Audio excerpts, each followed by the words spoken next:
Hello and welcome to this Zwift Run live stream. My name is Stephen. I'm a Zwift ambassador, a community run leader and your host today. There's a countdown clock up there showing how long to go before the start of the main event, so you've probably got time to tidy the kitchen, take the trash out and grab yourself a drink before we get going. If you've never seen Zwift before, it's an online game where athletes from all over the world train, compete against and socialise with each other live and in real time.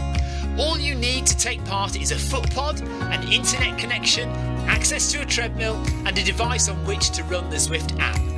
You can use a computer, an iPad, an iPhone, a high-end Android device. Zwift even works on Apple TV.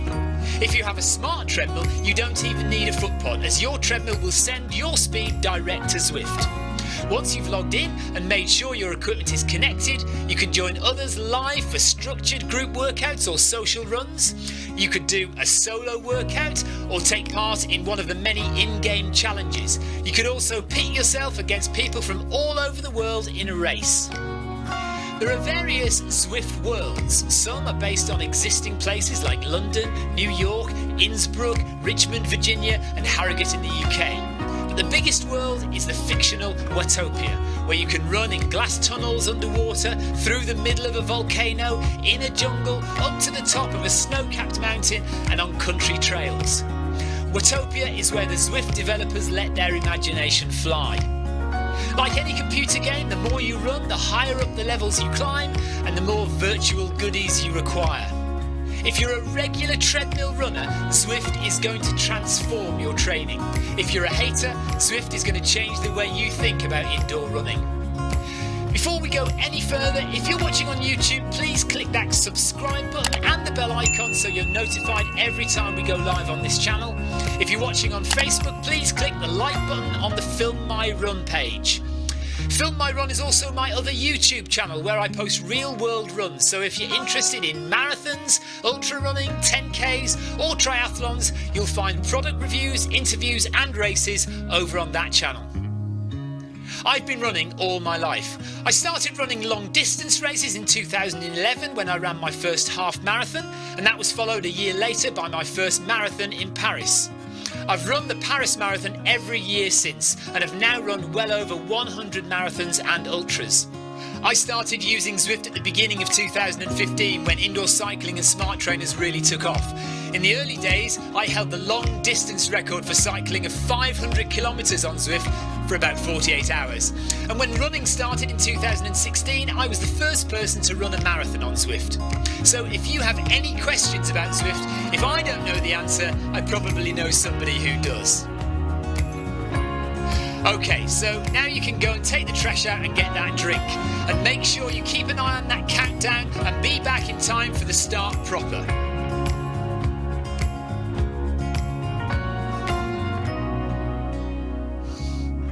Well, go on then, don't just sit there gawping at me. Basically, this message is going to go around in a loop again and again until the start of the run, so you may as well go and do something constructive in the meantime.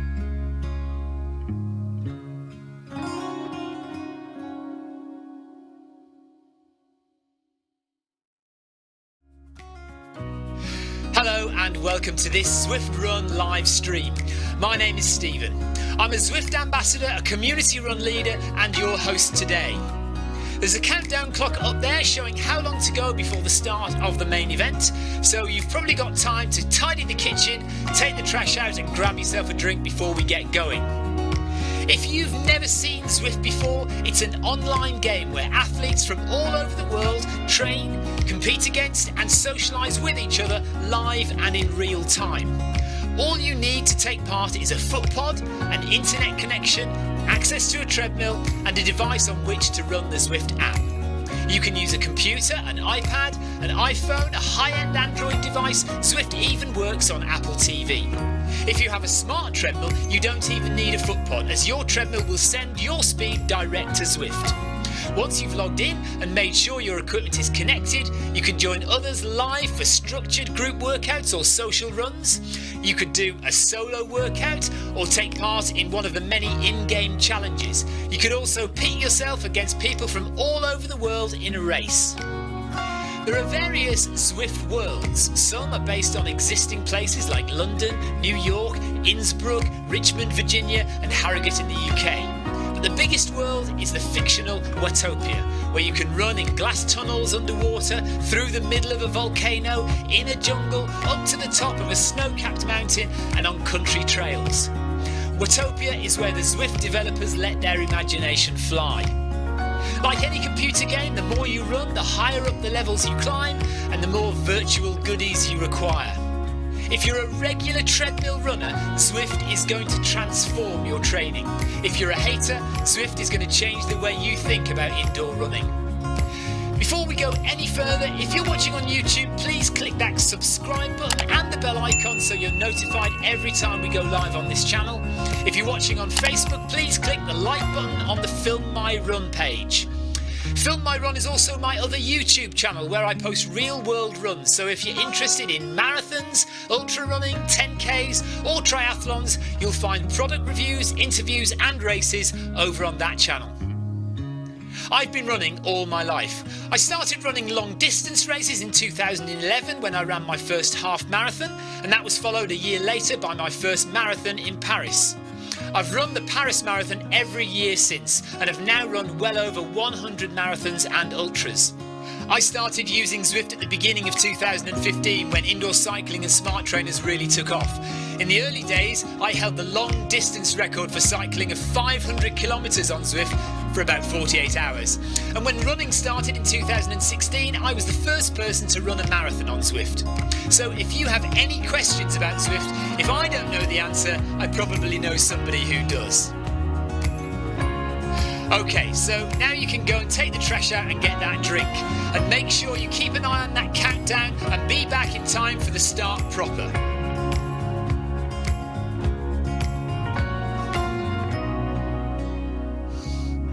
Well, go on then, don't just sit there gawping at me. Basically, this message is going to go around in a loop again and again until the start of the run, so you may as well go and do something constructive in the meantime.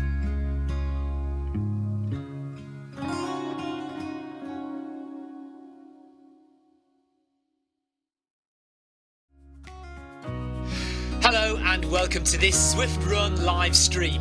My name is Stephen. I'm a Zwift ambassador, a community run leader and your host today.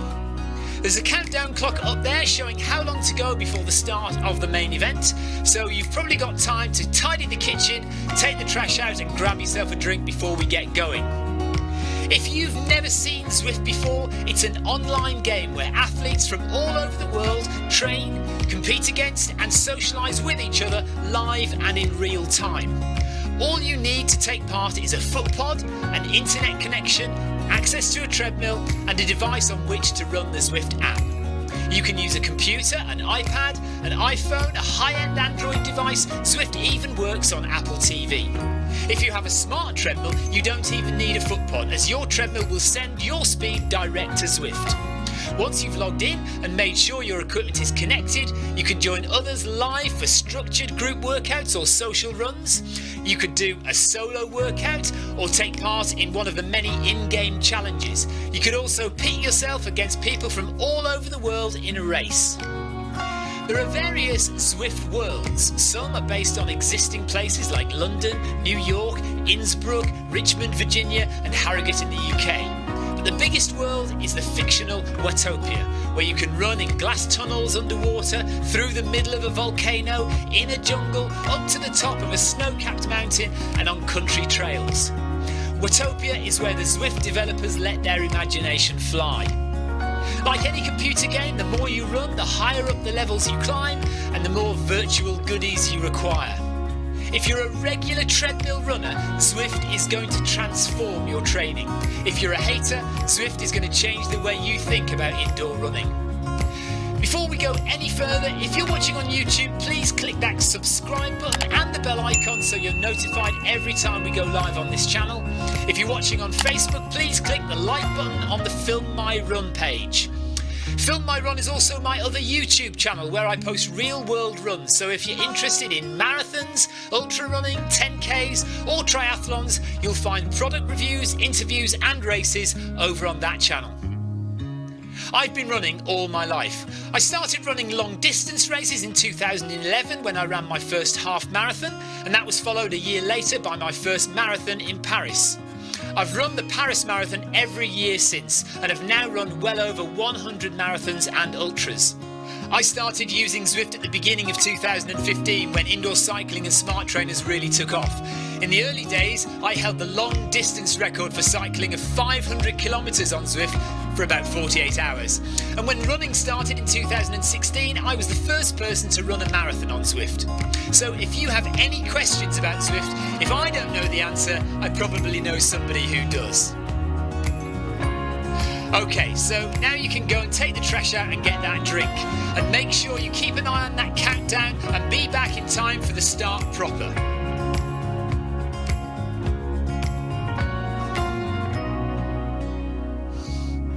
Well, go on then, don't just sit there gawping at me. Basically, this message is going to go around in a loop again and again until the start of the run, so you may as well go and do something constructive in the meantime.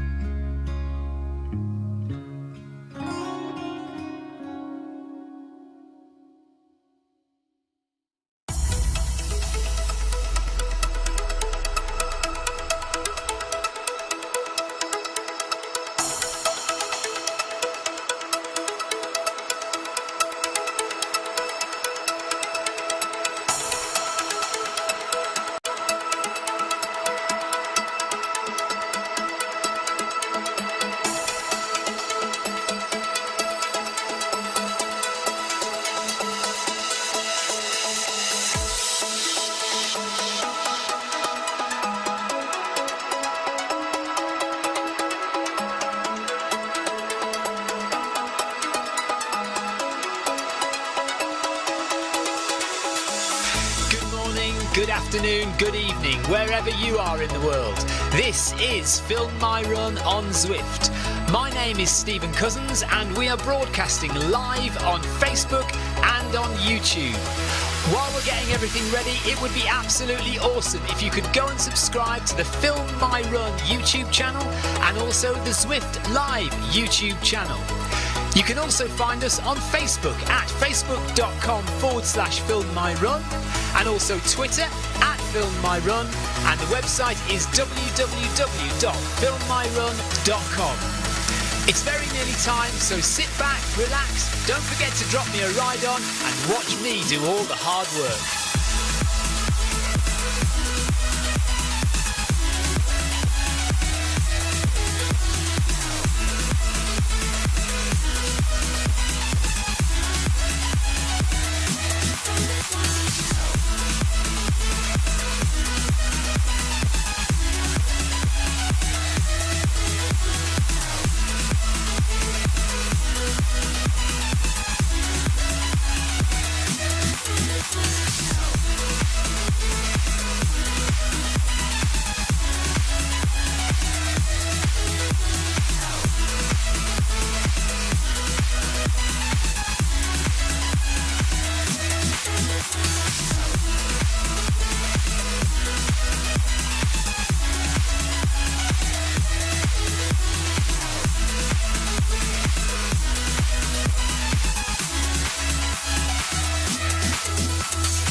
Right, does this mean that Eddie has disappeared and is coming back to the same place? Or what?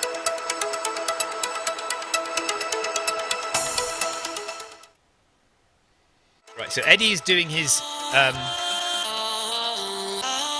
sitting down, kneeling, Black Lives Matter thing.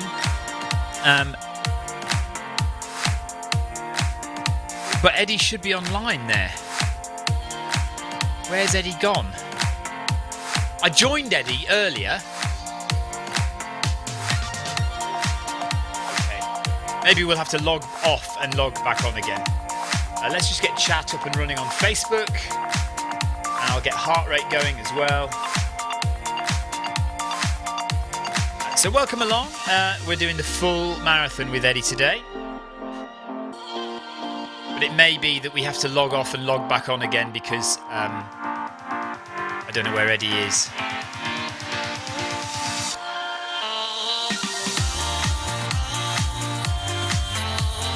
Oh, there's Eddie. Eddie is moving. Hang on. Hi.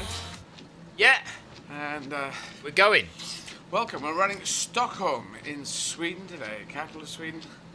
That's the country we're celebrating, the Swedish flag there. I went on a holiday in Sweden when I was 3. And Let's just take it off for a second and just listen. Elizabeth Johansson, who was born Elizabeth Ridson, and obviously a name change when she got married, but it got 12:15, so I'm going to talk to her. And yes, so that is great. Thanks for changing that, Ian. Sweden, does it have that many E's? How many E's does Sweden need? I'm not sure on our list, but do you see me, Ian? Oh, well done. Very quick change.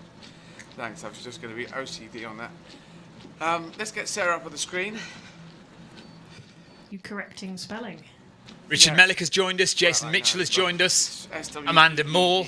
That's a wild amount of E's. But pressed on the E button. So that's who we're going to be talking to. Elizabeth, a friend of mine from years ago. And basically, if you've seen the Believe documentary, her father was very into Tori Ridson, very into shooting things with Adam Koffler, Twy Finnemore.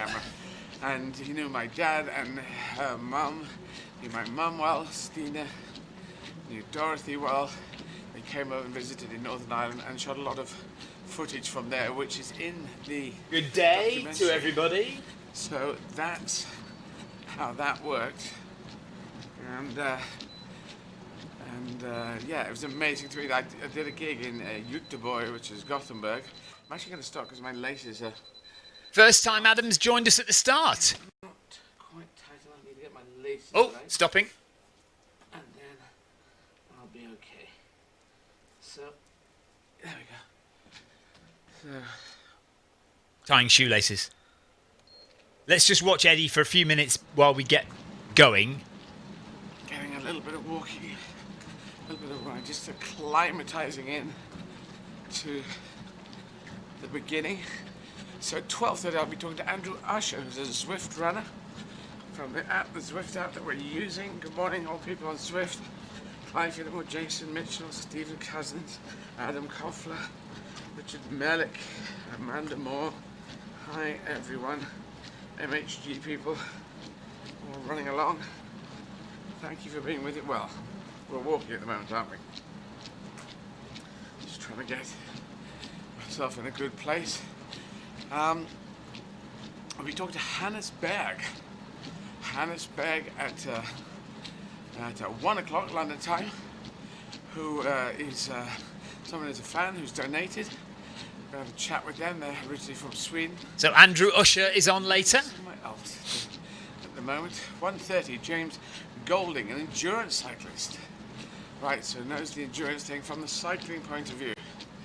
And that's, they must be doing...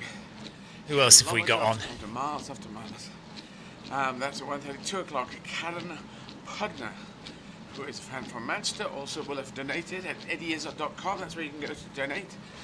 We're 20-man marathons today at the end of it, and after today I'll only have 10 to go. So that's good. It is good. 10 is a grabbable number. 11 is today. Well, yes, it's from tonight. I'm going to keep thinking of the 10. I'm going to talk to Eric Min, who is the founder and CEO of Zwift. I think co-founder, because well, the idea comes from John. I'm not sure John's last name, but anyway, yes, set up the company, or the company came around it. But Chief Executive Officer of Zwift and a fundraiser. Worked for JP Morgan. Want to know about Eric's early life? That would be good. Is that today?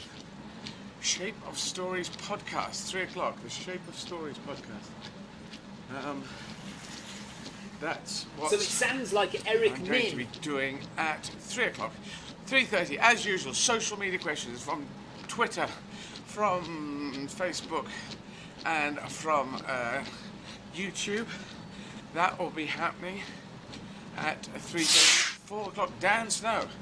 TV presenter and historian. Dan knows a lot. I know. So Eric Min will be on today at about 2:30, Jon Snow. I think.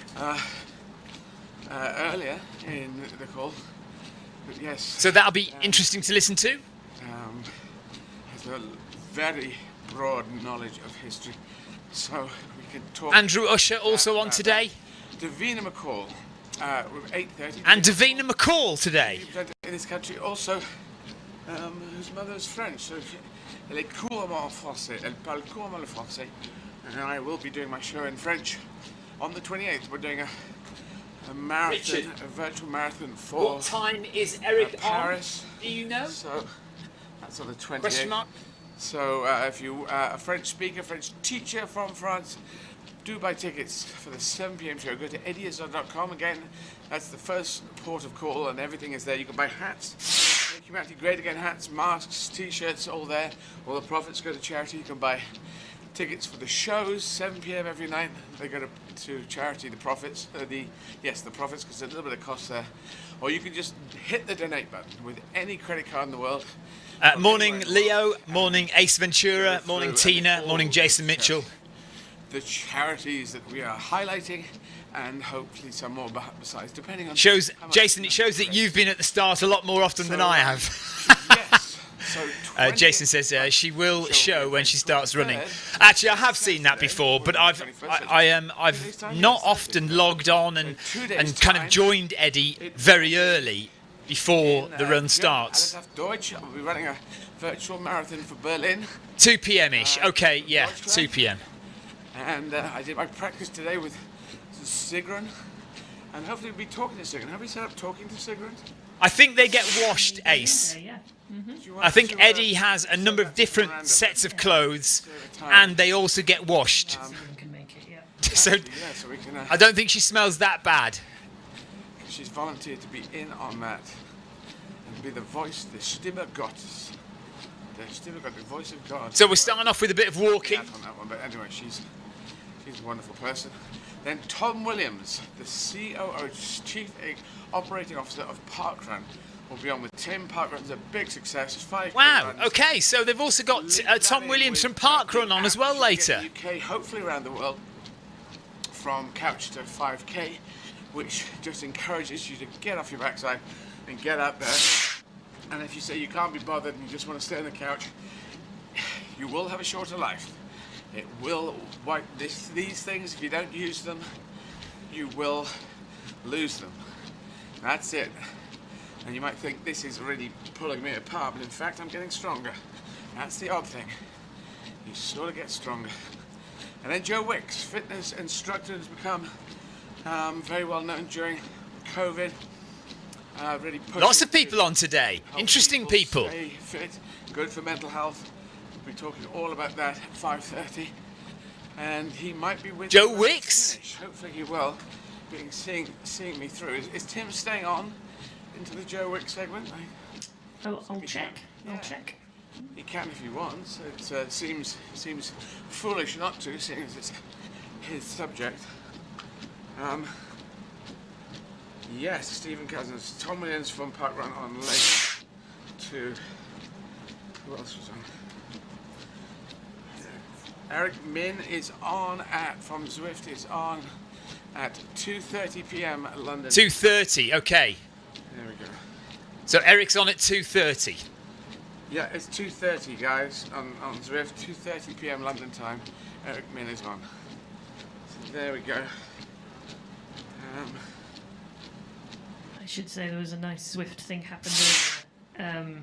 So I can see when people start following you on Zwift. Yeah, so yeah. there's lots of people who kind of start following. So there's an alert message that comes up that says, you know, so just now David Franco is now following you. Right, great. But earlier, someone who's obviously got their name as A Bear, which I don't know if it's like Andrew Bear or someone, but it came up as I'm quite enjoying listening to the stream as we go. Shall I just nick Eddie's stream for the whole show? Yeah. Yes, Tina, a good day for guests today. Anyone could do a marathon. A good day for guests. If they're being followed by a slow bear. They have to be Lots slightly slower of than interesting your speed of guests on If they're too Eddie's fast, show today. it wouldn't work. It wouldn't be a good ending. If they're too slow, you wouldn't be that bothered. Yeah, it seemed quite fitting. I quite enjoyed that. That was a little earlier. A bear with a bad leg. How about that? That would work, because bears can actually go quite fast. Bear with tenosynovitis. Yeah, with tenosynovitis, who is the lead singer. Tenosynovitis will be talking to them. Tina's coming in and talking in a creaky way about inflamed tendons, which is what I got in the right leg. Yes. Right, we're starting to run a little bit now. And we're all set up with, so we're going to be going for 12:15, 5 minutes time, talking to Elizabeth Johansson. Maybe it's Johansson. Maybe I should hit the first syllable.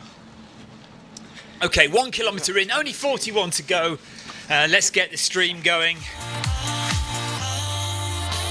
Oh, hang on a minute.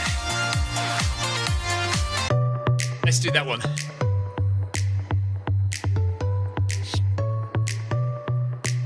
Right, Leo Loughran is looking forward to hearing Davina McCall. He's had a crush on Davina since way back when he was younger.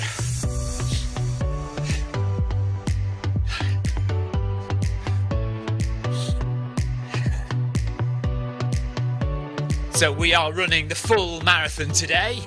It will take us 6.5 hours.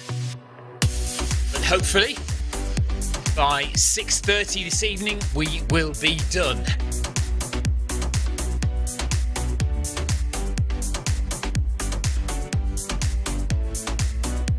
If you want to go and listen to Eddie's stream, and there are lots of good guests on today, eddyizzard.com or check out Eddie's streams on YouTube, Facebook or Twitch.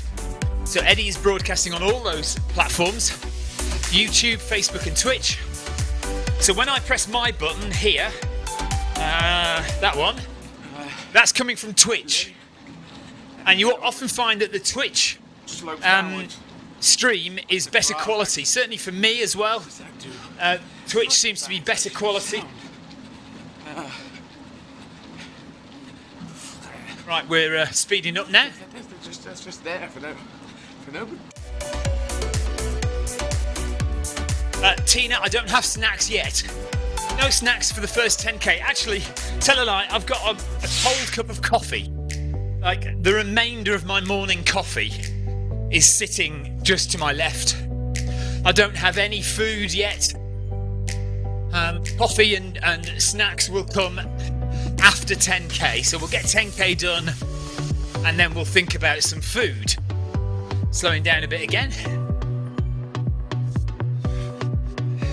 So it'll be interesting to see how much stop-start there is today and how many times I go wrong. Anyone laying any bets on how often I go wrong today?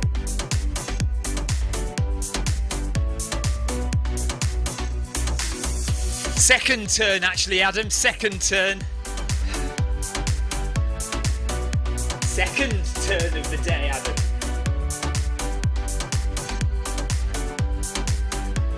See, I'm keeping my eyes open. I know what's going on.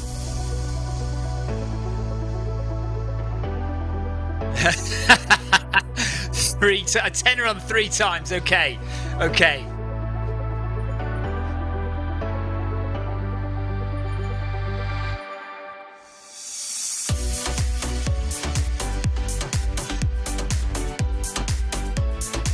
What route are we on? That's a question. Let's have a look. Ed Wiley, thanks for the ride on. Beach Island Loop. Okay, we're on the Beach Island Loop today. And at the end of today, I will have completed 6,000 kilometers on Zwift. So I'm on 5,961. 5,961. So by the end of today, I will have done 6,000 kilometers on Zwift. Keep an eye on the turnings.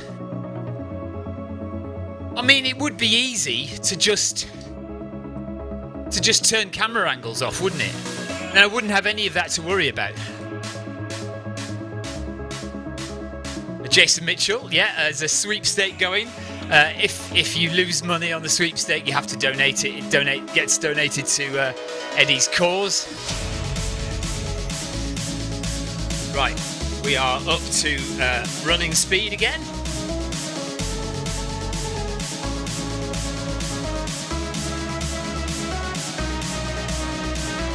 A Coughlin, thank you for the ride on.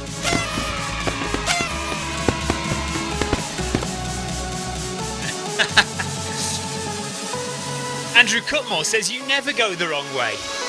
Yeah, you've been watching a different Stephen Cousins, I think. You've been watching somebody else's stream, Andrew.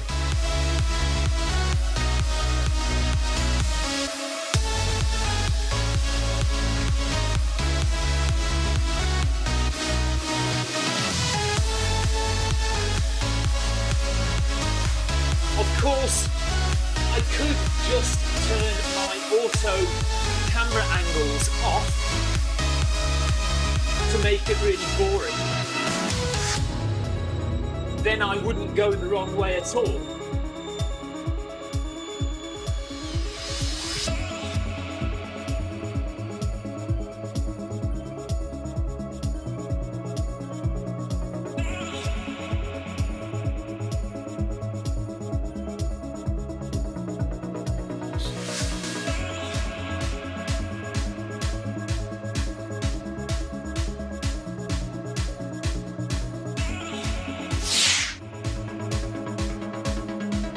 Louis, no, parkrun in the UK will not open for a while, but actually, today, Louis, on Eddie Izzard's stream, is Tom Williams, who is the boss, kind of the UK boss of parkrun.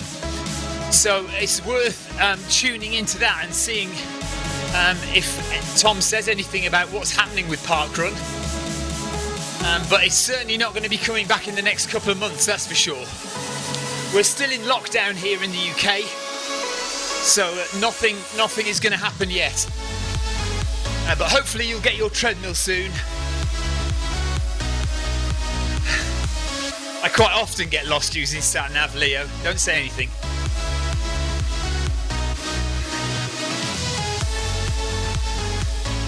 Okay, so in terms of heart rate, unless I get lost, that heart rate should stay in zone 1 all the way through. Pretty comfortable, easy running with Eddie today. So unless I have to sprint to try and catch up, which will send me into zones 2 and 3, the entire run should be in zone 1 today. So top left of the screen, that's where heart rate is.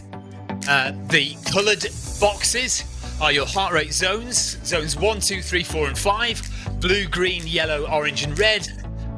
The darker the colour goes, i.e. the more red it goes, the harder you are working when you're running. So if you're doing a 5k sprint flat out, as hard as you can, you should be going into zones 4 and 5 for your heart rate. But a run like this, even though it's a long run and we'll be out here a long time, your heart rate should never really get over certainly zone 1 or zone 2. Yes, I'm running the full one today. Yes, full marathon for me today.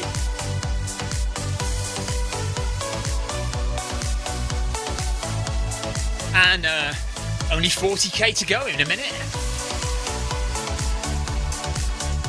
Full marathon, Louis, yeah. 42 kilometres.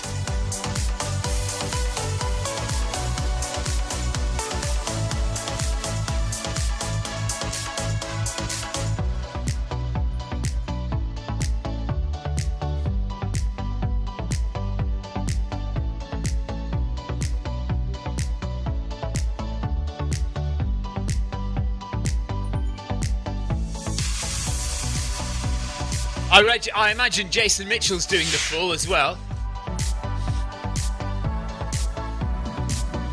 I think Eddie might be doing the full.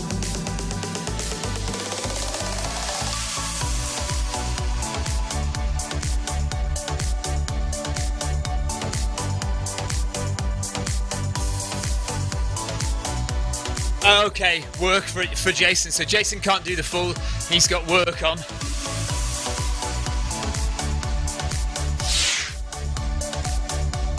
Kathy says don't get lost. I can't promise anything, Kathy. I am not promising. I'll do my best. I'll keep my eyes open. But at the end of the day, if I go wrong, it's just the way of the world. Who is that cool dude with the glasses? John is just doing a wimpy 5k. Who is this Eddie you speak of? Yeah. Who is the really cool looking runner? Is that John Scordia? Somebody looks very cool.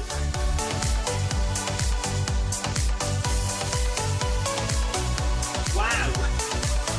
Who is the cool avatar with the hair and the shades? Question mark.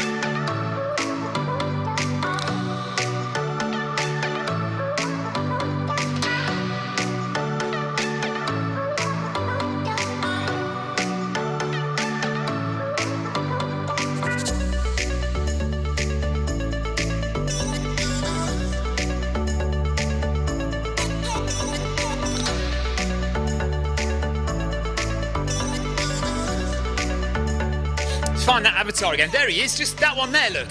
Who's that in front of me? Is it Adam? Is that Adam in front of me?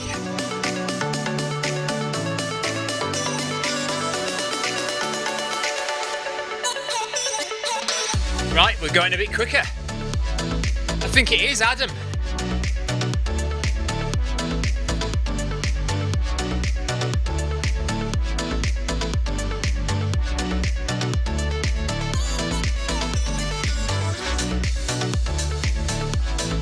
Tracy and Halligan, if you've got questions, fire them away. I'm here to answer. I'm here for 6.5 hours, so yeah. How come Adam looks like a 17-year-old?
Kilometers to go.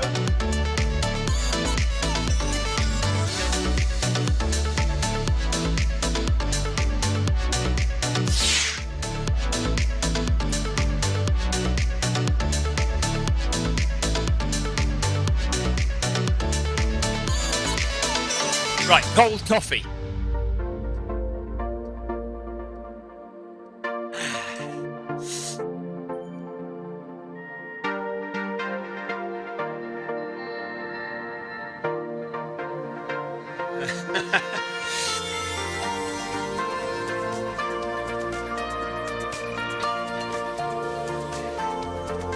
Yeah, well, between you, Kathy and Tina, you can keep us guys on track. I'm going to take my jumper off now because I'm already quite warm. So you can see Eddie's stream in the bottom right of my stream there. No sound, but you can at least vaguely see what's going on.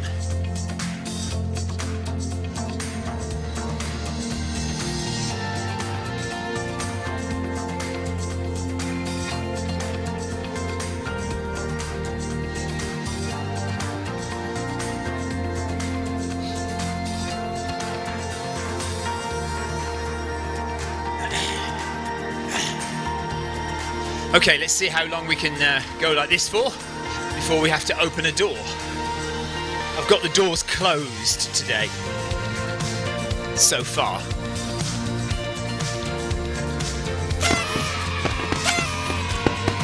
Halliard, thank you very much for the ride on.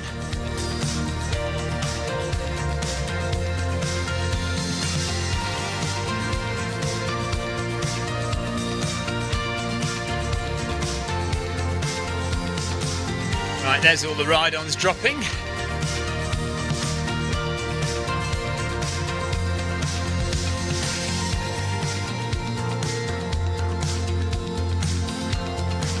Have you definitely selected Eddie as a favourite in ZCA?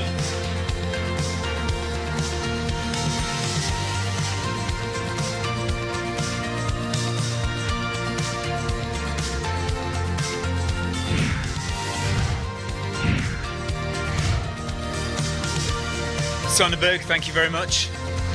Right, another turning coming up. We're going right. We're all going right.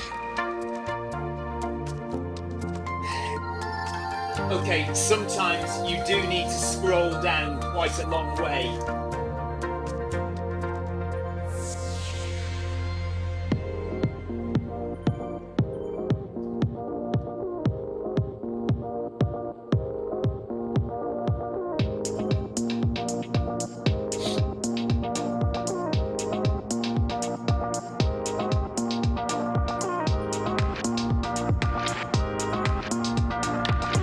Yeah, that's the other point. So the connection goes to sleep.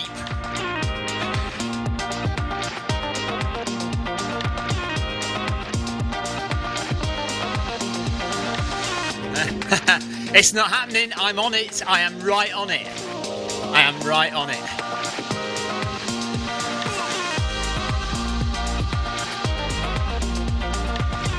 I am right on it at the moment.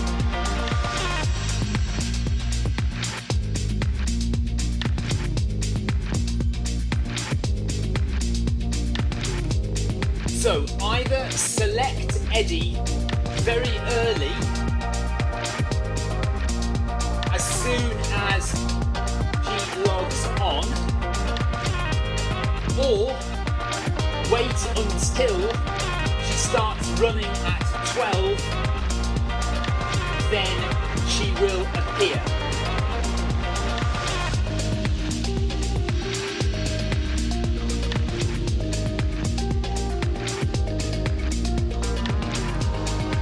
Okay, we're nearly up to 3 kilometres.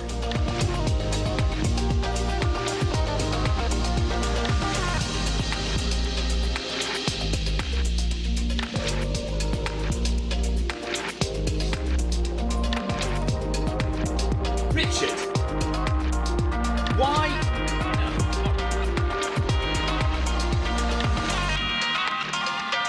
Richard, why do I have to scroll through lots of cyclists to find Eddie?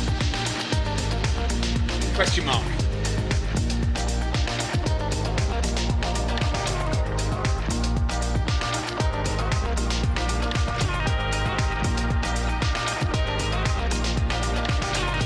Even though Eddie is a favourite, we have to scroll through a lot of cyclists in order to get to Eddie at the kind of middle.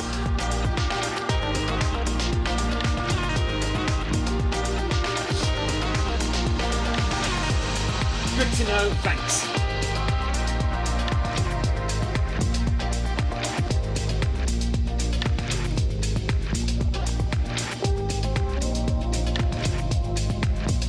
So there you go. If you ever wanted to know that, we now have the answer from Richard. It is a bug that's looking to be fixed.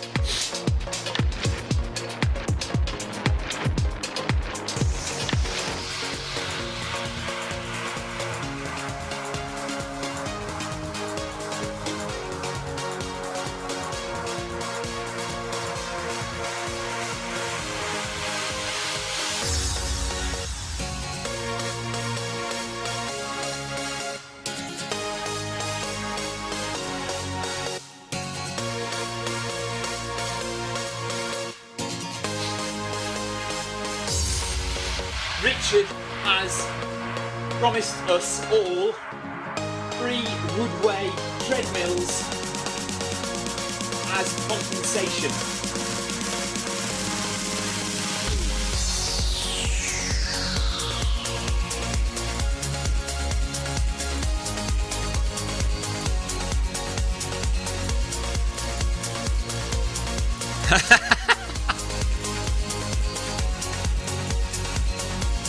At least I think that's what he said.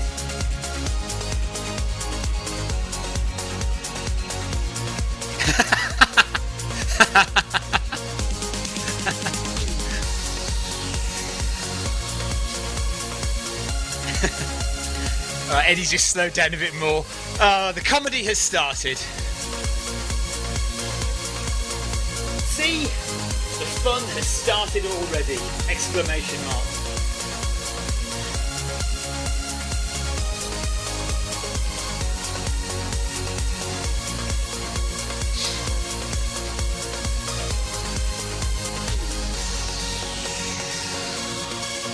Yes, I think there are about 5 people waiting for Noble Pro treadmills. Stuck in ports.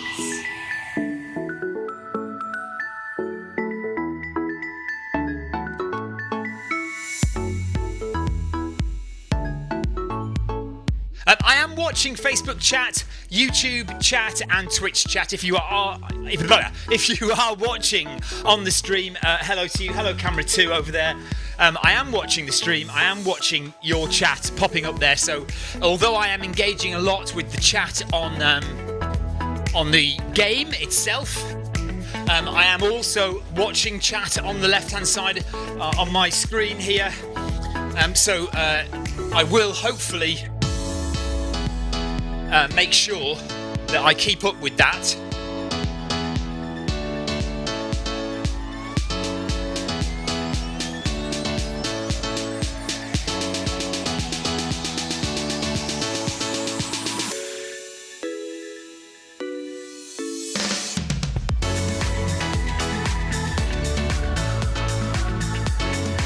Backroom regime being over.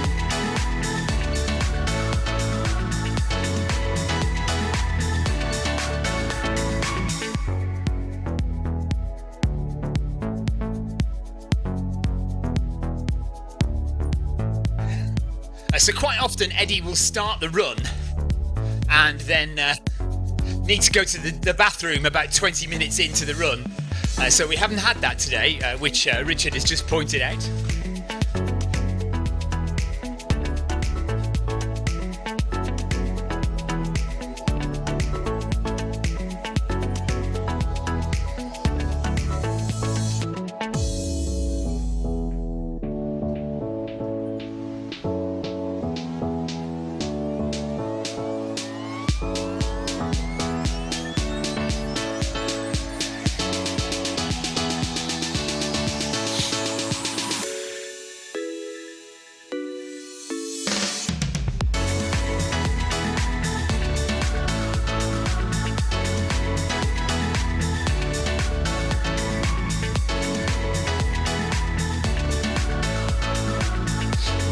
Slow down a bit.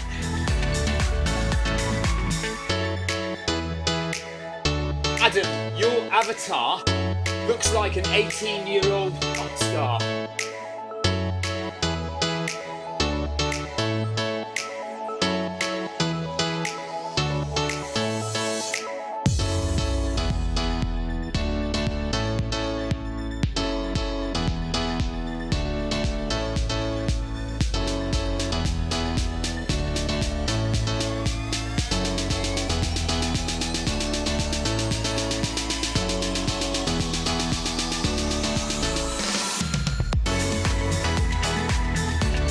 Right, straight ahead, no turning.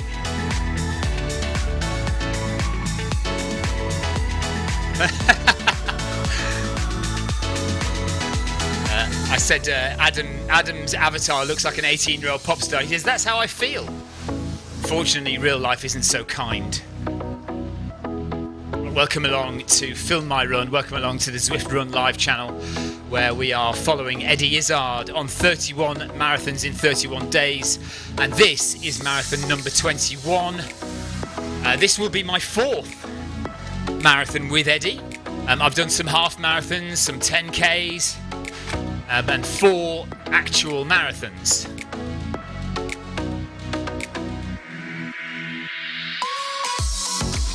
Is that Andrew Usher? Might be Andrew Usher. Let's have a listen. I'm dropping in there. I can see them on Zwift at the moment, sort of walking along and go, this is slow. But they've been very nice and bearing with me as I sort of flail about a bit, trying to get... Yeah. I mean, it's interesting because we stop when you stop and we run when you run. So it's interesting because it's making full marathons and half marathons very accessible for people that've never done it. Right. Which is great, yeah. Because it's going to be a springboard for people to move on to other things, and I think that's quite fantastic. From a sports science point of view, I think it's quite interesting. You know, you're starting to see people go, well, look, I could probably do this. You know, because people tend to go out and run too fast. Yeah. They tend to forget they can go slower and make more distance. Yeah. And so I do think, well, you know, there's the it does seem to be better for you as a sports scientist. You'll know, you'll have an opinion on this, that the sprint recover tends to be generally better for an individual. Would you say that? And these endurance runs are a different kind of thing. yeah, I mean, you've got different, obviously, breakdowns of your protein and your muscle fibers, and we get different needs for recovery. And it's kind of interesting. I mean, I work with mostly professional boxers who do running purely as a, basically, historically, as a way of controlling weight. Yeah. And when we get clients that are marathon runners, it's completely different. Their fueling strategies are completely different. Their needs are completely different. Their protein's different. It's interesting, but we tend to see a lot more injuries in long distance runners than we do in sprinters, which is kind of interesting lately. Oh. Yes, yeah. No, I would believe that, as my legs keep complaining to me. So I was wondering, what are you going to do with the treadmill afterwards? Are you going to auction it off, or just blow it up, or throw it in the ocean? Or? These are actually borrowed. The good people of Zwift managed to get us. Well, there's a backup one over here. From Woodway, we've got these borrowed. But I have one at home, which I bought to train on, a Nordic track, which I will be auctioning off or doing something with off, because it's sitting in the middle of my main room, and so I can't sort of move anywhere in that. So I will have to just pass that on, because I don't really. I like being outdoors. This is the thing. I love being outdoors. It is a very different thing, though. I mean, I've discovered, I think I've done 10 half marathons now and 1 full marathon, and it is a mental challenge. I mean, it is really taxing. I mean, I think people probably don't realise just the mental fortitude you need to do what you're doing. It's hard going, really hard. And it's harder indoors as well, I think. Yeah, definitely. It can. Well, I'm in a garage, and here in Perthshire, it's only about 2 degrees. It's absolutely freezing. Snowy at the moment. So every time I go in that garage, I do despair and swear a bit, and then get on the treadmill and get it done. Can you get any industrial blow heaters sent? No. I mean, I thought about that, but you warm up relatively quick. It's just especially in the longer runs, it can be a bit chilly and cold. I don't think Eddie wants to switch the treadmills. Normally you're used to a breeze or something coming into your face, which when you're inside it doesn't happen, and that's quite weird. But you can I have a feeling Eddie will it's be just very a different way of running, and also the belt is pushing your legs instead of your body pulling your legs forward. The belt is pushing them back. So again, different injuries. Tenosynovitis I have. Right shin, and that I couldn't even pronounce it, but that's been going on, and stuff I didn't even know about. But yeah, you know, you hang in there and people are so when you complete these challenges, what do you do afterwards? You just like completely veg out for a few weeks and just not think of any other challenges, or do you think? I don't think of other challenges because I've got my sort of life to get on with and work to do, and of course I'm not getting paid anything for this, so I just you got to pay the bills and keep doing that. So that starts a couple of weeks after. But I found when I first did it around the UK, 43 marathons, up as far as Stirling, which is near 5,000. Where are you, Perthshire? Yeah, Perthshire, yeah, a little village called Meagle, a little commuter village. So we're not that far from Stirling, we're about an hour, just an hour. I was disappointed. I needed to go further up into Scotland, but I did run 8 marathons through Scotland, so... If you're wondering what this is, by the way, we're just watching Eddie's live stream because Andrew Usher is being interviewed. Andrew is one of our regular runners with Eddie. So all the people that you see on Zwift here who are running, or at the moment walking with Eddie, Andrew is one of those regulars who comes on and does these runs, and he is currently being interviewed by Eddie. But I'll go and do some interval training or a 5K or something on the second day. That's what I predict I will do on the Tuesday after this finishes, because we got till this Sunday and then till the Sunday after, and that's when I finish. And but I predict 2 days later I'll be out. I ran outside doing something, yesterday, Jason. You get a level of fitness, and it's nice to keep it around there. Yeah. And bizarrely you can carry on, because well, I suppose, I mean, you work with military people as well, I believe. Yeah. Yeah. And yeah. When I was a kid, I did want to be in the services in the military, and I had the officer cadetship papers, and I was going to do this, but also it didn't quite fit it with all the creative stuff I wanted to do. So in the end, I went with the creative. And but I'm sure military people, if they do an operation, then afterwards, you know, if they're fit, they'll carry on. They don't have to, unless there's injuries. They don't have to stop immediately and just stop for a whole period of time. So I find it's easy to carry on, and I can adjust fairly well. I've done, this is my 4th one that I've done, big project. So, yeah, but the first day, sleeping on the first day, a lion. I want a lion. Well, that's what A lion, yeah. Outside, has always we find been there. some with the military people we work with, they tend to remain active all the time. They would just want to kind of keep putting miles in, so they can do their tactical kind of battle marches and everything else. They're kind of in, you know, I was in the cadets as a child as well, and real fond memories. Been there since you don't see it as much now, the cadets. Even locally here, there's not really a big presence of the Army cadets, which I think is a great shame, because I really enjoyed it when I attended as a child. That's interesting. I was in the Scouts and then the cadets. The cadets were compulsory at the school I was at, but the Scouts were voluntary. I loved the Scouts. We did rock climbing, we did under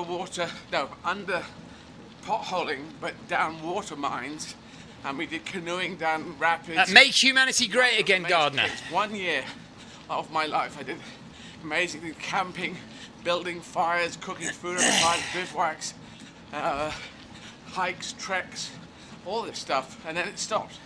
A bit weird. And then the cadets was a slightly different feel. But yeah, why do you think there's less presence? Do you think less people, there are less people signing up for the cadets when they're younger? I think so. I mean, we coach a lot of youths as well. We do a lot of youth boxing, a lot of youth martial arts, and the numbers are definitely declining. I think it's just different times, different generations. Yeah. You know, we've seen quite dramatic drops in numbers with youth training over the last probably 5-10 years, which is a shame, because I think a lot of these youth programs really help people find a safe space to identify who they are and how they function. Yeah. And you can't really sense why it's happening?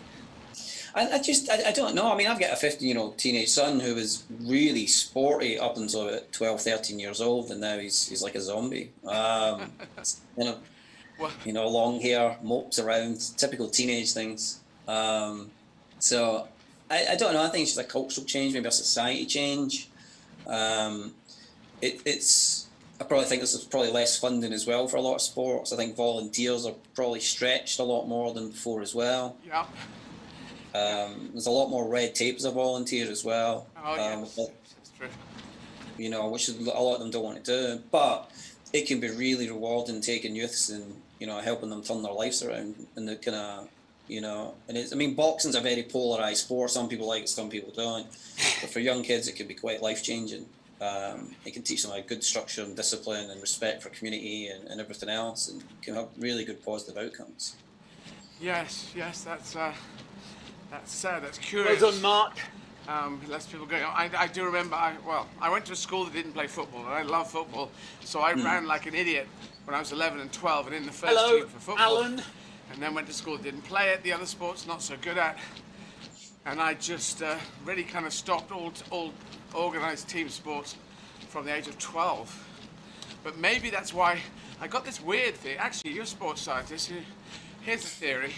A lot of people say, your knees, Eddie, your knees. My knees never have a problem. In fact, I actually screwed one up by trying to do a standing jump like I was a kid over a small barbed wire fence and there were nettles. So I just said, I'll leap over this. And I did it too strong and I felt something tear immediately and I could feel the knee filling up, but that's healed up and it's fine. So either I've got bizarrely good knees, or the other thought that came to me was, if I was really training up to puberty, then I hit puberty, where all the bones are changing, hormones coming in, and I wasn't really doing much. I might have to open the doors in a minute. Not intense physical exercise. Tina says Andrew's doing great. Yeah, he's doing fine. Yeah. To not really push it in those years, I don't know. I mean, it could be. I mean, it just can be genetic. He seems very relaxed. And kind of what you have. And Jason, take care, buddy. It is interesting because running's a funny one, because you have some people that really struggle with the knees, struggle with the quads. Yeah.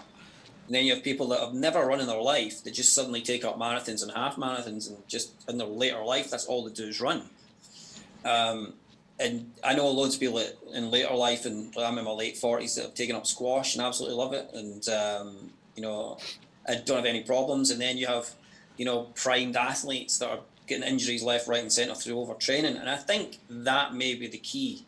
I think if you don't overtrain and overstretch it, and you give your time to recover. I think the recovery, one of the things we always say to athletes is you need to learn how to do active recovery. Yeah. Everyone, Sorry, I'm interrupting you, but I'm not really doing that, am I? I will at the end, but... No. But I think your pace and the fact that kind of you're not highly explosive, it's a nice steady state is what's going to help you get through it. But obviously you are going to pick up potentially muscle strains, quads, calves, toe problems with shoes, all these type of things. Right, we're going left. Yes, it is. I think it is that. I'm incredibly slow because if people don't know it around the world record for the marathon is 2 hours and I'm coming in at 6 hours plus change. So there is a thought that I'm just not beating up the body that much. The striking of the ground isn't that hard because I do that. So maybe that's the thing. But you've also got a good team around about you as well, and that's the other thing. A good physio, a good nutritionist, they can do amazing things for you. Yeah. I mean, I always say that to athletes as well. Get a good physio, worth their weight in gold. They can get to the problems before they become major chronic problems. And it's the same with your nutrition. There's a lot you can do, in the world of kind of sports nutrition to kind of aid your recovery as well. Yeah. Things are changing all the time. That's kind of, when I think back to when I was at university years and years ago, just how much everything's changed. It's kind of insane. And what did you study at university? Well, actually, originally I studied computing science. And basically what happened to me was I then fell in love with my wife and we ran to the Highlands. We opened up a medical practice. So she had the sensible job and I had this kind of sports job. And then in my mid-30s, I realised that as a kid, all the coaches I had, even though they had really good intentions, never really understood any sports science. Even in martial arts, you were just taught by rote. An instructor just became an instructor because they had been there for X amount of years. Yeah. And I was coaching a lot of kids, and I was coaching a couple of kids going for world titles. And I wanted to change that. So I wanted to go back to a bit more informed approach, because I think knowledge is power. And I think the more you understand, the better it is. So I've kind of found myself just, going back into sports science. And I'm actually doing my master's degree at the moment as well at Roehampton University in sports science, looking at caffeine. So for me, it was a big change. I wanted to change the way we coached. I wanted to have a bit more sports medicine and sports science applied. And I wanted the kids that we coached to be taught these things as well as part of their coaching. So they could be aware of, how to cook, Yeah. How to understand how their body behaves, how to understand their psychology, how to understand how to be an individual. Yeah. Because that's really, really important. And it's really that approach has really worked well for us. So all the kids that train with us get taught basic sports science and anatomy and physiology, and they're taught that that it doesn't matter your background, you can aspire to be anything you want to be. Yes, absolutely, and that's boys and girls, yeah. Yeah, absolutely. It's like where I work up in Aberdeen, Northern Sporting Club with the pros, we've got loads of really inspirational people, but one of them is Kristen Fraser. She was Scotland's first ever female boxer. She had a really nice documentary done on her earlier this year about not only the fact that she a Commonwealth champion, but she was openly gay as well, and she's just a massive inspiration to all the kids up there, and it's just fantastic. That is brilliant. I don't know how old you are, I'm 58, but from my childhood to now, well, I shouldn't, as a trans person, I never thought I'd be doing this. And the people say, yeah, well, fine, It's going to open the door marginally, just to let a little bit of fresh air in, I think. Sometimes the world is half going forwards and half going backwards at the same time. But Donald Trump has gone now. The thing is, it lets the sound out as well, which is not good. I think about this a lot myself. I think in some 6 ways, hours on a treadmill, I don't really want to disturb the neighbours very much. It's been good because it's opened things up. But on the other hand, I think we're losing face-to-face conversations, and we're losing the ability to understand the nuances of language and sarcasm and subtleties in tone. And I kind of sometimes think about this with the kids I coach in my own son. They're so online with Discord and all these chat systems, but face-to-face I think is missing. And I think sometimes you lose that human touch of understanding reactions of someone based upon their facial expressions and everything else. And so I agree. I think in some ways we went really forward and progressive, and I think in other ways we haven't. Yeah, I think any new invention, I've tracked this, and any new invention will help us go forwards, and then encourages certain things to go backwards. You can learn how to save a life on the internet, and some people are telling people how to take a life on the internet. So it is give and take. But hopefully, with the changes in politics overseas, we may see a positive change, which I really hope we do. I think, as you know, my title is Make Humanity Great Again. I can't remember how I got that title. There was someone had a title a bit like it, but I can't remember. I think there's somewhere in the history books around gone. But it seems much better to do that, and I think hopefully President Biden will be definitely trying to make humanity great again, all of us. He's going to sign up to some new accord, the accords like the Paris Accord on climate change very quickly, and so we can snap back into and start moving forward. I think with the last 4 years in COVID, we could just probably pretend it never occurred and just move on, and just kind of move on. Some strange movie scene. Exactly. But what you're doing is great. The Zwift community is really behind you. Stephen Cousins and Clive and all those crazy runners that are there every single day. It's quite amazing. And I think for the last day, there's going to be a huge... Oh, I got a shout out. For the first time. Thanks, Andrew. Yes, so it's going to be really interesting. That will be fantastic. I'm going to let you go, Andrew, so you can relax, stay safe. Best wishes to your wife, a GP, having obviously a hellish tough time at the moment. All the GPs, right, Eddie, stopping. Anyone at NHS. But thank you for talking to us. No problem, and I'll see you on Zwift later. Yes, absolutely. Take care. Take care. Bye-bye. Bye. There we go. Nice. I'm going to have a quick loo break.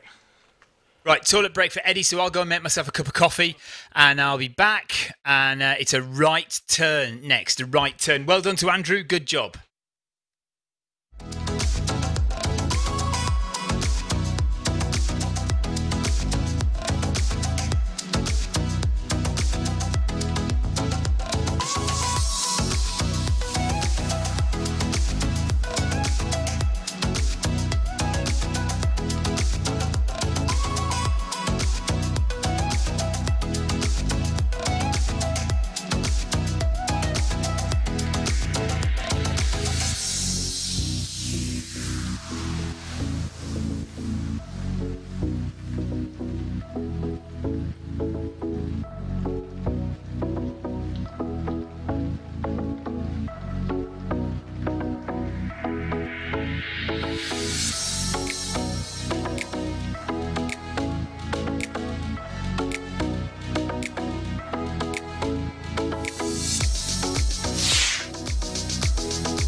I assume I've got left behind and we're moving again.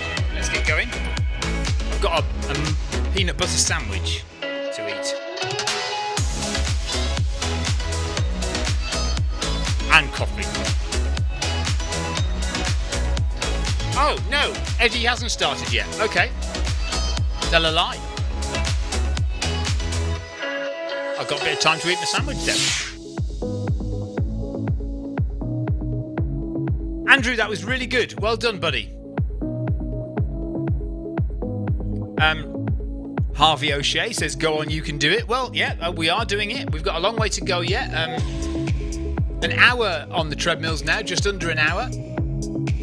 And we've done about 5.5k, 6k nearly. So, slow going, but that's fine. We will be done in 6.5 hours. All right, Tina. I thought I'd better take the opportunity. Well, damn it, I've been caught out. I thought I'd better take the opportunity while there's a break on to make sandwiches and coffee.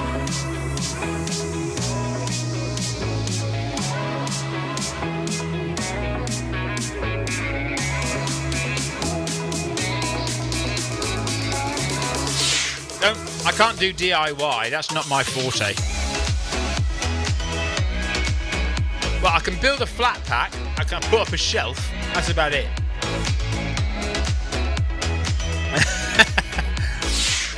Look, Tina, it was a prime opportunity to go and get some food, a break time. I don't know. Mind you, we probably will have more breaks in the next 5k, I guess. There we are.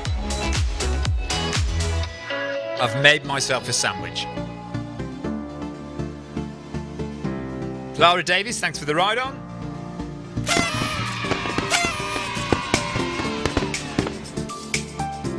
Right, Eddie is moving, so let's get going.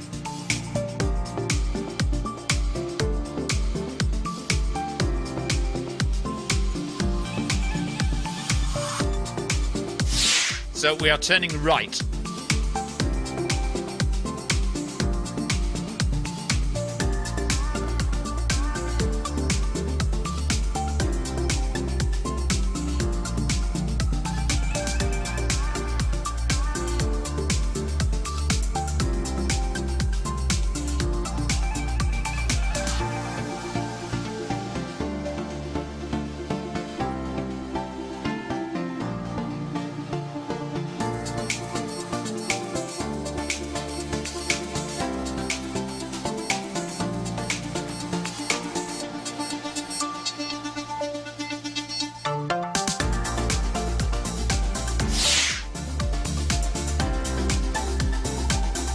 We never saw him again, Jonathan. He kind of disappeared. I don't know if he got banned by Zwift or whether he just decided to not bother anymore. I don't know if anybody's got any screenshots of Pavel. Well, you were around, weren't you, Jonathan, when Pavel was running? I'm sure you were. It wasn't that long ago. It was only about 2 years ago.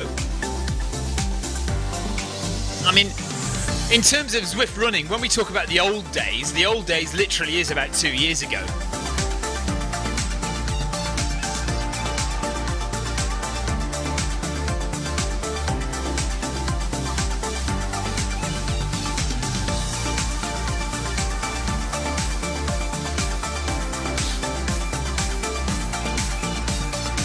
So this route, by the way, is one I don't think I've done this route before.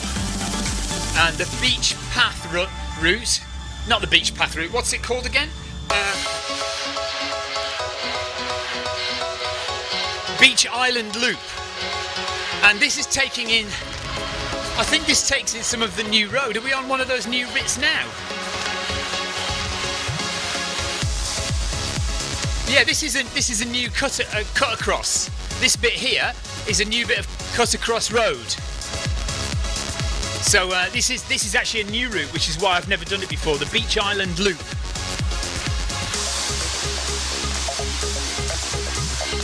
So 6 kilometres done, 38 left to go, and it's going to be a right turn to the islands. 36 to go.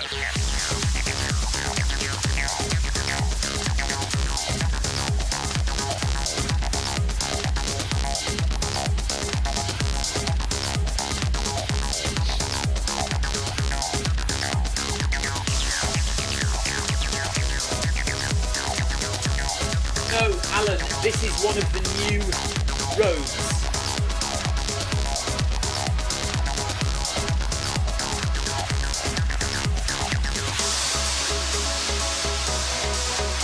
Just this bit. Now we're back on a normal road. Oh, well, we will be now.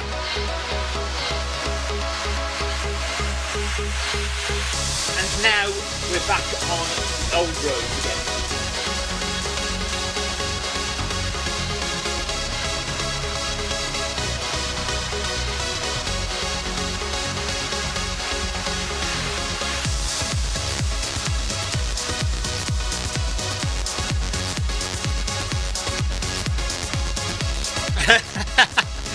Okay, we're going going left to the islands.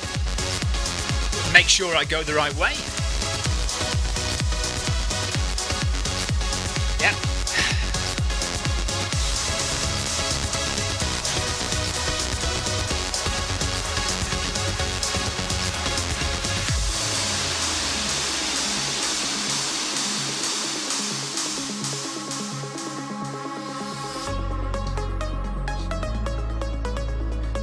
So you can see my keyboard here, and I'm pressing my left button to make sure that I stay left. And you can see that it's turning the camera around. Well, it was, it's not now, because it's moved to a different one. But we keep pressing the left button to make sure I don't get changed, my route doesn't get changed.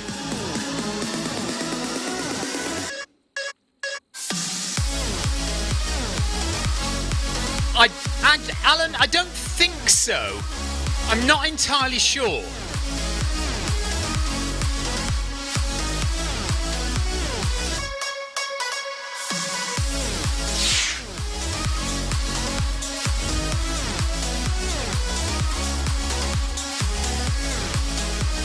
Not 100% sure. Full stop. There is a chance you could break the connection, yes.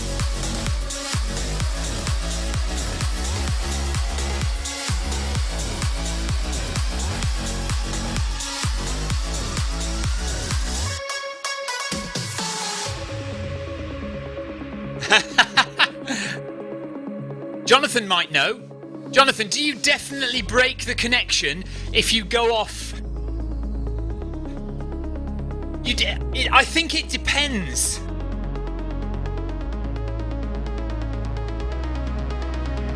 Oh yes, Emily, I remember Emily, yes.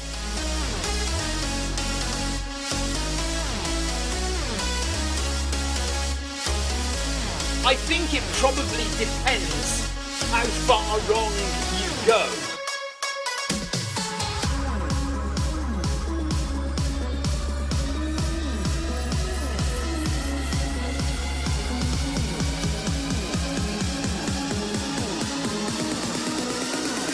I nominate you to try it today, Alan.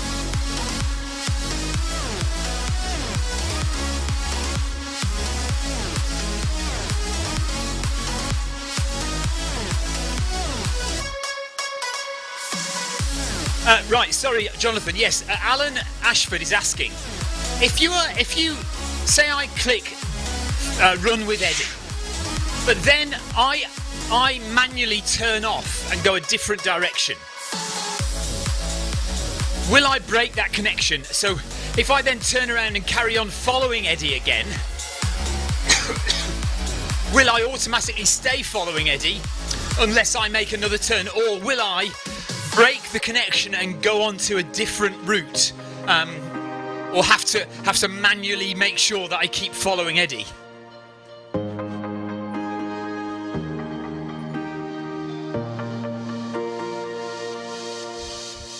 I think it kind of depends how far off you go,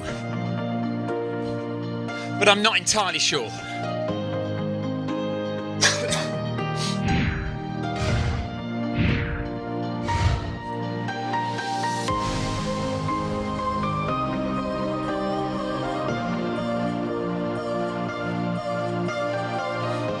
guess you're not actually following a person, are you? You're just following the route that they're doing.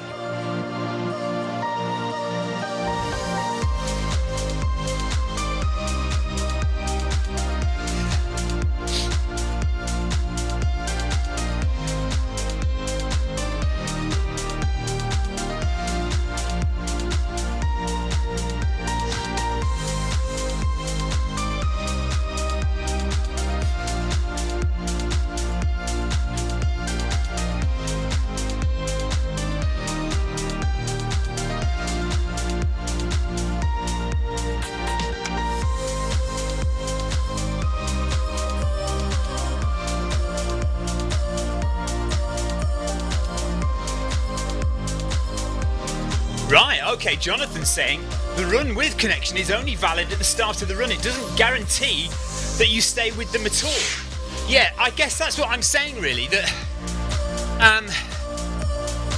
you're not actually following them, are you? Basically, you're just joining them at the start. And you just happen to be on the same route as them. Whether you go off that route, I guess is neither here nor there, is it?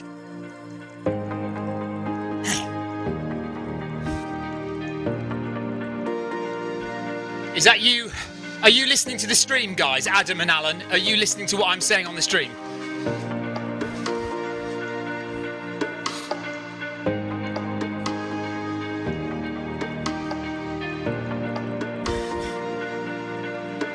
Okay, so yeah. So like Jonathan says, the connection is only valid at the start when you say join run with Eddie. And after that point, it doesn't make any difference. You're basically just dropped in the same place as Eddie, on the same route as Eddie. Now, if you stay on that same route, you will just stay on the same route as Eddie, because if Eddie's doing that route and you're doing that route, then it stands to reason you will just go the same way. And in theory, therefore, you should carry on in the same way and carry on the same route.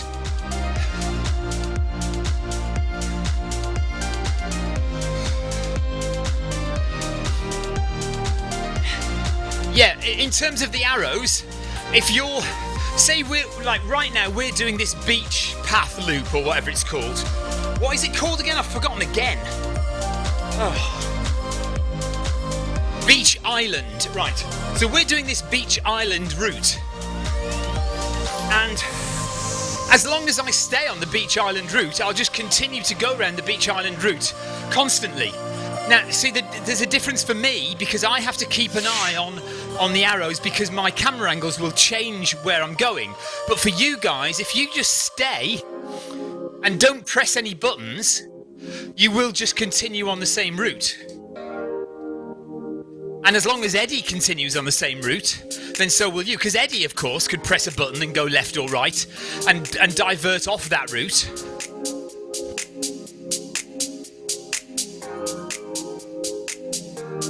Andrew Usher is going to jump on soon. That was a good interview, Alan. Let me speak. That was a good interview, Andrew. Well done. Good job. Steve Smith says, right turn? No. I'm keeping my eye on it. I know where I am today at the moment. At the moment, I know where I am. Right, Storm Chaser is with us. I don't know who Storm Chaser is. Yeah, do not touch. Just leave it as it is. Leave. Beach Island Loop we're on. Beach Island Loop. I must get that in my head. Hello, Sally. Sally has joined us. And Ambrose has joined us. Hello, Ambrose.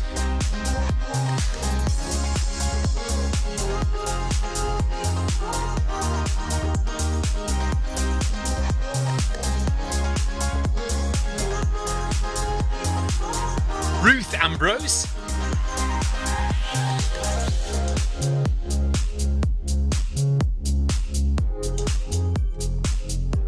Can't see the other person.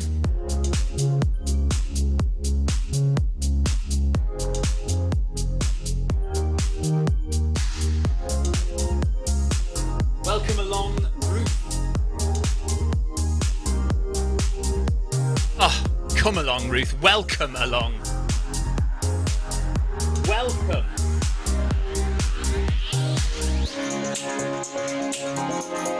Come along.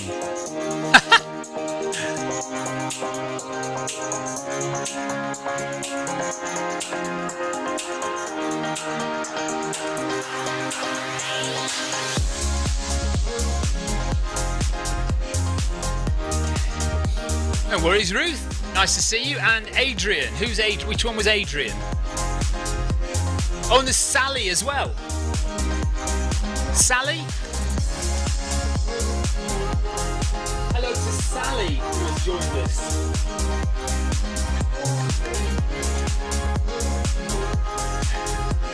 Yeah, doesn't matter when you join, doesn't matter how far you do. It doesn't matter when you join or how far you do. Just being here is what counts.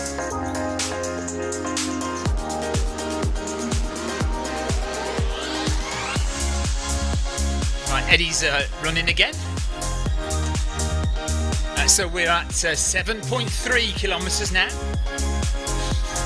An hour and 8 minutes of running, an hour and 13 minutes on the treadmill. So we've had a little bit of a break to get some coffee and go to the toilet. Sally's here for her lunch as usual.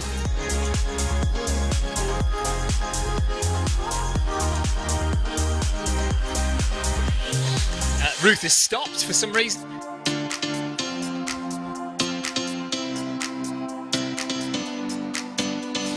Right, so quite a few interesting people on today. On Eddie's interviews. So we've had Andrew Usher. We've also got Tom Williams, who is the boss of Parkrun UK. So he'll be coming on to chat later. Also, the big news is we have Eric Min, boss of Zwift, coming to talk to Eddie today. And add to that, Davina McCall and Joe Wicks. If you're interested in Joe Wicks, we have quite an interesting lineup of guests on Eddie's show today.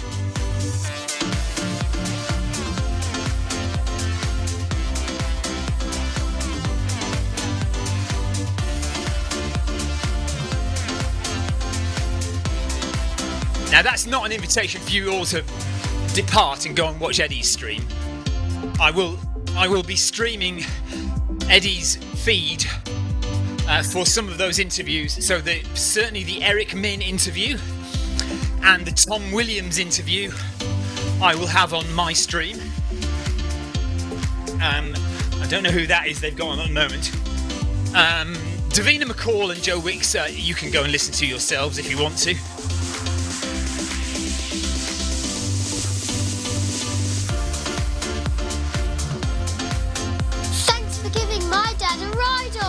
Thanks, Munoz.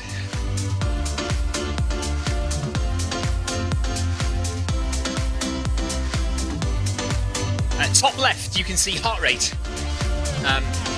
So today, we are hoping to stay in zone 1 for the whole run. I'm going to try and concentrate and make sure I go the correct way for the whole run. We'll see what happens. There's no guarantees that's going to happen. If I do go the wrong way, I may have to do a little bit of sprinting to catch up, because I'll have to turn around and then I'll lose a bit of time and I'll have to increase my speed to catch up with the guys. So that will probably push me into zones 2 and 3 maybe.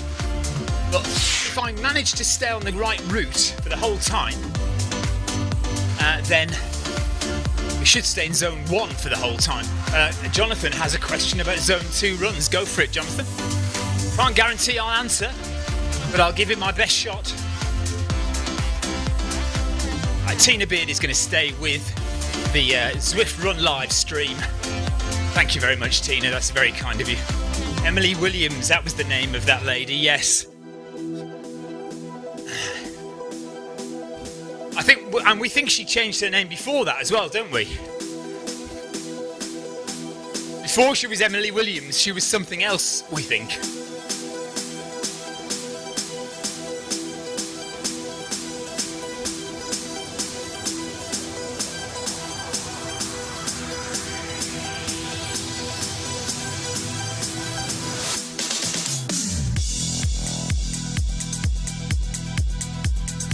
Walking.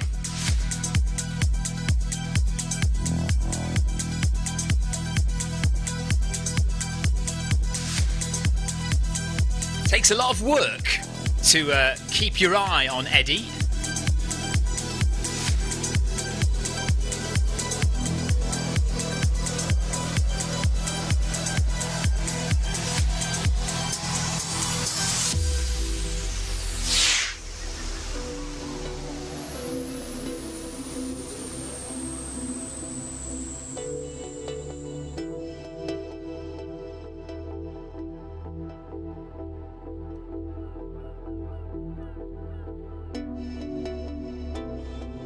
Give it a kick, Sally. Give it a kick, Sally. Oh!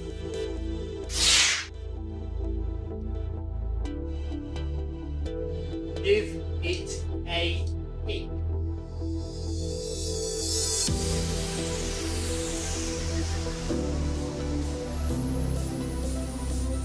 Okay, Jonathan says, recently I've been able to run up to 21 kilometres, that's a half marathon if you don't know, 21 kilometres at 10 kilometres an hour and 1% incline with no problems. Well, that's good, that just means you're getting fitter, doesn't it, Jonathan? When you say no problems, you mean with a low heart rate? Yeah, well that's fine, and that just means you're getting fitter. Is that your question? I bet that's not your question, is it? I bet your question's far more complicated than that.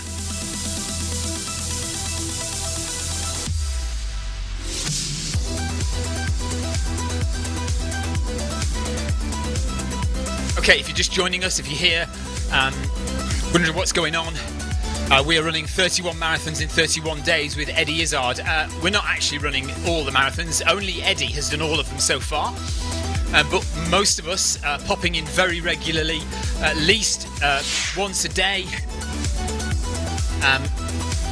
Clive Finnemore has done, I think this will be Clive's 10th marathon now with Eddie. This is my 4th marathon with Eddie, but I've done half marathons and 10Ks, and exactly the same as lots of other people doing half marathons regularly and 10Ks with Eddie throughout these 21 days so far. And Eddie's raising money for a variety of charities and is running at Riverside Studios in London, but also on Zwift with us. So this is Zwift.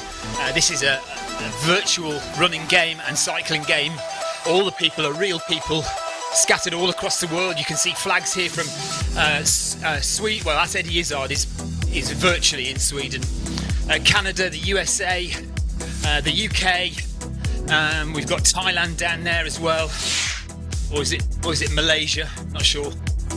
Anyway, there are people all over the world running on Zwift, and we're helping Eddie out, wearing our blue shirts, and we have MHG, which is Make Humanity Great Again taglines after our names. That is Eddie's tagline for the project, Make Humanity Great Again.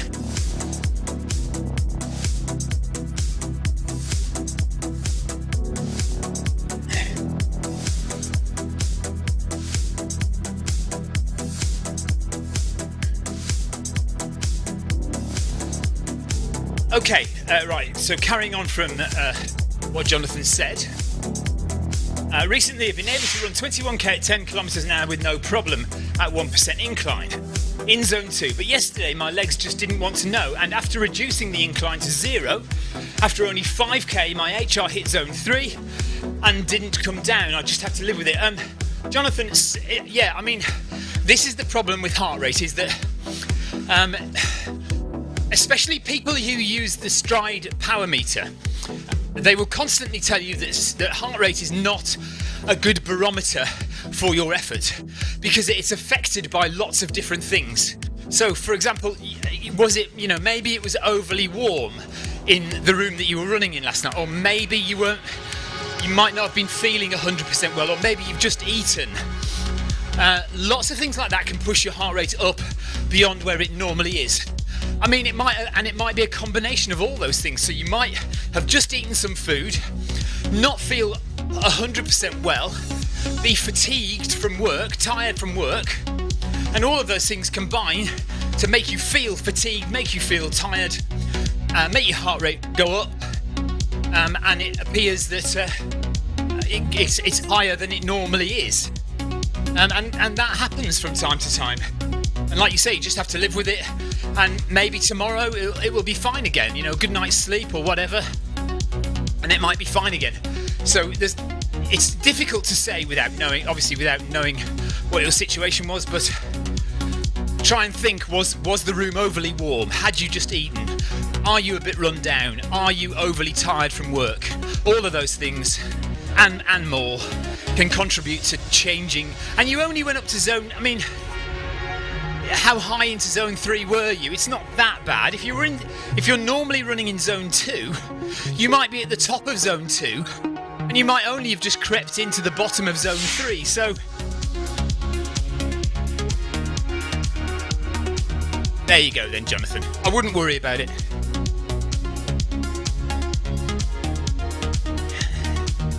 Yeah, your heart is not. That's the argument of the stride power meter users all the time, is that power is not affected by those things. So it will always give you an accurate measure of your effort, whereas heart rate can be fooled and tricked by how you feel.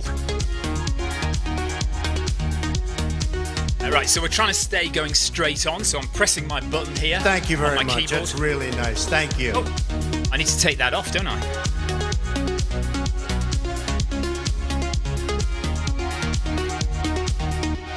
Somehow I think Joe Biden saying thank you very much, it won't have quite as an amusing quality.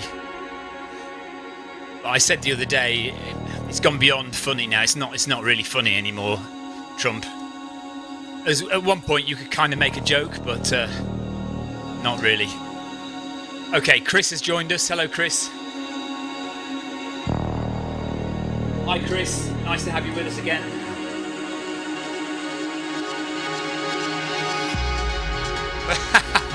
Alan Ashford thought Trump was back.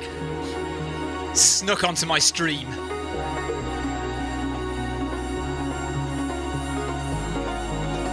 Nathan Guerra, thanks for the ride on, buddy. Nathan, the voice of cycling on Zwift. Nathan's been on on Zwift almost as long, or longer than I have. I can't remember actually when Nathan's first ride was. He might be just after me actually. In early 2015. I can't quite remember when Nathan joined, but it was around about the same time as me. He might have been before me, he might have been after, but Nathan is the undisputed voice of Zwift cycling.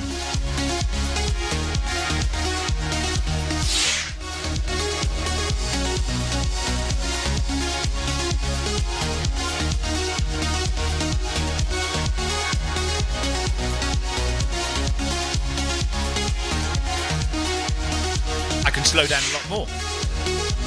Storm Chaser has stopped completely. Sussex Geezer has stopped. Has everyone stopped? Oh yeah, Eddie stopped. I'm not paying attention. Kim Salt is on. Hello, Kim.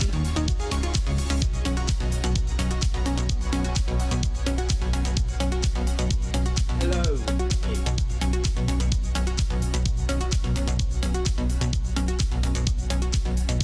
Yeah, Kim says Eddie has stopped. So, okay.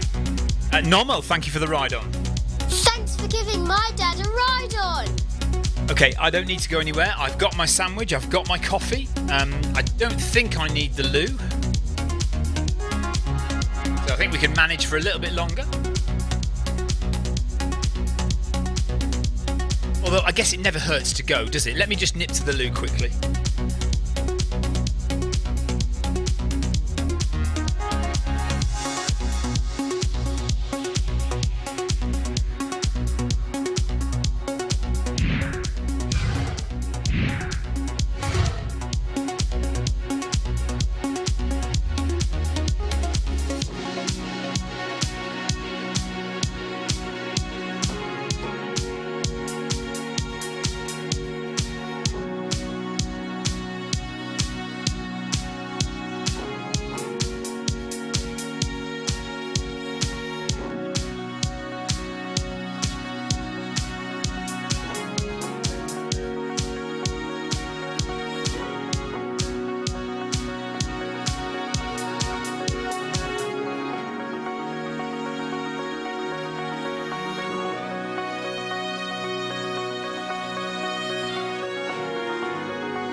Okay, we're back.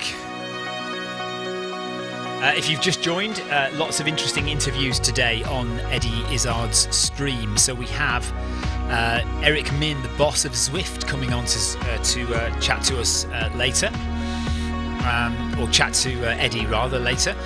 We also have Tom Williams, the UK boss of Parkrun. Tom will be chatting to Eddie a little bit later on. We've already had Andrew Usher. Andrew is one of our regular Zwift runners here on the Eddie Izzard project. So that was interesting listening to Andrew chat about his work as a sports scientist, I would say, working mostly with boxers but elite athletes. And if you're interested, Davina McCall and Joe Wicks will be on with Eddie later on as well. I will be streaming the Eric Min interview and the Tom Williams interview on my channel as well. I don't know, I have no idea whether it's legal. Don't ask me whether I'm allowed. Copyright infringement, I don't know. But I will put it on, and if I get told off, I'll turn it off. So there's that. But if you want to go and listen to Davina McCall and Joe Wicks, then you might have to go and find Eddie's channel. Eddie is broadcasting on eddyizzard.com, but also on Twitch, on YouTube and on Facebook. Just search for Eddie Izzard and you'll find Eddie's stream on any of those channels. If you've got any questions, if you're watching me on Twitch or YouTube or Facebook, and you've got questions, do pop them in the chat. I am looking at chat. I am engaging primarily in chatting on screen in the game to everyone taking part and running with Eddie. So I've got that on my right hand side, but also on my left hand side I have your chat if you're watching the stream. So you can ask me a question and I will endeavour to answer. And it can be about anything, it could be Zwift related, it can be running related, or it can just be life related, because, I like to think of myself as your life coach here on the Zwift Run Live channel and the Film My Run channel. No, don't trust anything I say. Don't believe a word I say. Right, we're still not running. Sussex Geezer is waiting. Adam Koffler is waiting. Clive Finnemore is waiting. Clive is running the marathon with me. We've got Adrian Mutsayers on with us. Has just joined a kilometre ago. And I don't know how far Adam Koffler's doing. Maybe just 10k today. I can't remember. Adam is with us and has been from the start. So we're on 8.5 kilometres. So not far to go to quarter of the way through. I'm doing the whole marathon with Eddie today. This will be my fourth one, but that's by no means the most. Eddie has done 20 marathons, 21 after today, and 4 for me. Clive Finnemore will be on marathon number 10 after this today. So he's done 10 marathons with Eddie. Jason Mitchell is on 7 marathons with Eddie and will add a couple more at the weekend. Kim says, Eddie always seems to stop when I join. And yeah, she has to keep going because she's got to go to work and only have so much time. That's a bit of a frustration, isn't it? Yeah, it's difficult keeping with Eddie sometimes. You have to keep your eye on what Eddie's doing. Make sure you slow down when Eddie slows down. You speed up when Eddie speeds up. And there's a big group of us constantly following Eddie throughout the marathon, having to kind of basically just do exactly what Eddie does. So running a marathon, we're running somebody else's race, which is always difficult and never ideal. When you run a marathon, you want to do your own race and not worry about other people and stick to your own pace and manage your own nutrition and things like that. Whereas with Eddie, you kind of have to go with what Eddie does. So when Eddie stops, we stop. When Eddie eats, we eat, kind of thing. You can't necessarily have a break when you want to have a break. Although we are going slowly. There are, this is accessible, as Andrew Usher said in his interview. This speed makes running a marathon accessible for pretty much anyone. I mean, we're going 6.5 hours for a marathon. So most people who want to do a marathon could finish in that time. Almost everyone, really, I would say, who's interested in running and wants to do a marathon would probably be able to finish in 6.5 hours. So we are taking plenty of breaks. We are walking a lot.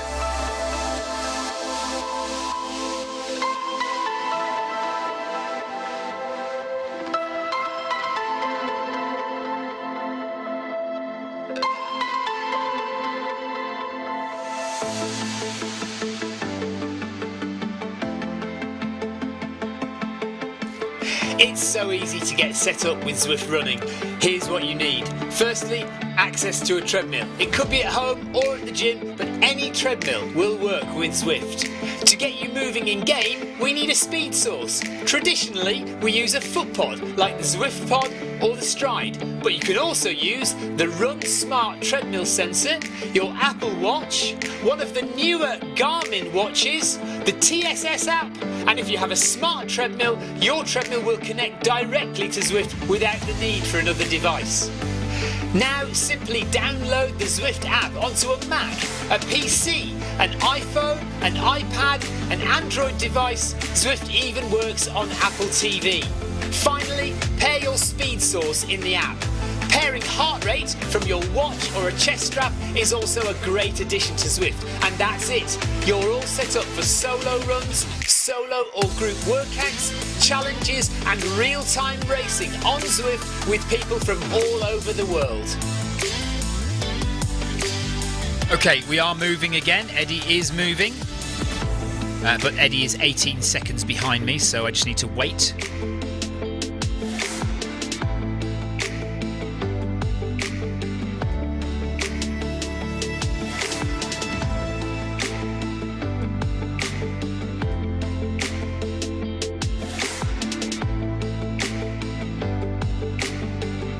Gradually increasing the speed, and we should be up to speed when Eddie joins. 5 seconds behind.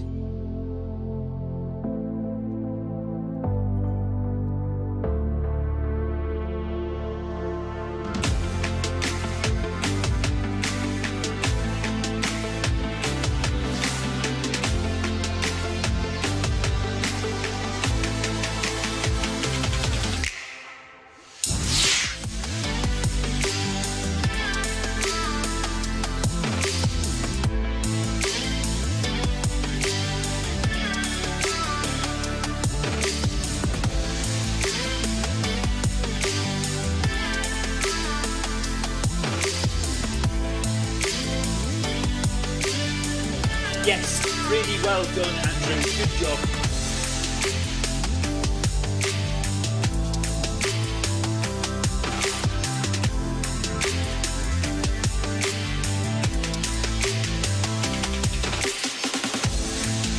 Jonathan says, by the way, at 10 kilometers per hour, cadence is 150.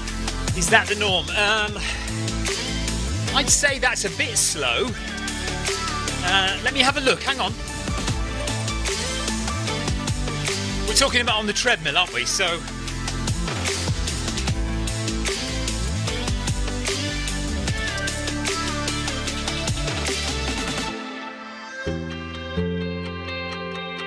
find my spreadsheet of 10 kilometer per hour runs. Go to averages and look at cadence. Okay, my average cadence indoors is 165, 166. So between 165 and 167, that's my average cadence for 10 kilometers an hour indoors. Outdoors, it's 176 outdoors. So always, my cadence is always higher outdoors. But indoors, 165-ish. So, yeah, that it depends. I mean, obviously, it depends how tall you are, Jonathan, and your particular running style. Some people have a very short stride length. Some people have a very long stride length, and it can be different for everyone. Yeah, I mean, if you can get it faster, that would be more efficient. If you can get it up a bit, that would definitely be more efficient running, I think.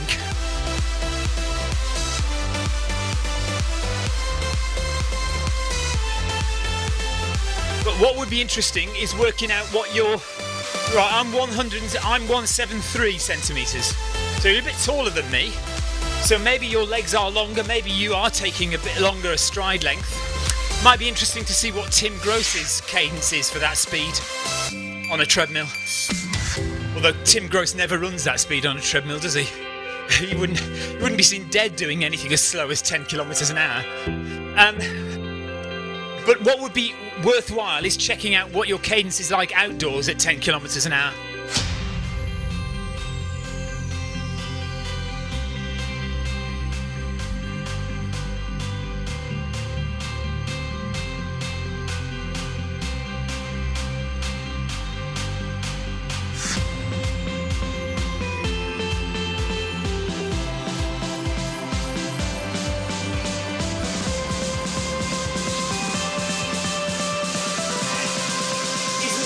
Why all of us midlife crisis people are running? Question mark.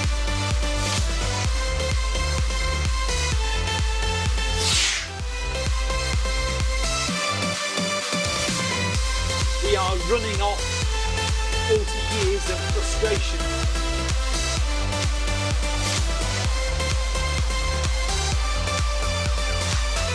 Right, Eddie's slowing again a little bit.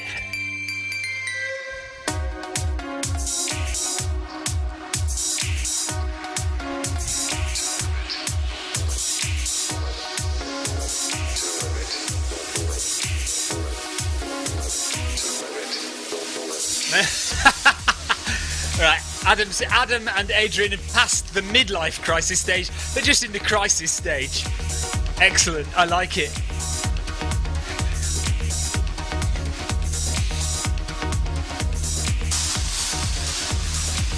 That is a good line. I've passed midlife crisis. I'm just in crisis.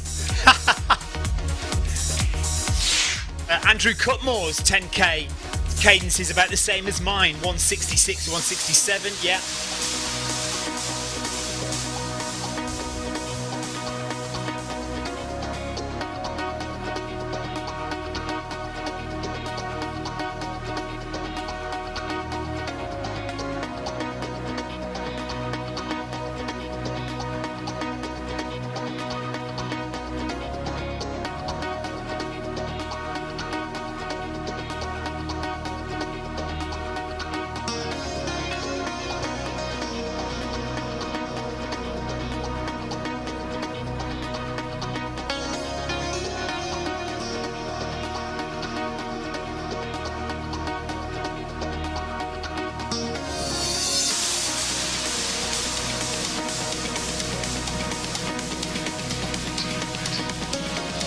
So Andrew's a bit taller than me, 178, but a little shorter than Jonathan. I think I'm 173. How much is that in feet? I'm 5 feet. I'm 5'8". What is 178 in feet and inches?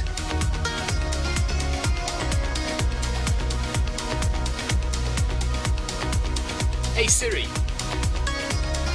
What is 5'8" in centimetres?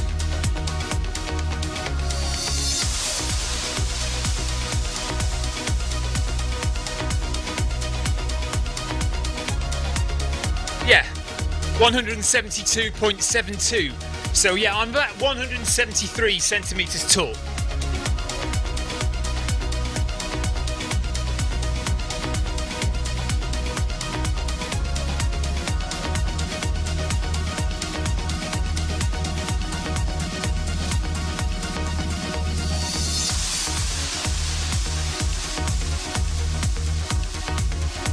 Crazy Canuck has given me a ride on, thank you.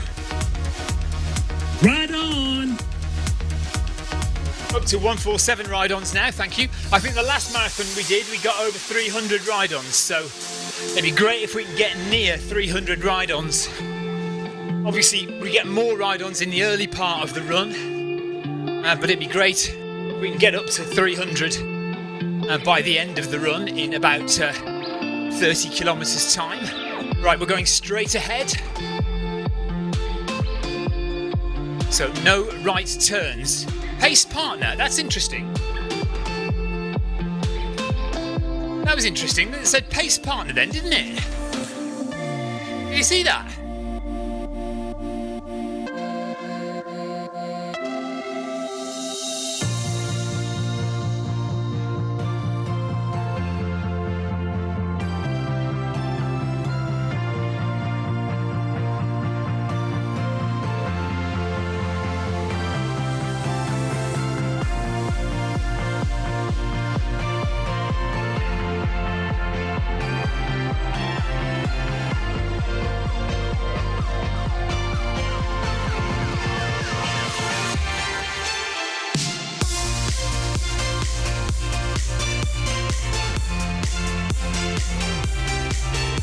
Okay, right, Andrew Usher has decided to try and catch up the 9 kilometres. Does that mean you're going to try and finish the marathon with us, Andrew? I've got to keep an eye on my direction here, so I'll pick up chat in a second.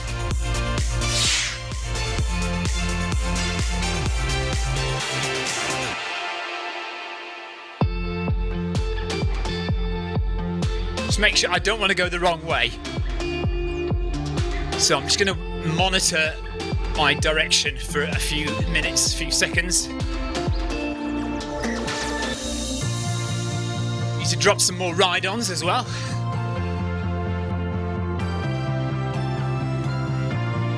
Storm Chaser is off. Thank you very much for joining us, Storm Chaser.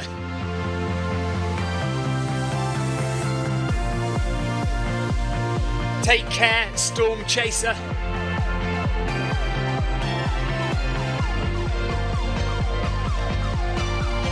That's why we need to take care, look.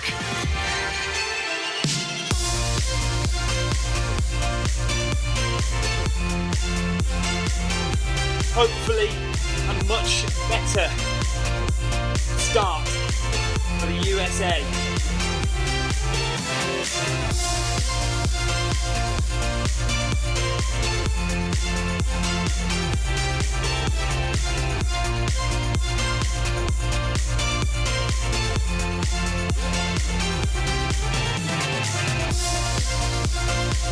Right, Jonathan says, I finished the last bit of Tour de Zwift number 4 at 15 kilometres per hour and was at 170 steps per minute. Yeah, that sounds about right.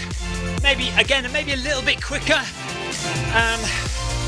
I think 15 kilometres an hour, I'd be going at 180. Maybe just a bit under 180.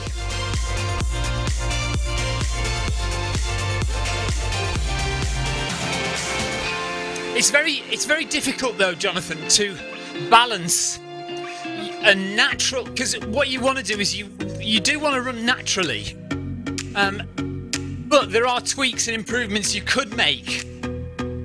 But it's getting that balance between running where it feels like you're running unnaturally and it's uncomfortable and doesn't feel right, to running naturally, which may be less efficient. And so you just need to find that balance. And the other thing is, the more you do it, actually,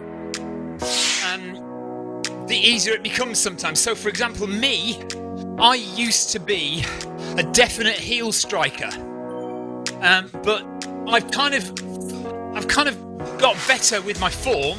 I wouldn't say I'm good with my form, but I'm more naturally now a mid-foot and forefoot runner. Certainly mid-foot. And that's just about gradually changing the way you run, and with more experience, concentrating on your form, it kind of should kind of become more natural, even though at first it might feel unnatural. So just get that balance.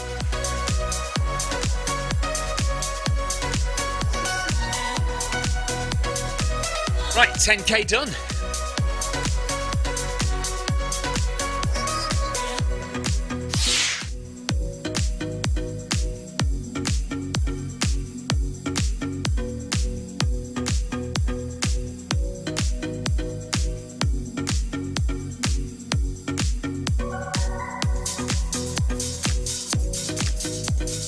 Yeah, now that's one thing I definitely had to change. When I was doing a lot more cycling about 3 years ago, and I was live streaming Zwift cycling, a lot of the people who chatted to me were saying, get your cadence higher, so spin faster, and because that's more efficient. So I had to force myself, and it was uncomfortable at first, and it probably would feel uncomfortable now as well, but I know to do it. So I was like you, very low cadence cycling, but I had to change to try and up my cadence. Right, Adam is stopping at 15 kilometres.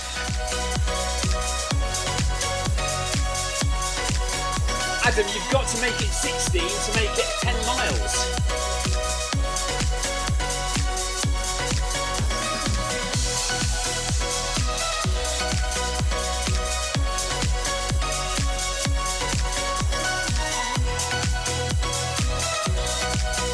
Spin it to win it, John Hepplewhite. Yeah, absolutely.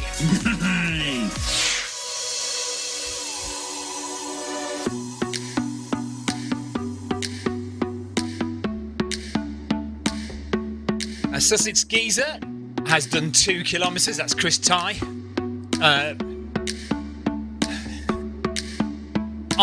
Forgotten R. Ambrose's name now. Ambrose is on 3.3. Alan Ashford 5.6. Adam Koffler is on 10.3 with the rest of us, with the marathon runners. Adrian Mutsays is on 3.2.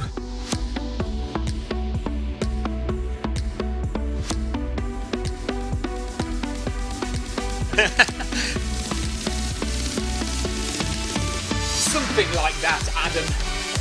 Full stop. To be honest, most of the time I have no idea what I'm talking about.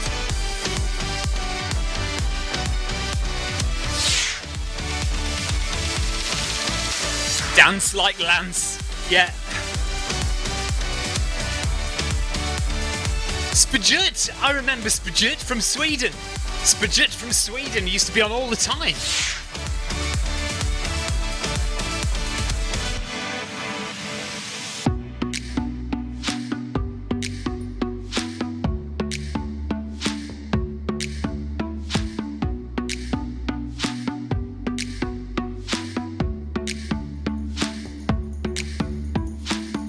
So for the first 10k I've managed to keep my heart rate in zone 1 and below 100 really.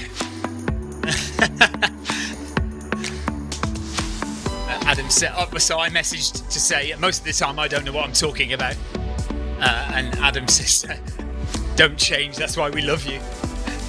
Yeah, I'm not sure I want to be loved because I'm an idiot. Oh well, there we are. Right, yeah, so the first 10 kilometres has been pretty good in terms of heart rate. Well under, for most of it, well under 100 beats per minute. But of course, actually, we have done a lot of walking. And while we're running, my heart rate is around about 100, just a bit above 100. But the more long distance running you do like this, at this slow pace, in zones 1 and 2, the more you'll find your heart rate goes lower and lower. I mean, only to a point, but lower and lower for these slow runs. But that's good, that's all good. Because believe it or not, that will help you to run faster for longer in those higher zones when you do have to do those more difficult sessions.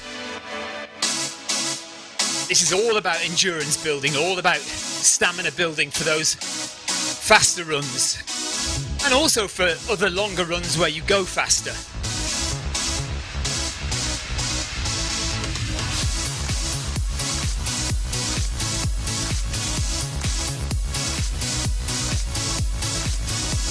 Is it Rebecca Ambrose? No. I'm going to have to look, aren't I? Ruth Ambrose, that's it. Ruth Ambrose. Let's drop some ride-ons. Right, so anyone who hasn't yet got a ride on from me, including Ruth, now has one.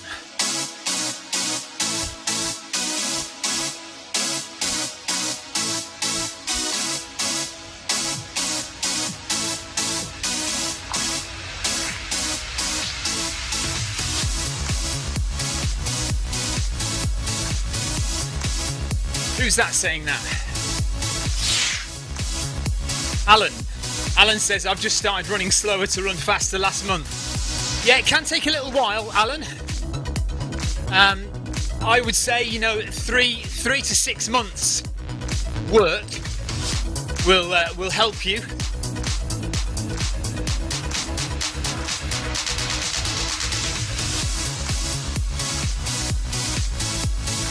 Remember, it's all about consistency.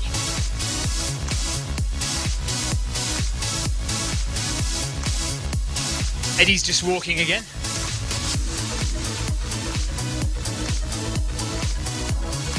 Slower running enables you to run for longer and further with less risk of injury and fatigue.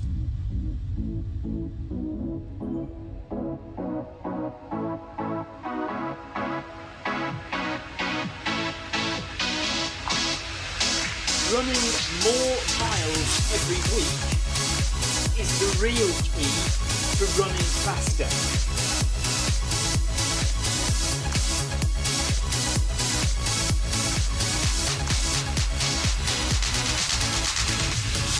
So running slowly just helps you to fit in more miles in the week without getting so tired.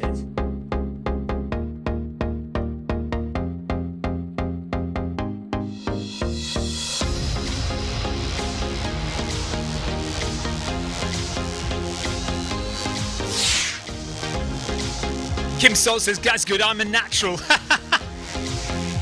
I like it, Kim.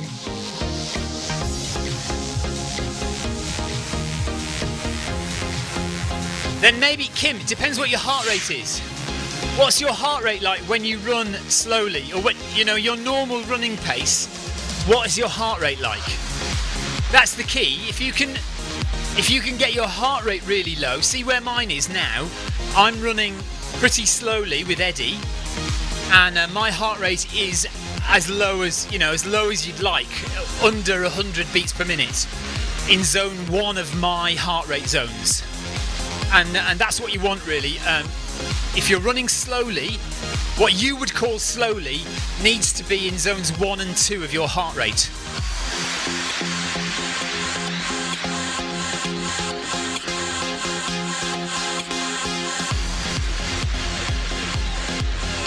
Looks like somebody's on the bike on Eddie's stream. Let me have a look. Trying to do as many speaking engagements as I can to get people to believe in what they can achieve. You know, every single one of us has come so far with. You know, anyone know who this is? We learn our biggest skill in life, which is walking, with no knowledge and no maths, no textbooks, no knowledge or understanding of anything, and we picked ourselves up off the floor and learned how to walk. So we're able to change and do amazing things now, and there's that ability to learn and adapt doesn't stop. We just switch it off because we become afraid of maybe not being able to achieve it or what other people will think, and we shouldn't be doing that. You know, we should be pushing forward continuously. Yeah, I got one. I had a few mottos in my life, but one is, if you reach for the stars, you can get to the moon. So that's what I'm like. Just shoot through the goal, and yep. I think you're doing that. So thanks. Good luck, James. I'm sure you're. Thank you. I'm sure you get James, somebody. And thank you. Stay COVID safe. Best wishes to your family. Take care. Thanks, Eddie. Bye bye. That's James Golding, and he's very determined. He's been through bloody hell in his life, and he is going to already got the world record and going to break it again. Well, he's going to win. What record? America.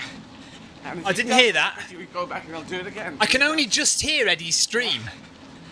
Yes. So I'm going to talk to Karen Hudner from Manchester in at 2 o'clock. And if you can scroll that thing, the list up. Ian, thank you. We've got half an hour before Eric Min is on. So half an hour of running, and then Eric Min, boss of Zwift, will be live on Eddie's stream. Kim Sol says it is 1:35 when I run at Eddie's pace, so not that low. Okay, well, so 1:35 is probably in zone 3 or at the top of zone 2. That's not actually too bad, Kim. Maybe try actually running even slower. Oh, stopped. Eddie stopped. Right, so yeah, maybe try running even slower, Kim. Try running so that your heart rate is definitely in zone 2. You do need to know what your max heart rate is, though, to get those zones right. Why, where am I going? I'm not going anywhere. There's somebody else going who's called Stephen. Alan Ashford says my heart rate is about 103 when running with Eddie. That's perfectly right. That's exactly what it should be, around about that for people of our age and our fitness level. That sounds about right. Yeah, Kim, make sure you know what your max heart rate is, and then try running so that your heart rate is definitely in zone 2. So that will be, for me, zone 2. Oh God, I can't even remember now. Around about 120 for me, I think. So try that, and if you can do a few of those runs a week, zone 2 running 2 or 3 times a week, and see after 3 to 6 months, then see if you can run faster without your heart rate going crazy fast. Right, so what Eddie's doing I don't know, but it's another pit stop. Is that mine? Ours, right, so me and Jonathan have around about the same heart rate zones. So 121 to 138 is zone 2 for us. Kim, I don't know what 135 is. 135 might be zone 3 for you, but I'm not entirely sure because we don't know what your max is. Because if your max is 185 like mine and Jonathan's, then 135 is in zone 2 anyway, and I wouldn't worry about it.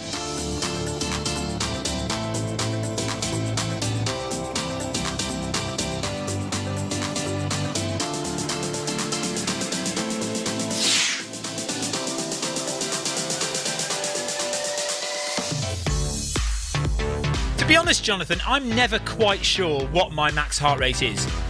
I mean, I put it in at 185 because that kind of seems to be like an average. Oh, we're moving again. That seems to be like an average of where my upper limit is.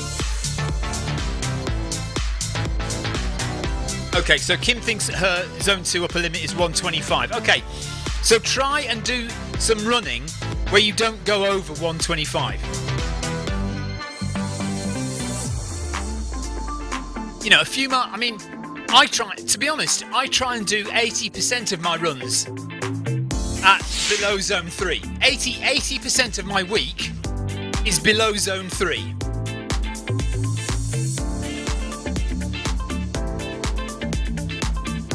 Very easy running. And then once or twice a week, I'll go almost as hard as I can for 5k or 10k. See, Jonathan, I've got a run. Do you remember that chaser run we did where everyone went off and then 2 minutes later I started and I had to catch everyone? Now, right at the end of that run, and I was wearing a chest strap, right at the end of that run, I jumped off the treadmill, and you know how when you finish you finish a hard effort, your heart rate still keeps going up for a while. My heart rate hits 202. 202. Now, is that my max heart rate, or is that just some spike at the end, or do we count that? I don't know. And that was in September last year. 202 with a chest strap.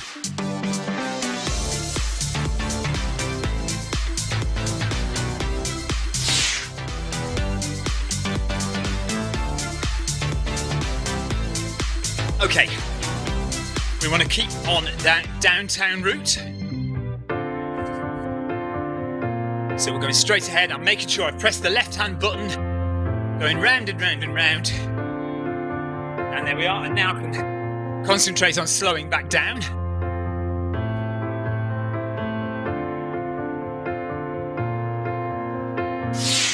Yeah, see, that's why I didn't count it, Jonathan, because I kind of thought, well, okay, it's just a spike at the end, but I don't know. Because I've heard people say, well, whatever, the highest reading you get, that's your max heart rate. But I'm with you, I think. I'm with you about it being a spike that you shouldn't really count.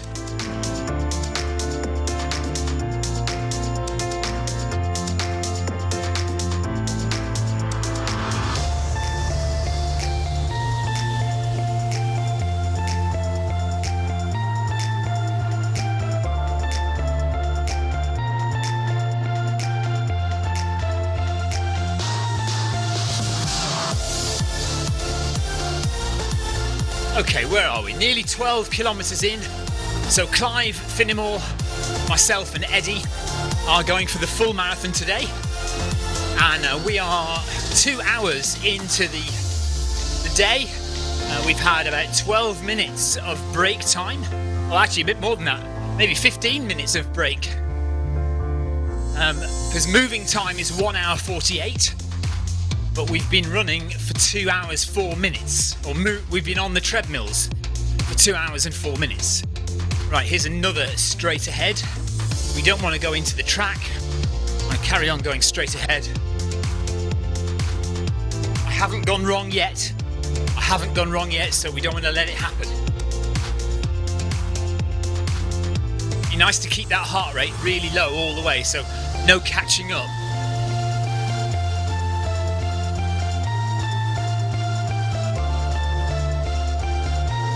There we go, okay. So Ruth Ambrose is on 5.2, Adam Koffler 11.8. Although Adam is not staying for the full marathon. Ryby is on 0.2 of a kilometre, just joined us.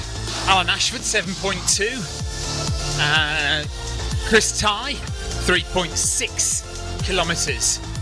Is that Amy Ryby? Okay, thank you, Adam. So Amy is with us.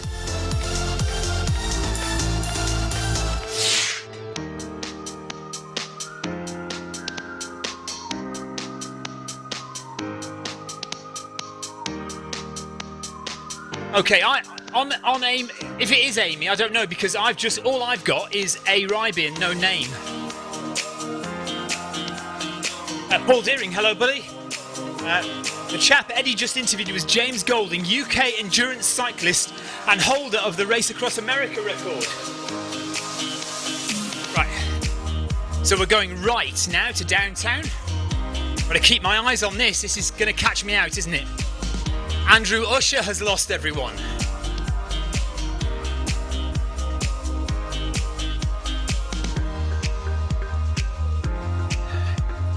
Adam, are you sure that's Amy then? Amy Ryby, is that right? Because I don't know, I've got no name. Right, fingers crossed I am going the right way.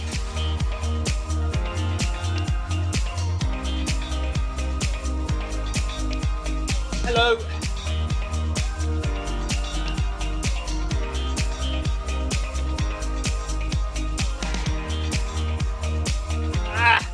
Can't type.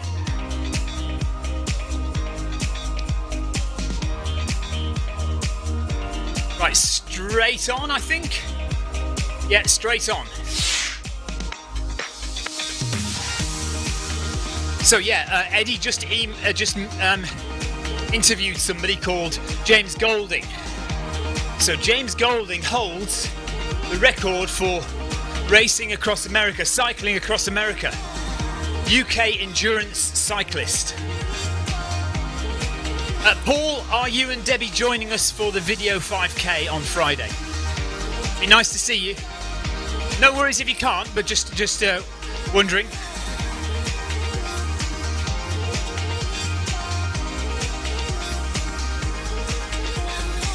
Right, we're going straight ahead. We're not turning onto the beach path. So I need to make sure I keep keep going the right way. Look, that's why we're going round and round and round, because I'm pressing that left button. There we go. Right, Jonathan has a final Zone 2 question. Was this final, last one ever? Or you're never ever going to ask me another Zone 2 question? Thanks, Paul. That's great. Look forward to seeing you. Jonathan says, just my final zone question from above. My Zone 2 pace is 10 kilometers per hour, but on days like yesterday when it didn't go well, do I slow down or just accept those few extra BPM? I don't know really. I mean, it depends how picky you want to be about your training. Zone 3 is not going to hurt you, you know. Zone 3 is just means that you're getting the same, well, maybe not actually even the same benefit, but you're going to get more tired. So maybe you do slow down. If your heart rate goes into Zone 3 and what you want is a Zone 2 run, then yes, slow down, relax. Don't put pressure on yourself. If it's uncomfortable and you don't want it to be uncomfortable, then slow down. Yeah, do that, slow down. Because what's the point? What's the point in going quick? Or what's the point in running when it's not what you want to achieve?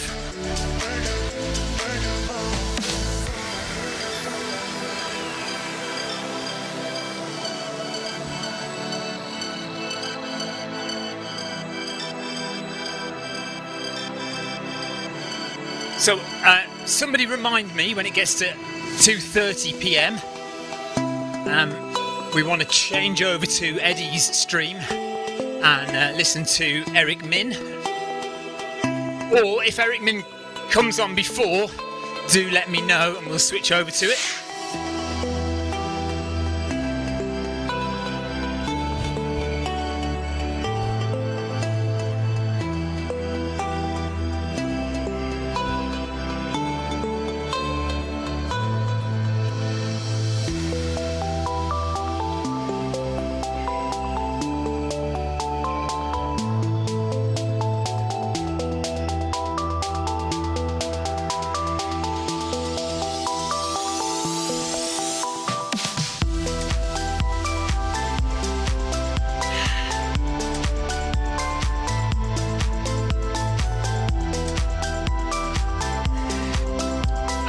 Andrew's found us.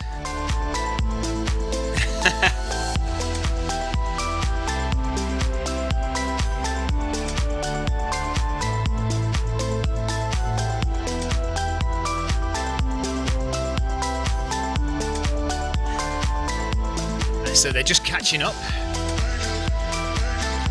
Andrew Usher may vomit, he says. I wonder why.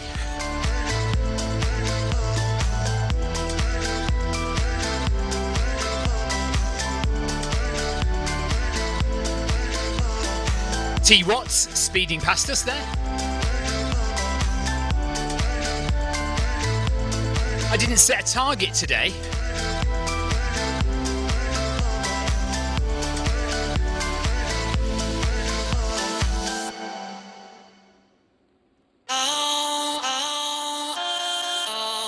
Andrew, try and spread the distance out over the next 30k.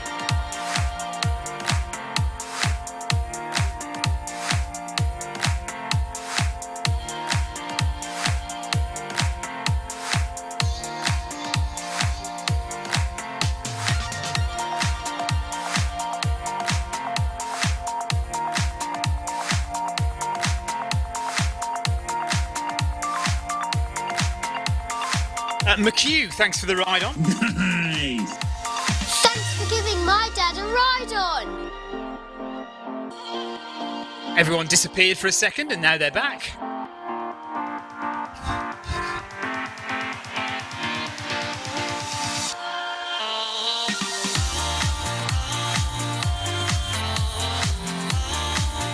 Great endurance training. Oh, for goodness sake.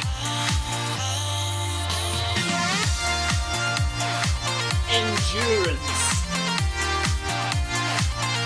No, it doesn't like endurance, it just wants to say insurance.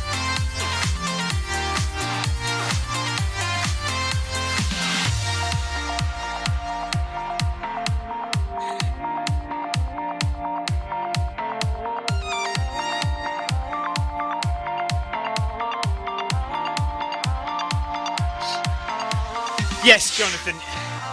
That's what Marcus Holmes does, isn't it? Basically, just keeps running when Eddie stops. Marcus just keeps running in circles.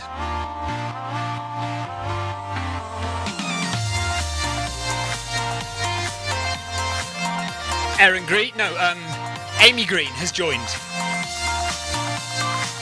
Hello, Amy.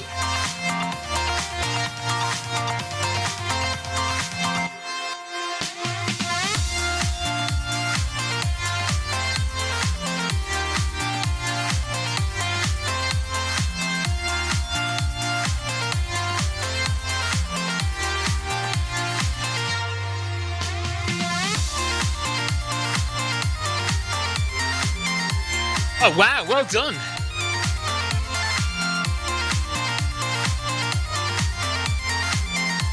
What, Andrew? Did you just do a sub 5-minute mile? Question mark.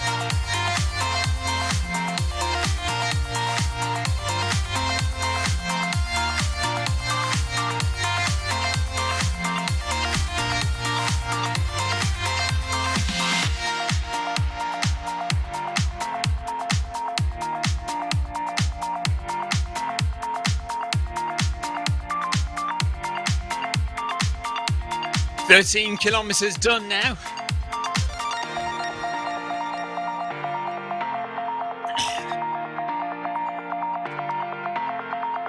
Yes, there are achievement badges for 1 mile under 8 minutes, under 7 minutes, under 6 minutes, and under 5 minutes.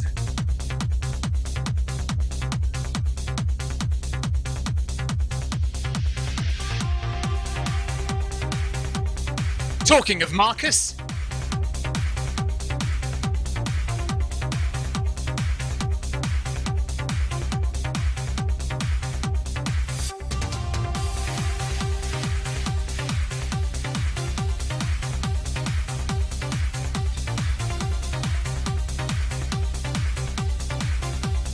hello Marcus, good morning to you.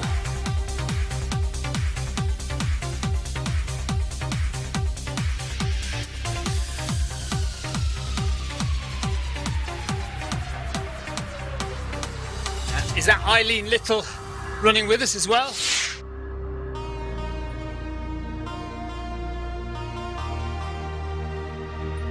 Jonathan, take care, buddy. Thanks for joining me for a minute. Nice.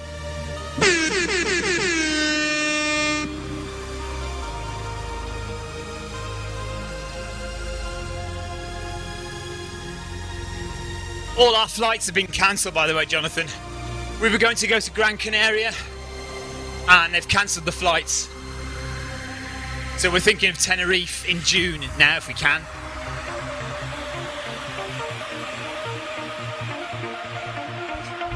Same race as we did 2 years ago.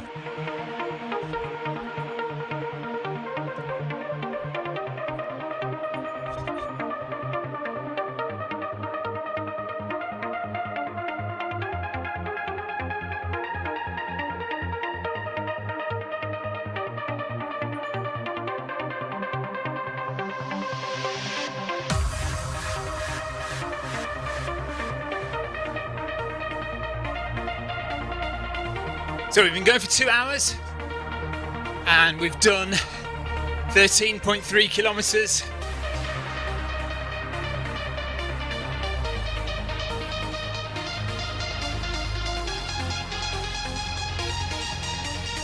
So we've still got a long way to go. 2:15 in the afternoon here in the UK. Yeah, they shut all the hotels as well. Apparently the race is still going ahead. But there's going to be no international competitors at all because there's no flights there. Well, certainly not from the UK. There's no flights there, and the hotels are closed.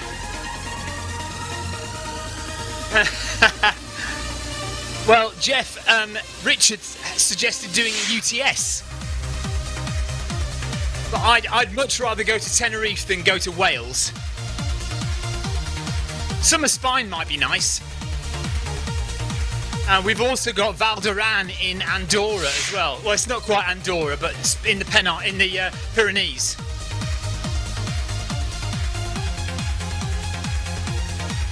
Jonathan says Jet2 have grounded everything until March. Wow. Yeah. We are going nowhere at the end of February. That's for sure. So still pressing my left button, look. If I press my left button, I go round and round and round like that, look. Until it changes. Yes, Marcus, right here. Turning right. Keep pressing my right hand button. And there we go. Okay.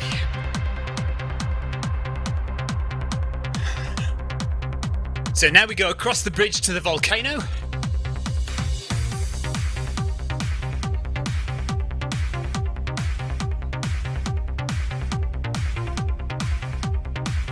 Ruth Ambrose is now on 7 kilometres. Chris Ty is on 5 kilometres.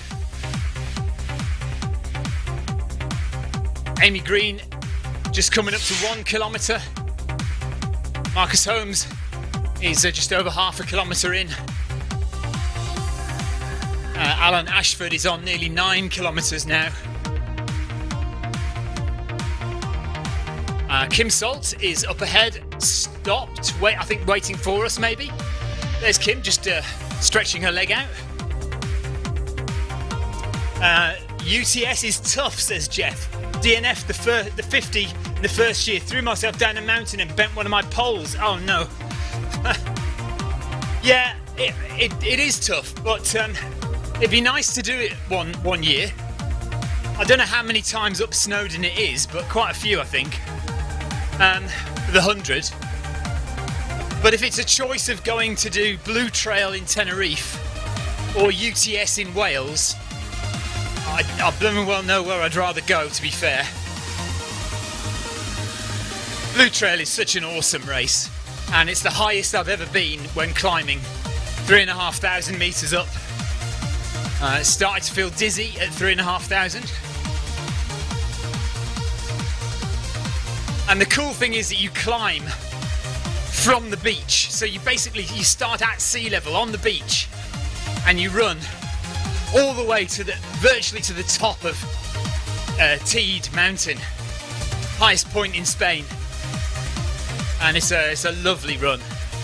Very hard, but lovely.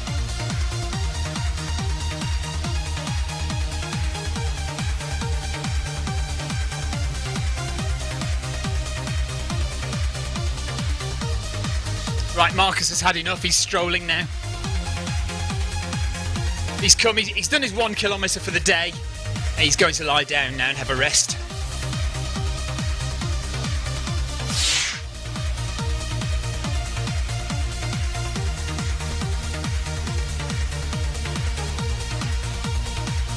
Well, Jeff, I will definitely enter UTS at some point.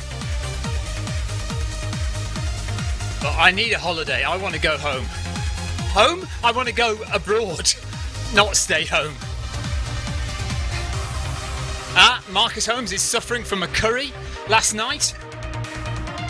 And, yeah, I had the... No, actually, won't talk about it. It's a bad idea.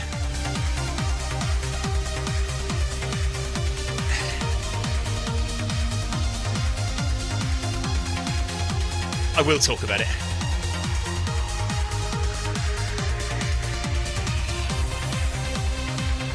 I had my trip to the bathroom before joining the run,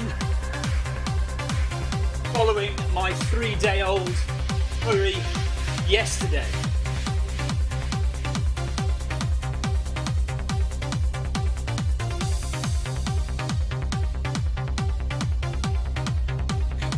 Oh, and I think, have we stopped or are we just going slow?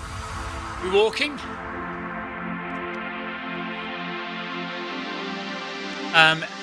Ryby is off. Oh, Amelia, aged 8.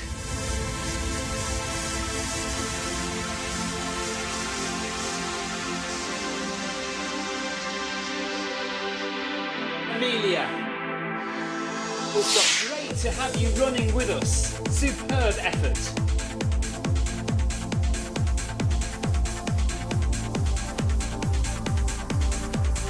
Right, we're going right. Well done, Amelia. Fantastic. 8 years old. 2.5 kilometres done. Brilliant stuff. Oh my goodness, Jeff, yes, fingers crossed for Chamonix. Victoria is already thinking Chamonix might not happen again. She's already panicking about it. But to be fair, I don't blame her because it is, you know, it's just worrying, isn't it? You don't know where we're going to be in 6 months' time. I mean, physically where we're going to be, but also, you know, in terms of society where we're going to be and the pandemic. Right, we're just letting Eddie catch up and also hoping to make sure I don't go the wrong way. We are going right here. We've been this way once already, so we've been round the course once already.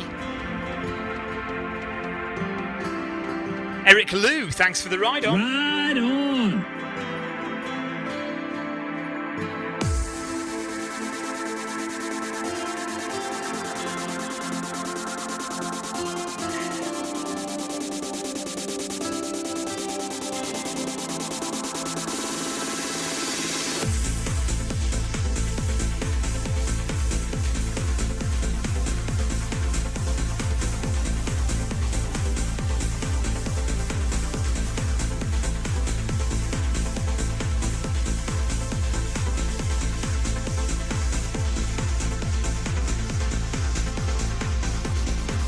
Right, coming up to the turn, and make sure, there we go, good, and catch up with Eddie.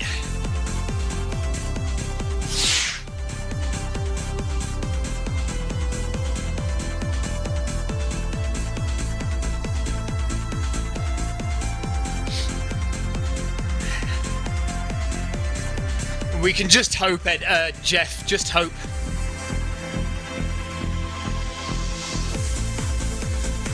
Marcus, only with the Wahoo app. Excuse me. I think the Wahoo app tells you how much is left. But also, if the lights don't flash, so you've got the red and blue lights.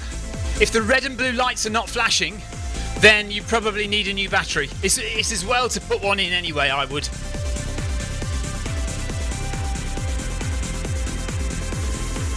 I can't remember whether the Wahoo app will tell you or not, to be fair. But to be safe, just stick another battery in there. If you can't see any lights, that's what I do. If I can't see any lights, I after you've tapped it, you know, tap it a few times. Oh really? Yeah, just put a new battery in and see what happens.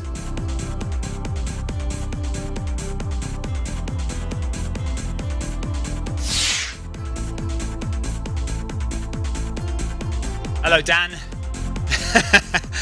Dan says top work as always. Listen, Dan, thank you so much for pulling me through that 5k the other day, or 4.9k, whatever it was. If you hadn't been there, running next to me, pulling me along, I wouldn't have worked as hard as I did. So thank you very much. And I knew you were goading me. I knew. You could have just run off if you'd wanted to, and you let me win. You let me beat you. So thank you very much. Much appreciated.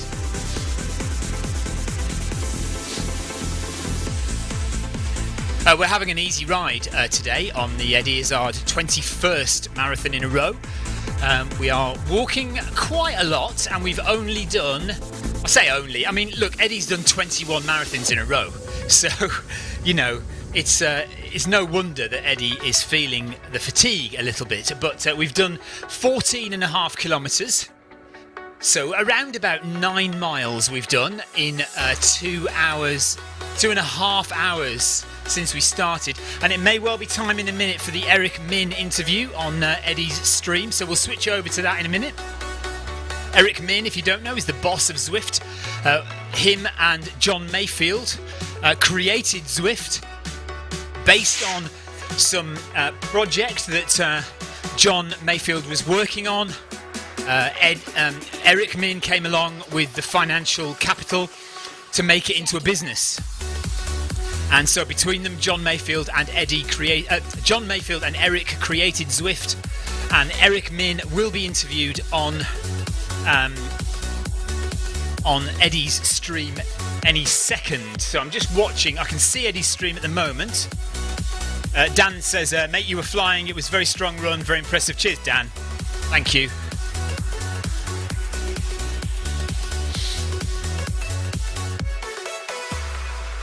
It's all this, you know, it's all this low heart rate stuff that helps, mate.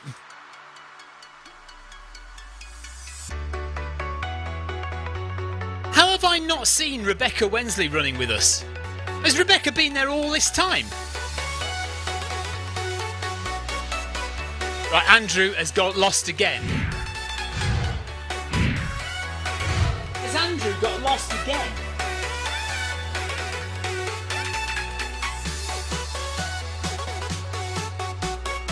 Has Andrew got lost again? Question mark.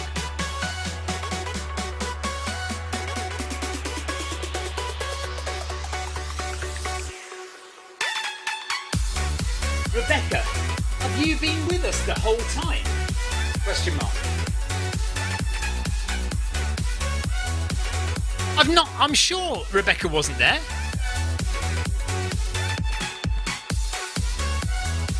Bye-bye, Amelia. Take care. Bye-bye, Amelia.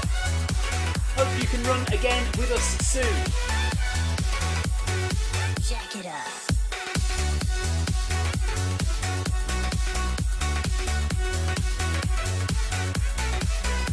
Right, another bit of peanut butter sandwich. Okay, Rebecca says sort of. I thought I hadn't seen you. Good job on the distance so far.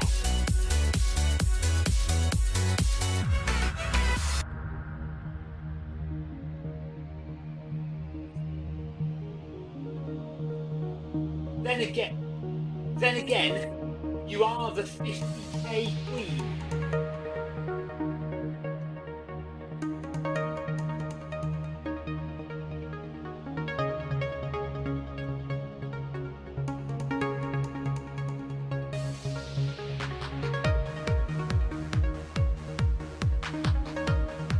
Okay, so Andrew is trying to find us. Rebecca has made up the miles. Now, who's this? Because otherwise we Yes, I don't we got need to be Richard on. and we got your Zwift right on top of your eye, and that wouldn't work so well. How are you? So we've talked a number of times, haven't we? And to get this built up was quite quick, wasn't it? To have a connection with you at Zwift and all the guys at Zwift and get it working. But Is this we've Richard? sort of got it going, haven't we? We're sort of doing it. Yeah, it did. It's sort of the project came to us mid to late December. It sounded, absolutely perfect for Zwift. It's exactly the kind of thing we love to do. Richard. Is to bring people around the world together, and that's effectively what you're doing with the whole project. So yeah, it's been a joy to be involved, and it seems to be working very well. I think everyone's in absolute awe of what you're doing and day to day, and I know the community are right behind you and very engaged with the process. And every evening there's a lot of discussion on all the Facebook groups about the challenge. Oh no! Has it inspired? I mean, it's inspired people, but it's also just pushed people to do their own kind of mini challenges. And I know a lot of people within Zwift are running every day. I know I certainly have run every day with you in January, just for a short amount of time. And it's just that kind of discipline of having a mini challenge to aim for every day, and pushing yourself to do more, which is brilliant. And there is you have a Zwift motto, don't you? That's almost similar to ours. Yeah. Well, we've got one Zwift for all is the kind of overarching thing. Our mission statement is to make people more active more often. So just getting people to do something and off the couch and keeping fit and healthy, and that's the sort of one of the key things about Zwift is to be as inclusive as possible, and it doesn't matter. We have top professional athletes, Olympic gold medalists training on the platform, but we have people, just who are doing it completely recreational, and I think if anything that's the strength of Zwift is that ability that everyone will find someone. There's so many people on the platform at any one time. I think our record we had of over 48,000 on the platform at once on Tuesday evening, which is generally our sort of peak time. So you'll always find someone on Zwift. You'll always find someone your level to train with. So it's never a lonely place, which is brilliant. That is a nice thing. Now, I've got a little bit of information in front of me that says you will talk about a Zwift donation to the fund. Is that right, or am I making things up here? That is right. We're very pleased. I know Eric was going to announce this, but Eric hang on, because Eric's on later. Do you want him to? We could leave it to him if you want. I think Eric's on Saturday, but I do believe I think he can tell you more details on it. But I know Zwift are making a pretty sizable donation to the charities, which are obviously extremely worthwhile, and I believe it's pushed the donations over the £100,000 mark today. So wow. So that's something to celebrate for sure. Let's have a look. I'm looking at it now. We're now at £89,000, so we're going to be over the 100,000 in euros, over 100,000 in US dollars. But yes, we will leave that. Eric is on today, I believe, in about an hour's time. And is that right? Okay. Yes. Well, so I believe he's on later today, but so we'll talk to him about him and coming into the thing. He was Eric the person who there was someone called Jonathan whose idea it was, wasn't it? Is it John Mayfield? John Mayfield was a computer programmer, a video game programmer who was also an endurance cyclist. Did some sort of long distance cycling, and he just decided one day he had kids and he couldn't go out riding outdoors for hours, and decided to kind of link up his indoor bike trainer to a computer and create a virtual world where he could effectively ride indoors. I believe it was Eric. Again, it's a story he can tell you, but I believe it was Eric who had the brainwave to with the internet to make it a community where other people could ride together within Zwift and ride and run. Well, we'll talk to him about that story, and tell us your story. How did you come to be? Oh, you're a triathlon consultant. Yes, tell me about that. At first, my first love has always been football, but I was a runner.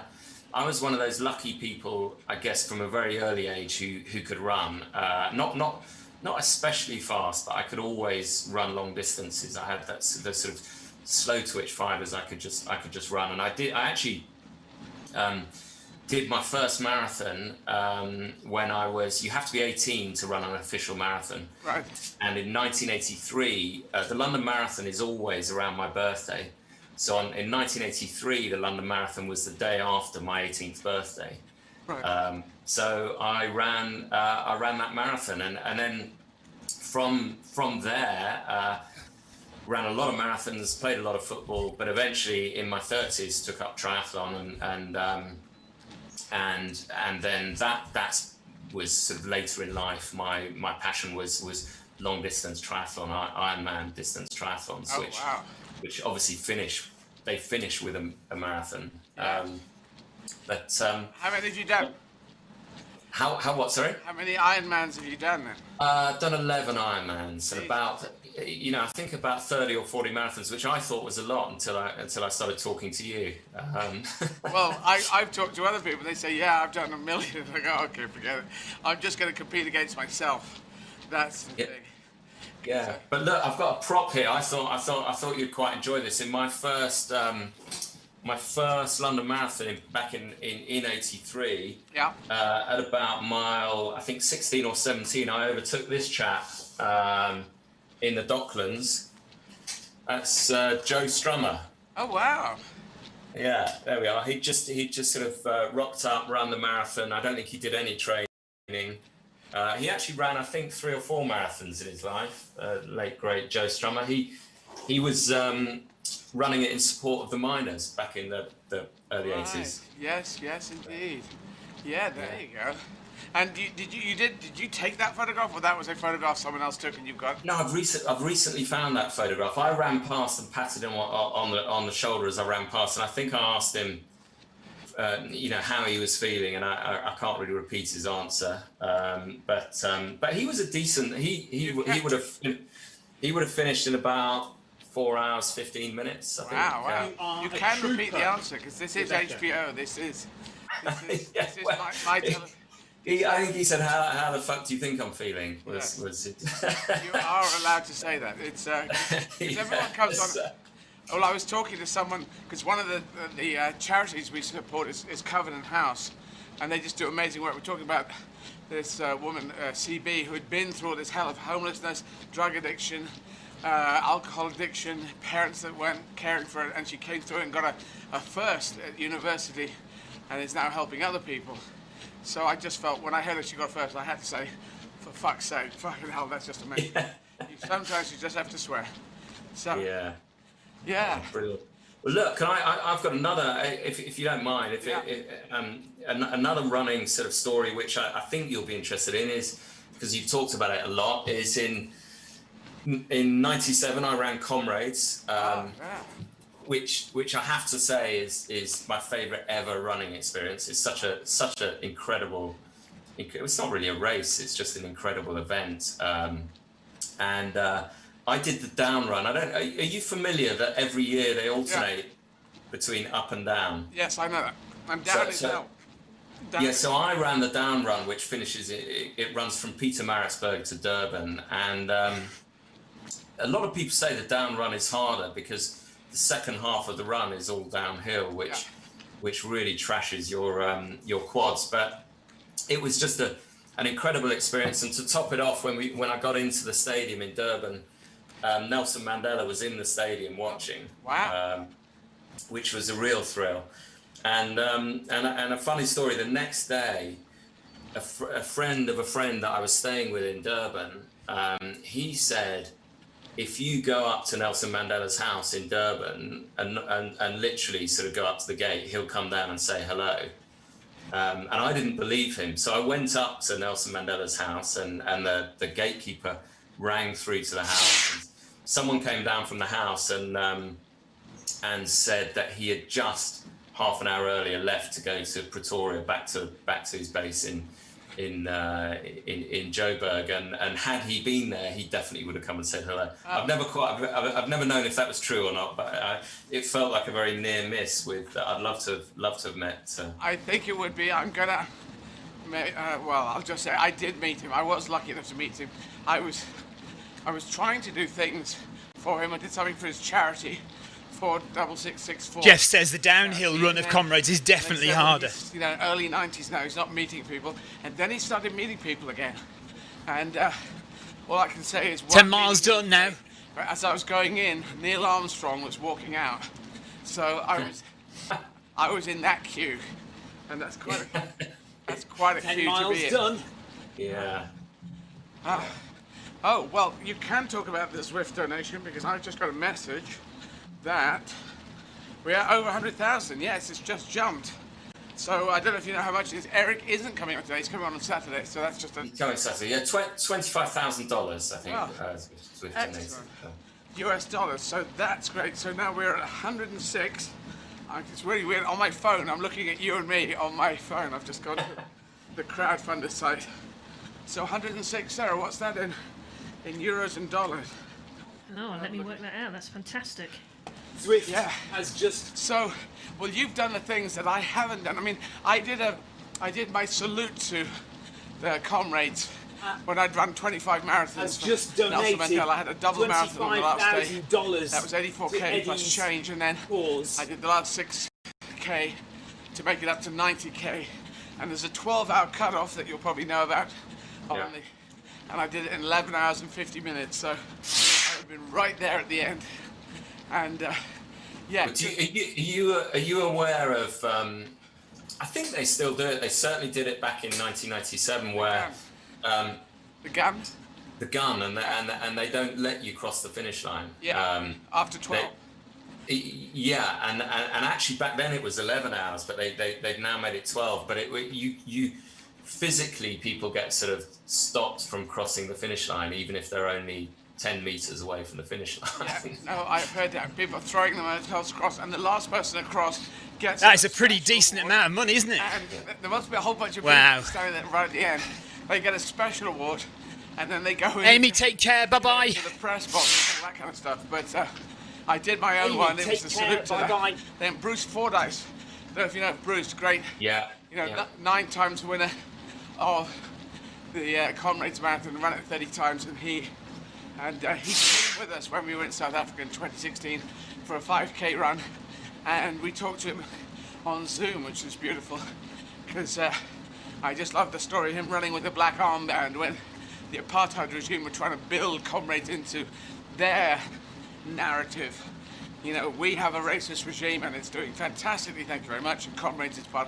And so he pushed back on that. Number of runners did with the black armbands, and the people on Robben Island were cheering him on, and he won. So that's a lovely story, and he met up with Nelson Mandela. So yeah. Nelson Mandela, a great human being. I do. Yeah, yeah, and it's such a... It's interesting because in South Africa, the South Africans I've talked to, you know, over here, the big challenge is to run the London Marathon, but in South Africa, just people when they decide to do a challenge, they think, right, we'll run Comrades, which is a heck of a challenge. I mean, I definitely I look back on my life. There's certain things where I remember being quite scared about. You know, I didn't know if I could run that far when I did it. So it felt like an achievement. And I think my first Ironman felt like that. And it is good to push yourself to do things that you're not sure you can actually do. Yeah, I'm not sure if I'm going to go and do the Comrades. And Bruce is saying I've got to come, but maybe. But you see, what I love about these is I can sort of craft my message on this. You know, make humanity great again.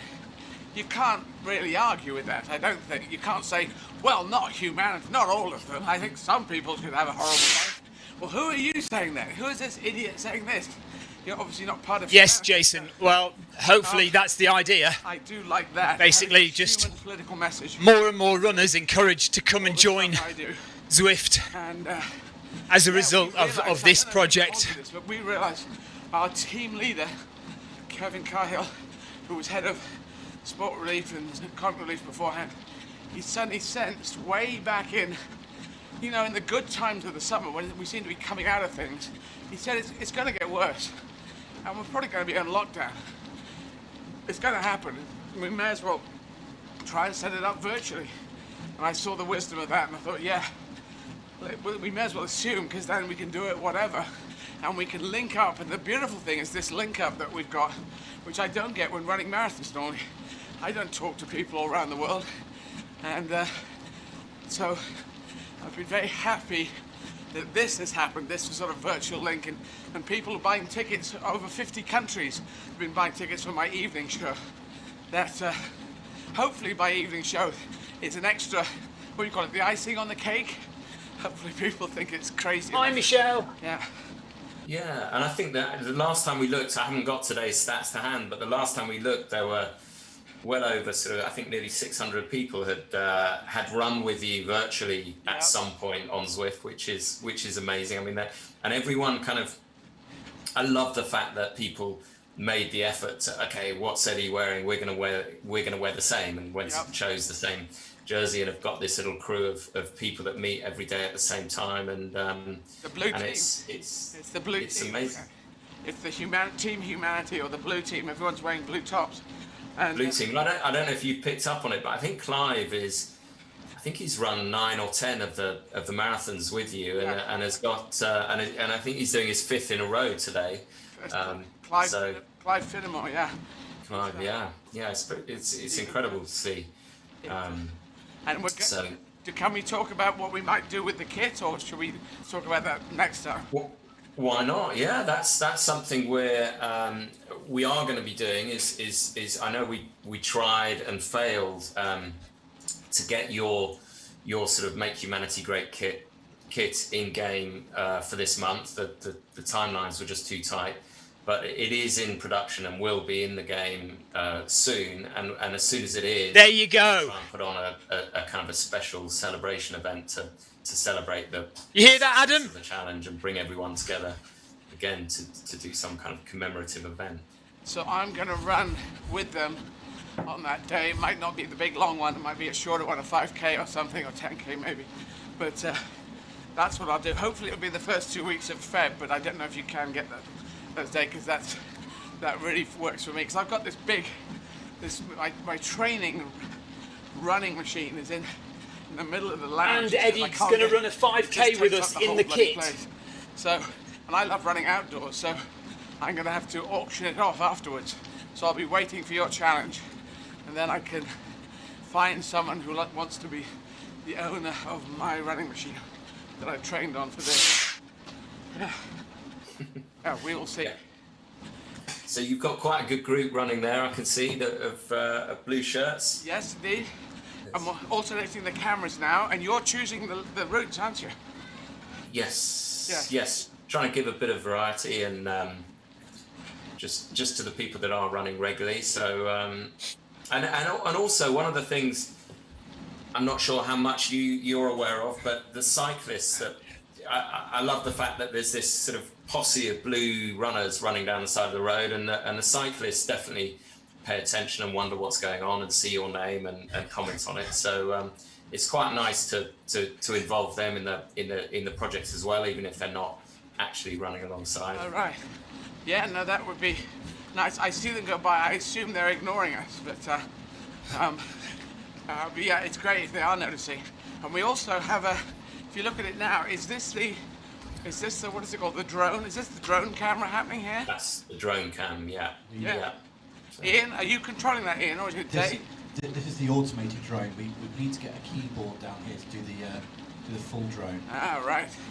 Yeah, we're having quite a bit of fun with all these. Yeah, now we're mixing it up now. Yeah, it looks amazing. And Sarah, so what's the totals in pounds? So the totals in.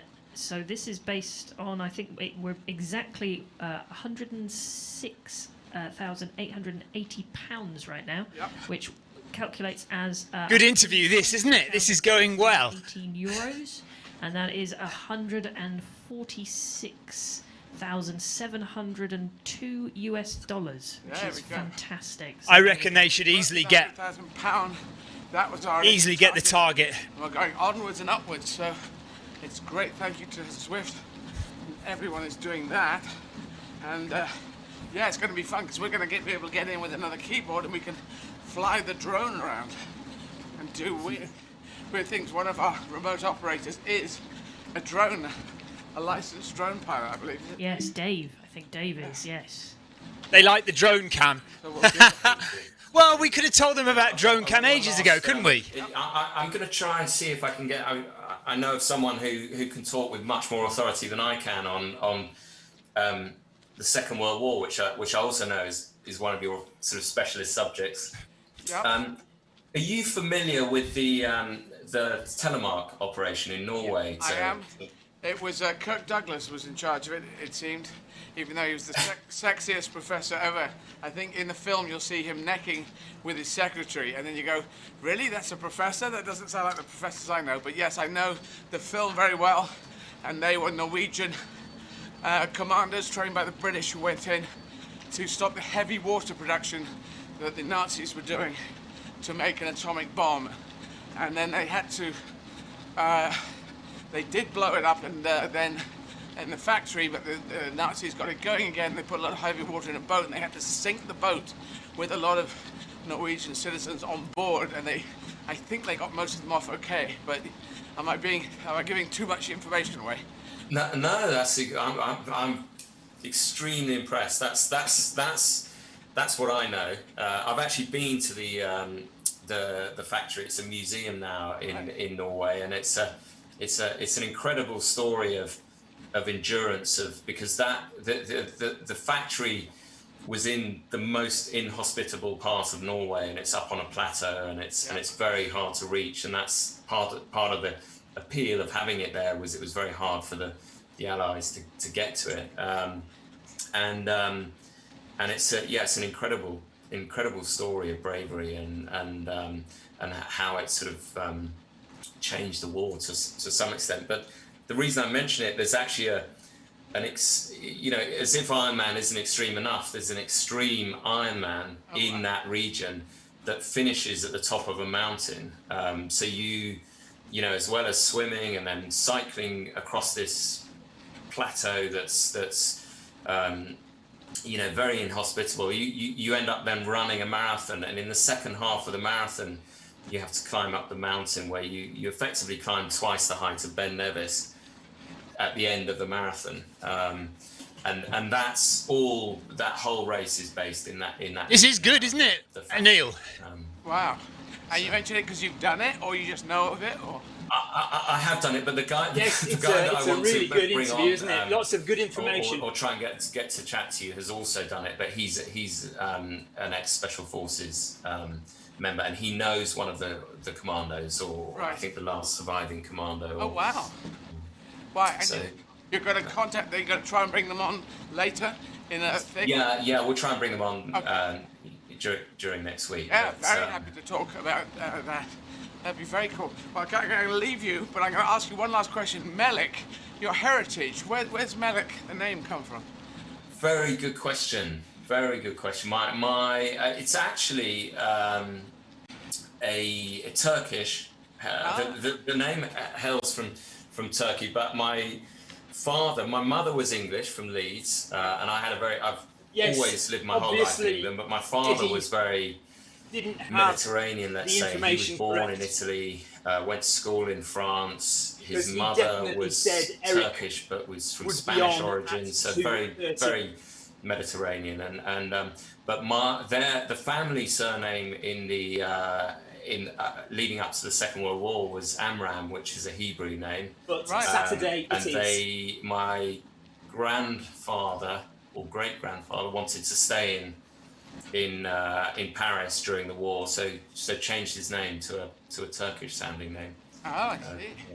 And well, they managed to escape to Turkey, and that's where that side of the family is based in. Well, throughout humanity, people have argued about immigrants, and in fact, when we look at it, we just know for absolute certainty everyone is either an immigrant or a historical immigrant. It just cannot be any other way. No, yes, Neil. We've had Romans come definitely. Good information from Richard there.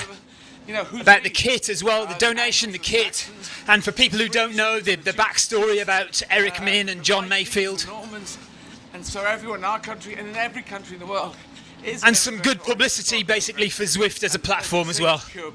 Right, we're going left. That idea is the strength of the blend of your genes.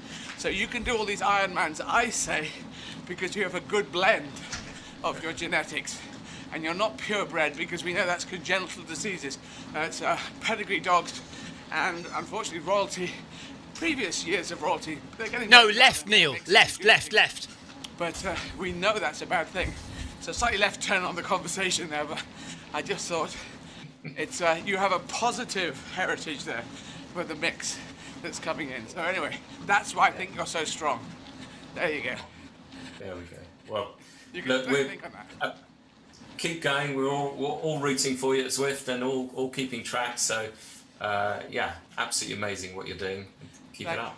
I'll talk to you soon. Thanks very much, Richard. Okay. Cheers, Ed. Cheers. Okay. I'm going for a pee, and then we're going to do a podcast. Cheers. Right, break time. So more coffee. That was brilliant. Really, really good interview. Let me go and get some more coffee and I'll be back momentarily. Over 2 million tonnes of food a year is wasted within the UK. I'll leave this on for you. FareShare is tackling this problem in a strikingly simple way. We work with farmers, producers, distributors and retailers to save good quality fresh food from being wasted, so we can get it onto people's plates instead.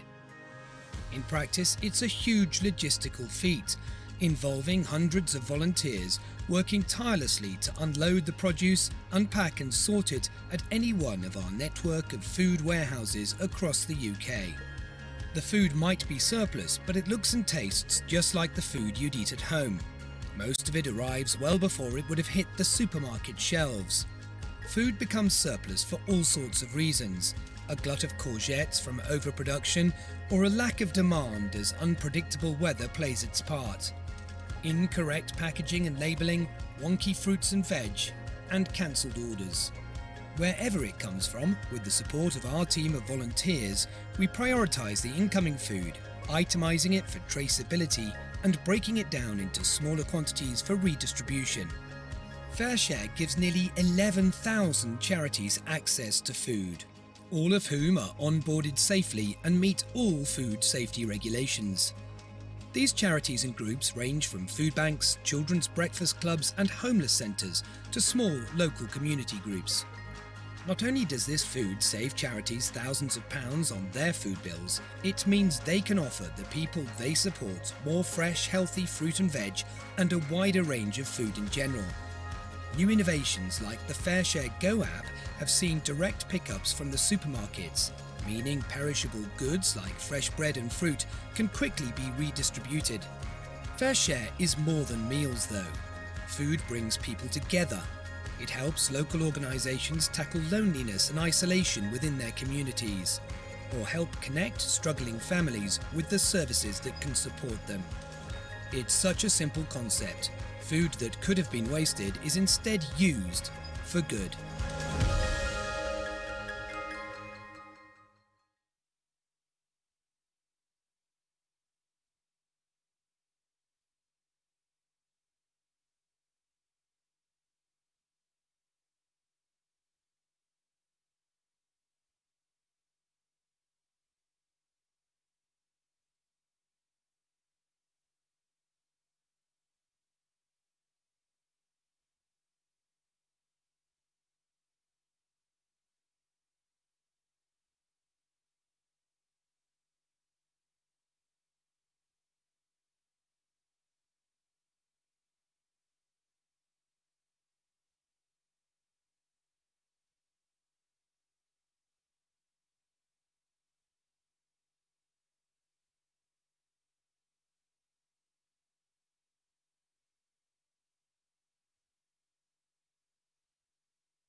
Okay, so here we go.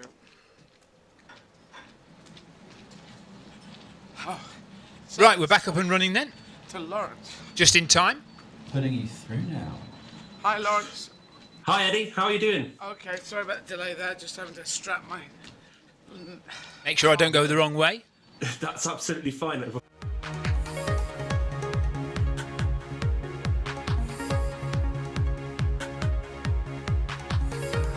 Just concentrate for 1 second on getting the right direction. Here we go. I've got another coffee. Headphones back on.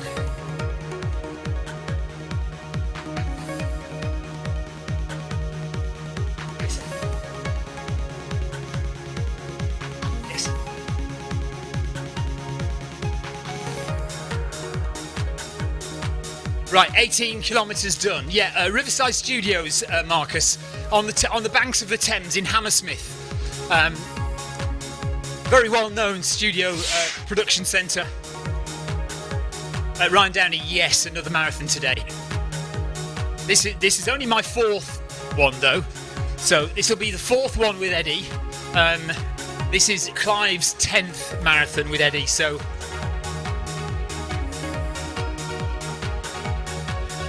My heart rate is not connected again. Come on, heart rate. Might have to try and reconnect heart rate.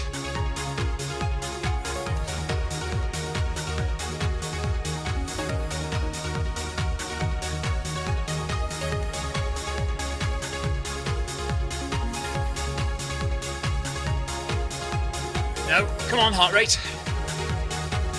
Oh, there it is. No, that's the Ant Plus. There it is. That's the one we want. That one there.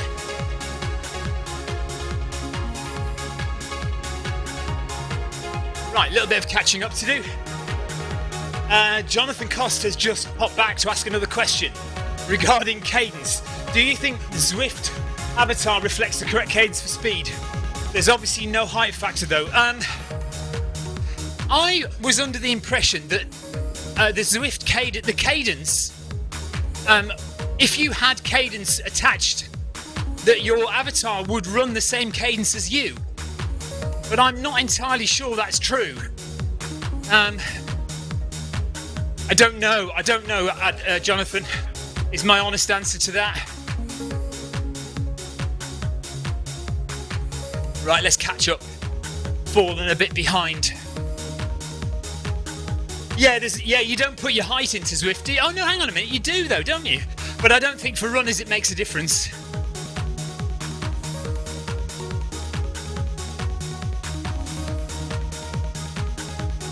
I mean, the cadence definitely changes depending on how fast you run. Oh no, Bluetooth drop out. That's annoying. Okay. So we'll do the usual. We'll go to Bluetooth settings. And we turn Bluetooth off. Then we turn Bluetooth on. That's why heart rate dropped out then. That's why heart rate dropped. Okay, menu. So we need to do this as quick as possible so we don't get left too far behind. Unpair everything. And then repair. Let's repair the treadmill first and hope that works. If not, we'll have to turn the treadmill off and then on again. And we'll go and do it all again. Right, let's try. Let's get moving. No, okay, so we're not moving. Right, off and on again.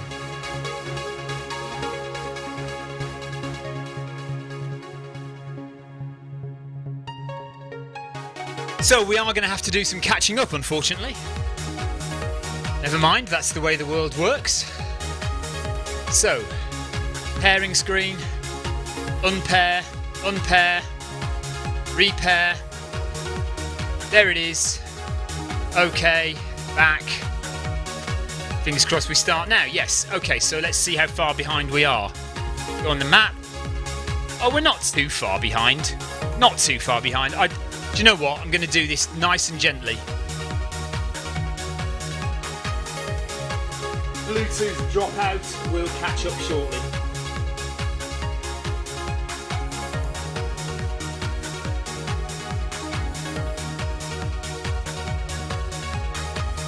Clara Davies is going to join us shortly as well.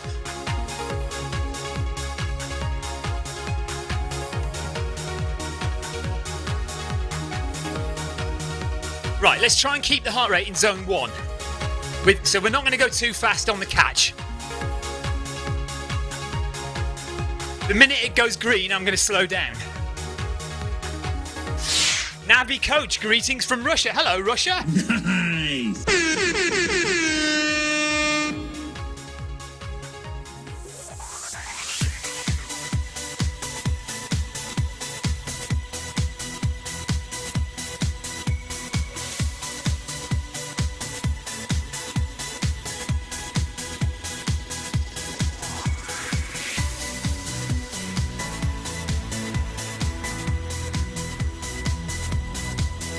Nice slow catch.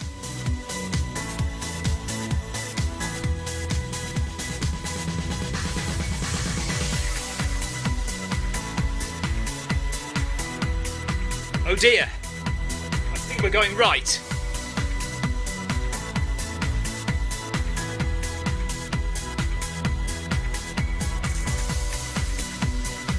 Which way is it? We're at the turning, guys, the last turning.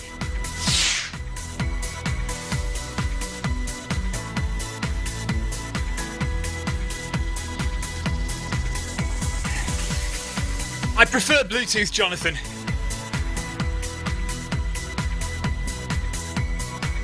Yeah, it's right. We're going right over the bridge. No. We're going right anyway. I'm sure we are.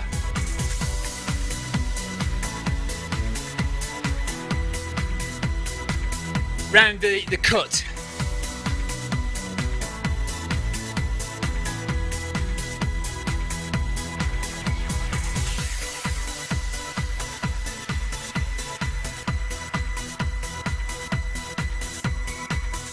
Neil Messenger is just behind me as well. Okay, so we're turning right here. There's the seals. Can you see the seals? Beautiful. Look at that. Okay. So slowly catching, Eddie. Trying to stay in zone 1 though. Right again. Okay, thank you.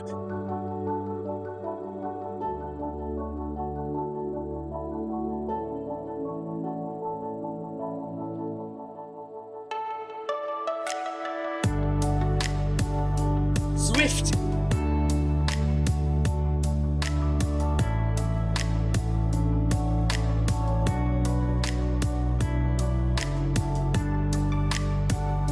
Kit will be available in-game after the end of the challenge.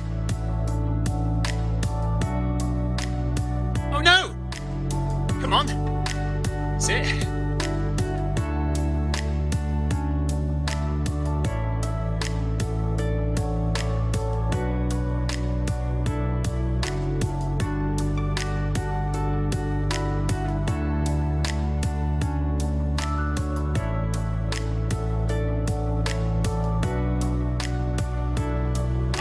Gone the wrong way again.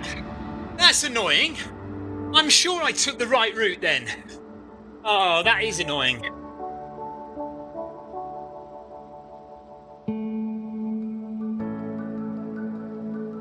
That's not what I wanted.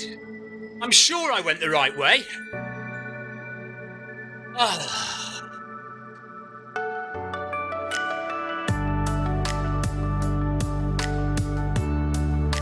Okay, I have failed and I have gone the wrong way.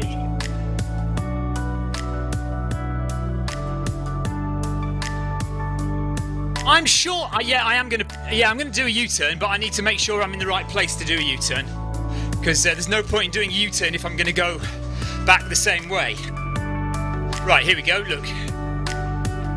So now we need to go straight. Oh, no. Come on. Right, turn around.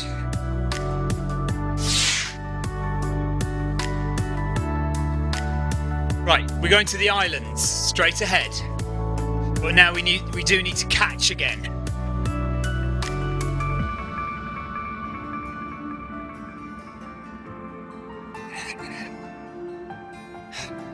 I definitely was going the right way.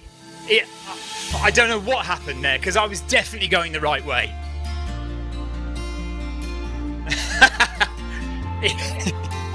This is the only funny thing about my stream, isn't it? I don't know. Right. Islands, definitely going straight ahead now.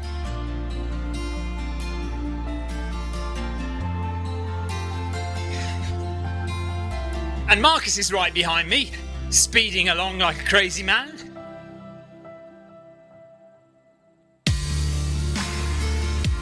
Left, then left again, Clive. Okay, thanks.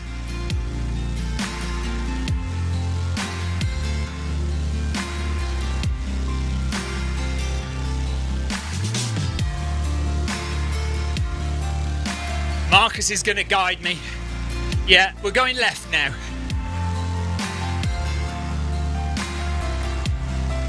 Thanks, Marcus. And somebody else is behind me as well. Rebecca's behind me. So Marcus and Rebecca have come to rescue me. Oh, bless you guys.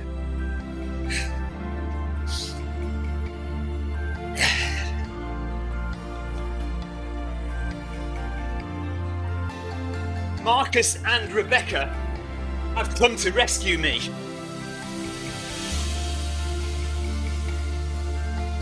Yeah, going left on the islands.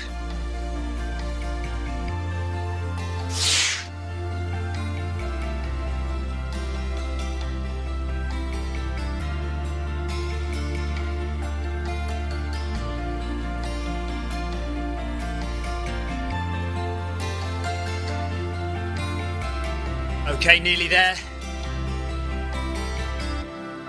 Okay.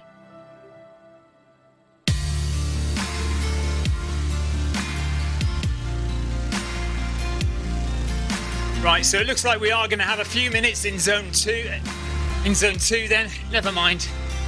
Well, we're coming up to halfway now, you know, we're not far off halfway. All good.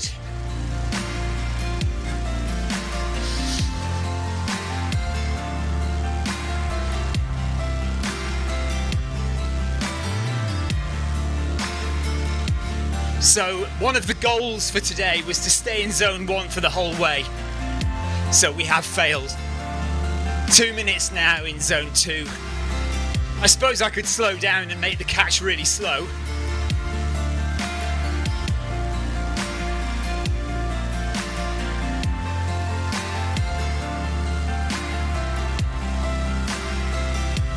Wait a minute, now have we gone wrong again?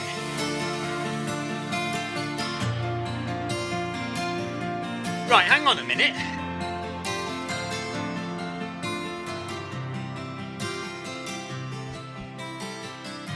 Oh no, there they are. I think we're catching them up.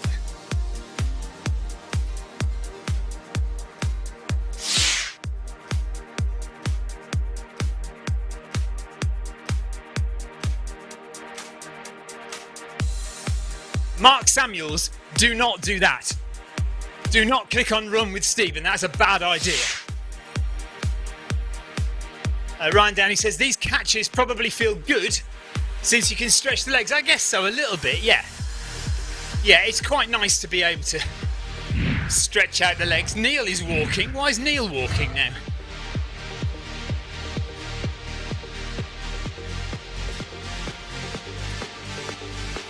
Oh, I see where they are. I see where they are. Okay, okay. Round the bend. Yeah, I'm looking at the map. Oh yeah, on top right of my screen. Yes, I'm looking at both maps.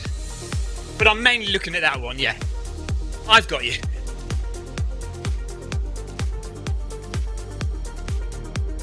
Three minutes now in zone 2. Ian has stopped running. Is that you done for the day, Ian? 5k?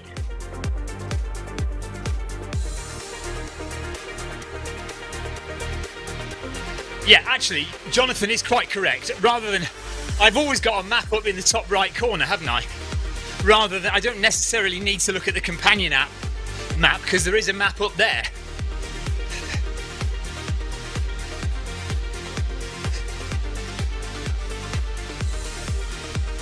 So Neil Messenger, Rebecca Wensley and myself are making our way back to the back of the group.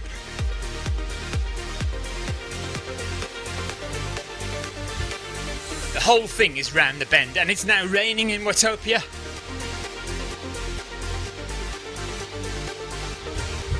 Ramos, Jackie Ramos has joined. Hello, Jackie.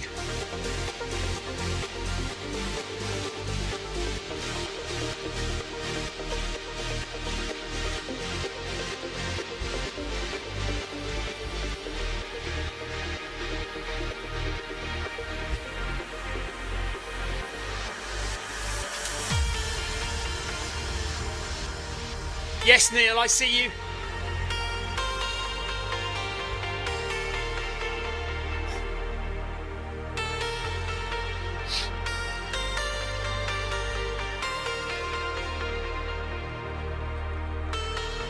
Rebecca is up to a half marathon now. Ow! There's a bit of a static shock. Half marathon up for Rebecca.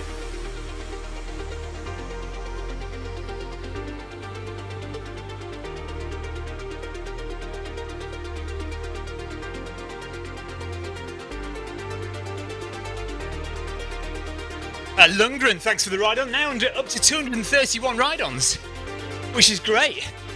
So maybe we'll get to 300 by the end of the run. That'd be awesome.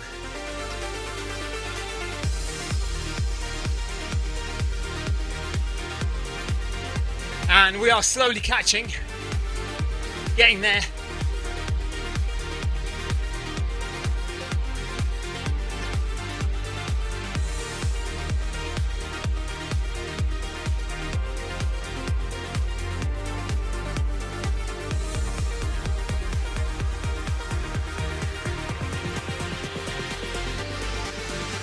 Michelle Young, well done Rebecca.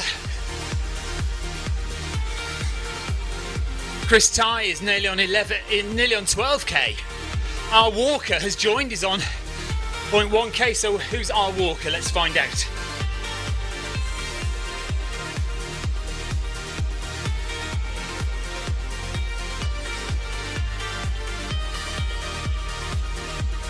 Roisin Walker. Hi Roisin.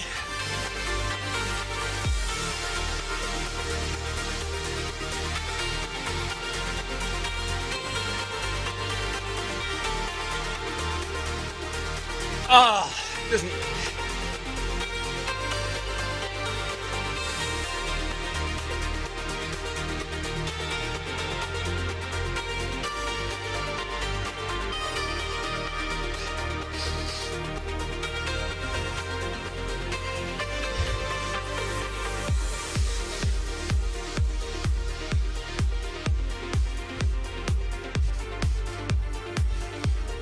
Right, we are just about catching up to the back of the guys now. So that's 7 minutes in zone 2.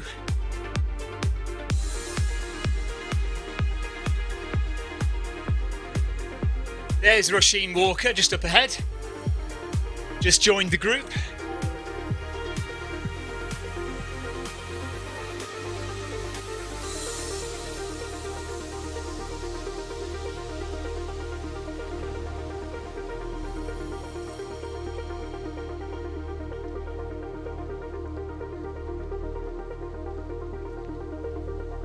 And ride-ons for whoever hasn't had one from me yet. So Chris Ty is on 12k now. Goddard has joined as well. Hello, Goddard.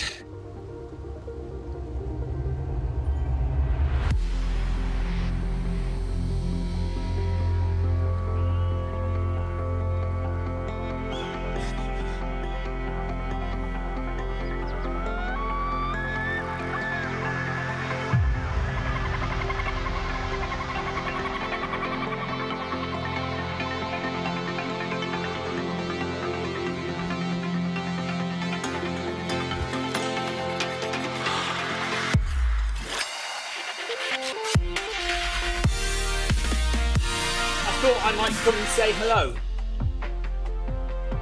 I thought I might come and say hello.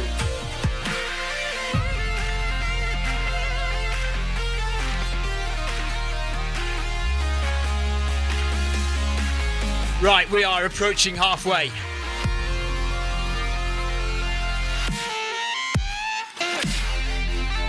Is that Laurie Ellen or is it Leslie Ellen? I can't remember. Kate Voss is with us. Ramos, Jackie Ramos.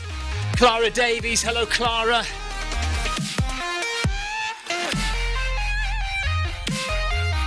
Leslie Ellen it is. Peter Goddard.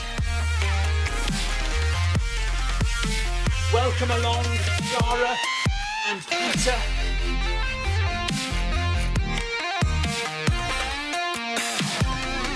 No, not Sarah and Peter, Clara. Clara.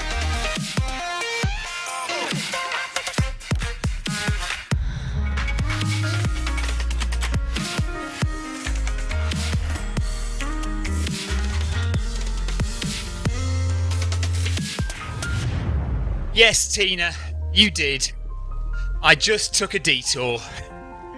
The thing is, what happened was, I was a bit late starting back after the break, and then I had a Bluetooth dropout, so I had to fix my Bluetooth dropout.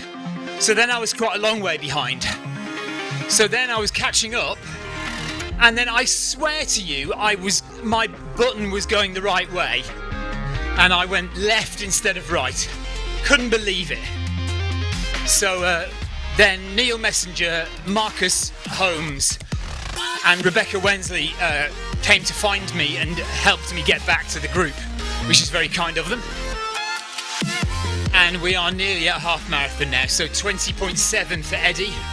I've done a little bit more, 21 now for me.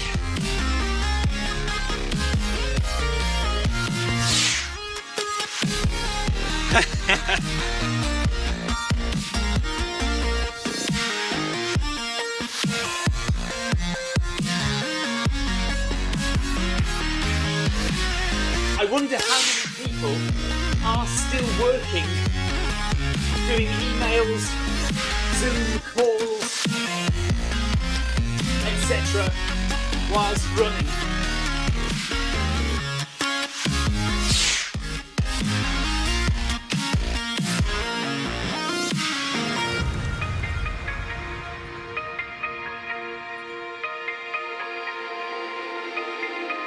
DJ Tina doesn't need to worry anymore because I think...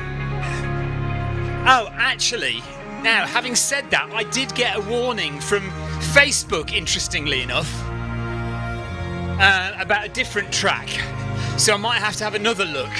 But the original track, which was one of mine, which is copyrighted, I have removed, so that's okay. But I think we might have another problem now, but I am monitoring the situation. We might have a second.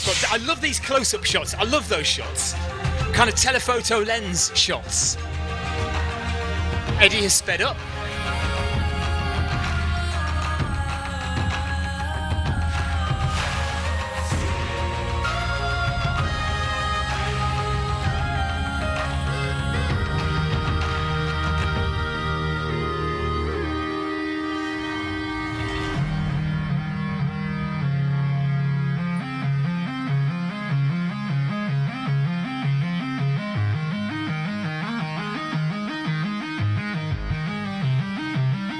Clive is answering emails and phone calls. No Zoom calls, though.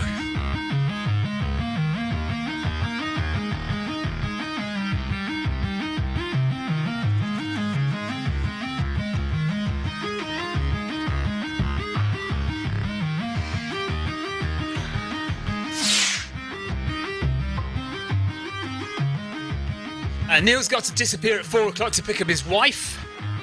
Will catch up with us later, so that's in half an hour's time. So 3 hours of running now, 3.5 hours actually on the treadmills, so we've got about 3 hours left to go. So we should finish at 6:30, if not before, hopefully before 6:30. So that's 3 hours from now.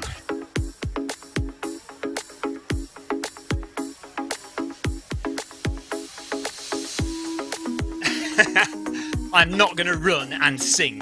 If there's anything guaranteed to send people running away from my stream, it's me singing.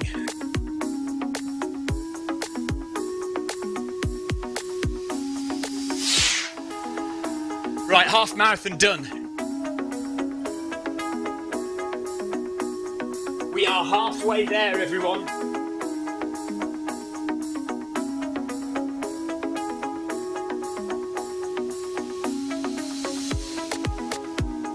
Right, we're going straight on to the Sequoia Circle. Straight on.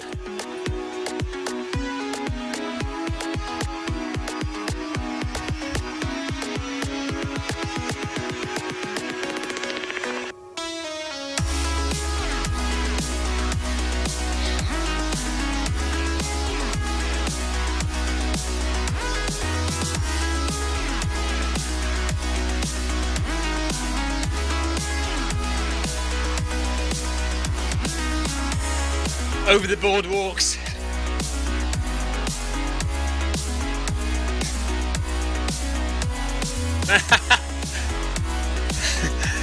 I don't know, I've no idea, Alan. Just keep following the line in front. Just keep following everyone else, it's fine. That'll get you there. Anywhere you want to go, just keep following everyone else. Not me. Sequoia Circle is where we're going, straight ahead.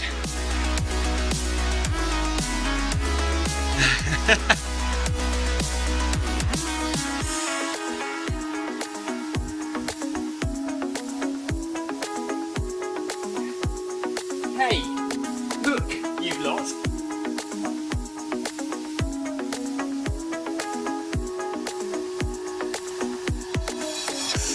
That's 21 kilometres, and I've only gone wrong once!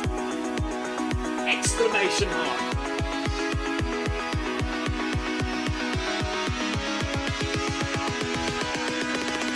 Right, don't say the rest of you haven't gone wrong at all, because that's against the spirit.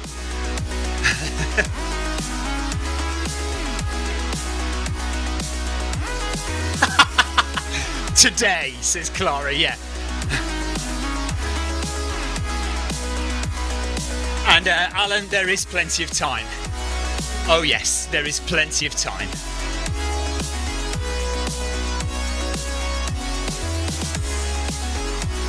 This is true. Let's hope I haven't spoken too soon.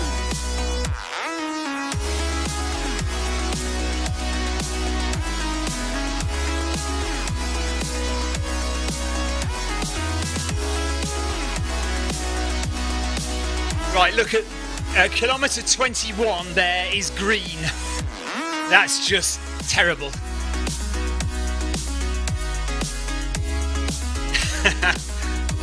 Is there an algorithm for that, Adam? Maybe there is. Maybe there's a maths equation you can work out for that.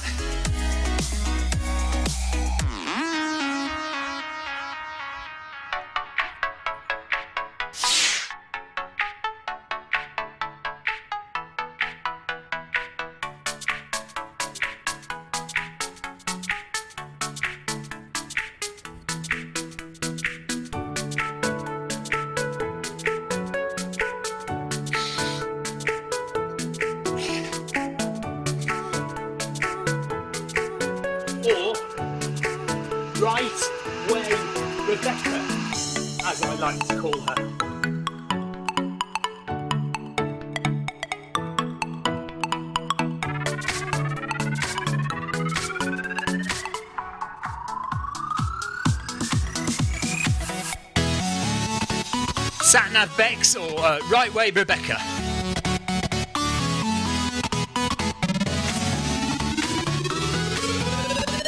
John is going to come and join us later.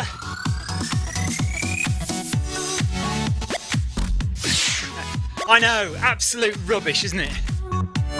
Kilometre 21 in green. Terrible. Rebecca's Way or the highway. Look at the group. We've got a big group, haven't we?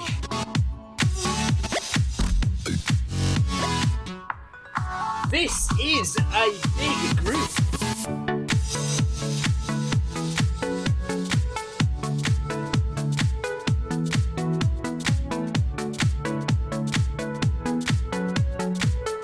Now, where is Eddie?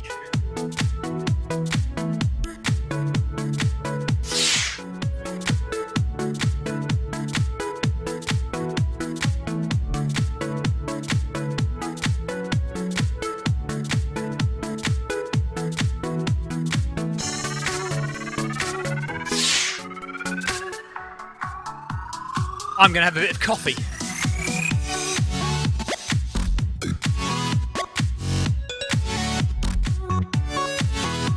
Lee, we did mention her. We saw your daughter running. Yeah, it was awesome. We gave Amelia a mention. Definitely, we did.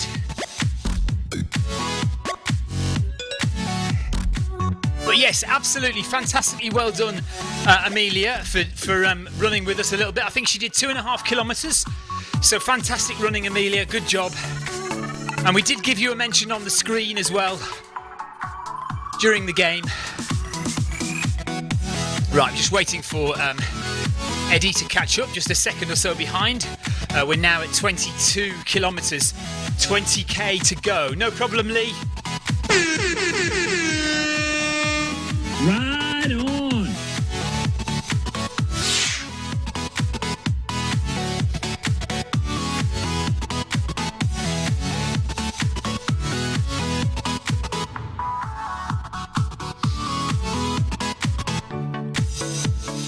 Only 20 kilometres left.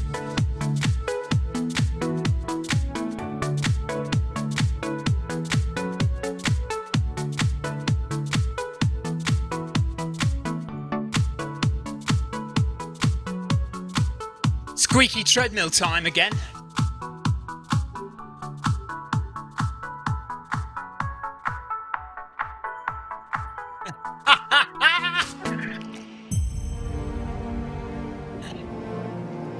Has he been rumbled, Clara? Busted. Nice.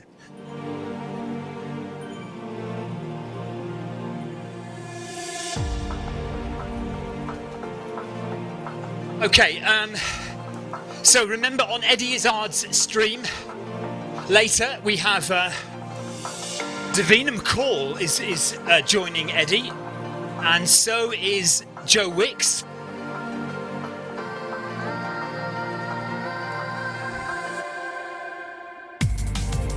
Sob story of how hard he worked today. Oh dear. And he's got to chill out by coming for a run, has he? Luke Melling is on. Hello, Luke. Welcome along to Luke.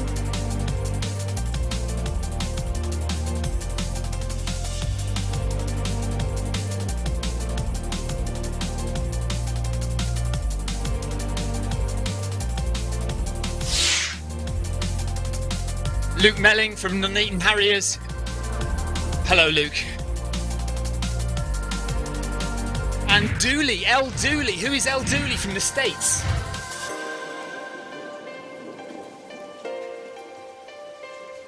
Andrew Usher says the best guests were earlier. Yeah, so that was Richard Melick from Zwift and our very own Andrew Usher. And I think we're walking.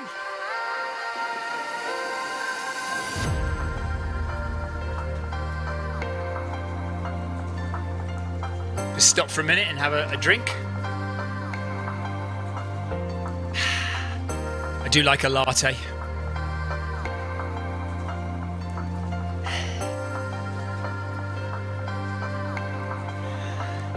So if you didn't hear Richard and Andrew from earlier, go back after the event, go back later and listen to Eddie's live stream with Andrew Usher and Richard Melick on the stream earlier on.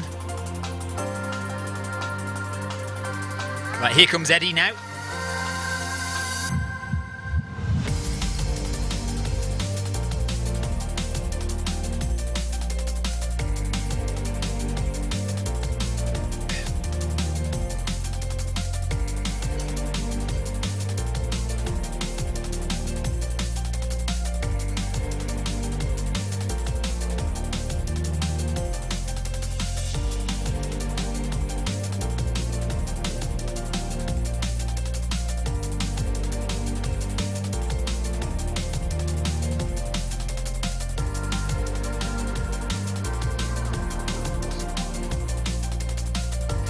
A lone fish swims across the screen.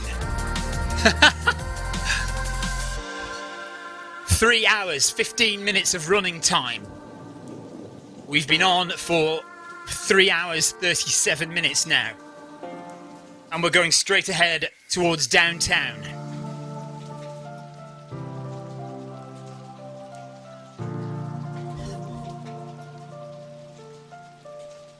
Yes, Jean, this is my last full marathon for this week. And then I'm doing all 7 of the last ones from Monday through to Sunday. So from Monday, I'm running every day.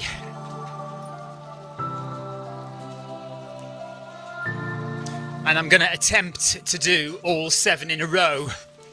And Clive is on his 5th in a row, though, at the moment, and he's going to try and do them all to the end. So that'll be an amazing bit of work from Clive.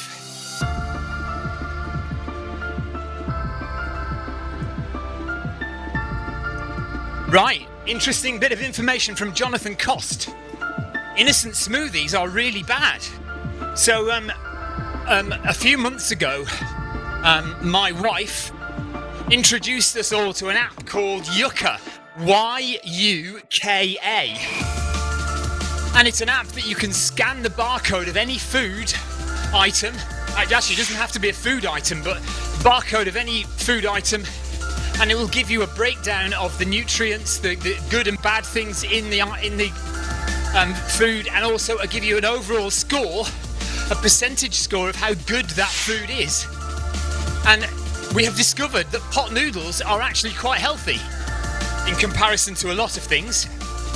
And now Jonathan has told us apparently innocent smoothies are not very good. It's probably the amount of sugar in the fruit, isn't it? Probably the amount of sugar in. Even though it's natural sugar from the fruit, it's probably like a massive amount of sugar for your daily intake. That's what I'm guessing. God bless Victoria. Even if you don't believe in God. 23 kilometres closing in on now. And mince pies, I haven't had a mince pie today. It could be time for mince pies. Before we get to 30k. Before we get to 30k, maybe we should have a mince pie. Pot noodle versus innocent smoothie debate, yes.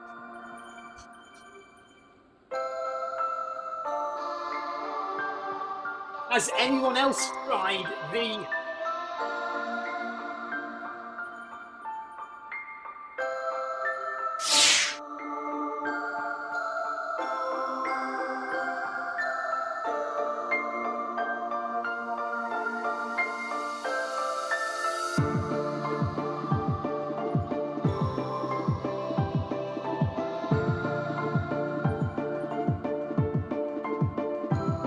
Yes, Tina. Fructose, yeah, the fruit sugar. High calories, exactly, Andrew, yes. Alan says a hot noodle followed by an innocent smoothie. Yes, a good healthy balanced meal.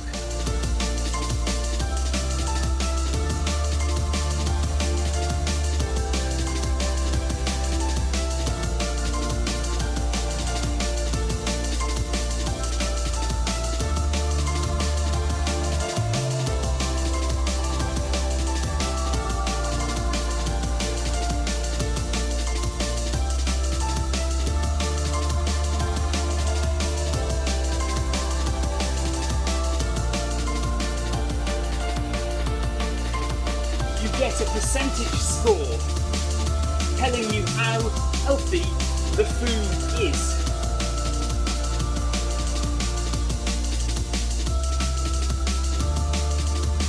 Apparently, hot noodle is more healthy than innocent smoothie.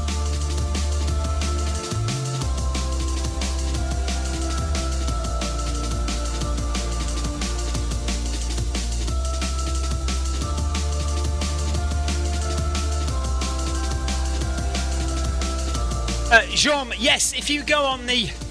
I don't know if you're a member of these Eddie Izzard Zwift Runners Facebook group, but Richard Mellick posted on there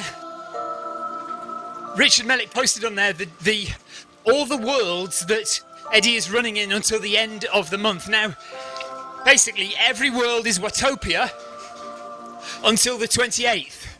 So the 28th of January, every world, every day will be Watopia. Obviously a different course around Watopia. And then the 29th is Paris. Then back on Watopia for 2 days. No, 1 day. And then the 31st is New York. So it's basically Watopia all the way until the 29th when it's Paris, and then the 31st when it's New York.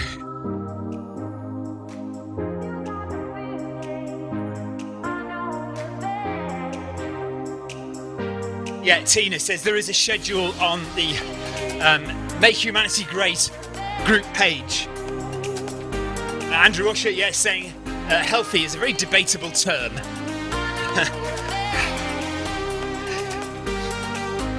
But this Yucca app, I mean, it seems to be quite good. It just analyses all the nutrients, all the macronutrients in each food stuff that you scan, and it gives you an overall percentage of whether it thinks the food that you're eating is healthy or not. And of course, an innocent smoothie is basically just fruit. And fruit contains an awful lot of sugar, fructose, as Andrew says, fruit sugar. And probably that is way over your daily maximum allowance of sugars for the day. Right, let's drop some ride-ons. Find where everyone is first. There we are. Okay, ton of ride-ons dropped. Well done to everybody. Rob Davies has just dropped me a ride-on. Thank you, Rob.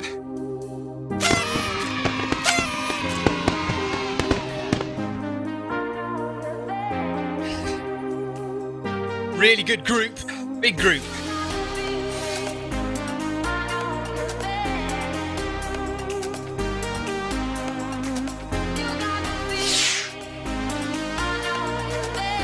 Okay, so innocent smoothies have a score of 30 out of 100.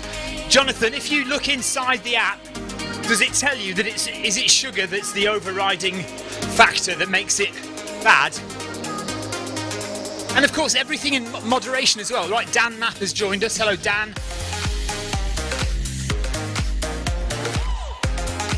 Welcome to the Super Stevie Dan Mapp.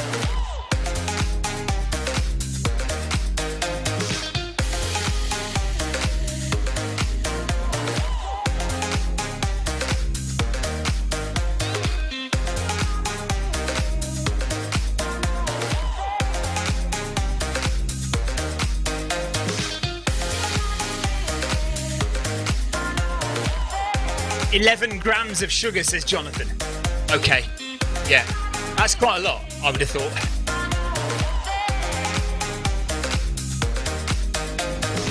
Yeah, it is a big group. It is a big group. For this stage of the run, 23 kilometres, 24 kilometres in, we don't normally have this many, and it is only Thursday. What day is it today? Is it Thursday? Yeah. Thursday today.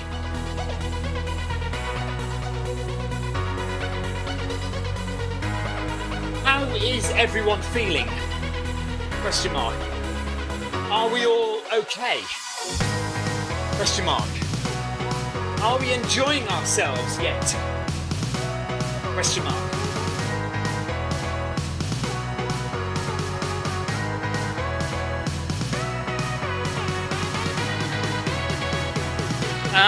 Eddie's still going, not stopped.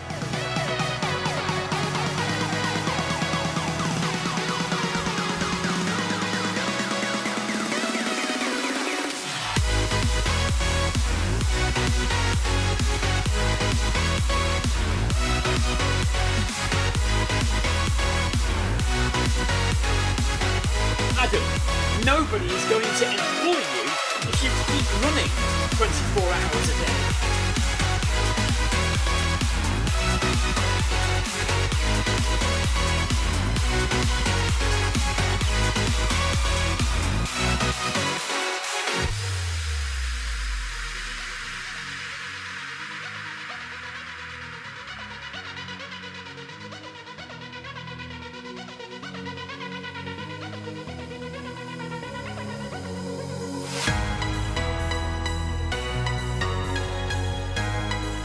Okay, I'm about to hit 24k now. Marcus Holmes, 10 miles. Dan Map is just about to hit a kilometre. Well done, Neil. Good job. All right, now we are slowing down.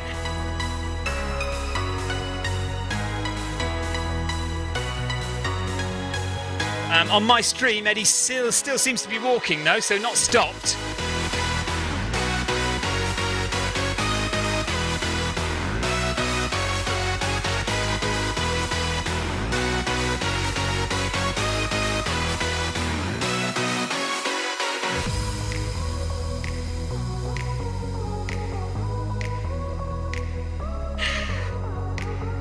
Could be time for mince pies soon. 24 kilometres done for me now. Make a wish list because Eddie is still running. I don't ever want to be in a position where I go, oh, that's... Dan, yes, we've got the Zoom run tomorrow. So I just think positively and keep pushing to do good work and try and get better and better roles. I think they're doing Facebook questions, aren't they? Oh, I do. Yes. Don't forget anyone who would hello, like Eddie, to if join. you had a dog, what breed would you choose and why? My and run this is Helen who video says it's my birthday 5K today, so as a treat we'll tomorrow be watching your after run 8 show. That's PM Helen Louise. UK time. Helen Louise. In the Zwift Yes, so companion what app. was the question? The first part of it? It was... Oh, dog, yes. Yes, what breed would you choose and why? I don't know. I do like dogs. It wouldn't be a small yappy type dog. Not into the small yappy type dogs. I really just don't see them as part of the dog world. I need anything from a terrier upwards, but the small yappy type, the ones Everyone that go around in handbags, in and those kind of dogs that own Zoom a tall model and type we can all woman. see each It's good to other be the dogs are in control of the woman rather live than the other way around. during the race. I'm not in the flavour of those dogs. I can't get any linkage there. But all the other dogs are great, so I don't really mind, because it'd probably be a Just rescue a type good dog. bit of fun. And You don't have probably to be a run mongrel. The mongrel fast. dogs are stronger than the pedigrees. As with the humans. It's the strength of the blend of your genes. That's what's important.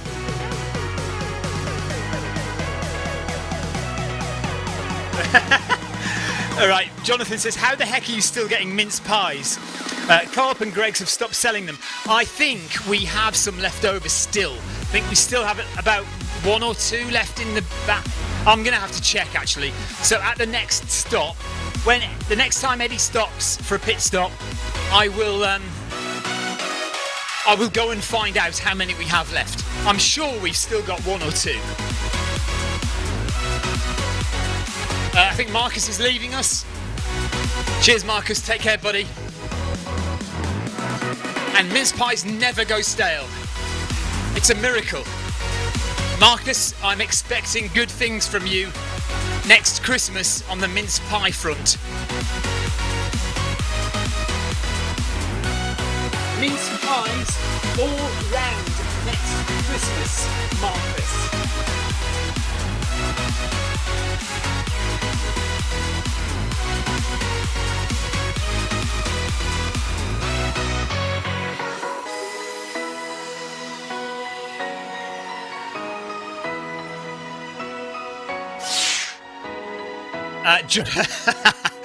Okay, if this is not an incentive to run with us, or at least watch on Friday, Carol Rushmore, the better half of Jonathan Cost, will be twirling tassels from certain parts of her body during the Zoom run on Friday. So I encourage you all to take part, if only to see that remarkable thing happen. And I've seen it before, so it's worth seeing.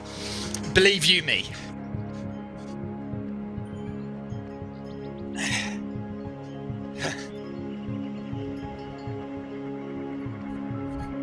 Adam, take care, buddy. See you. Good work, Adam. See you tomorrow.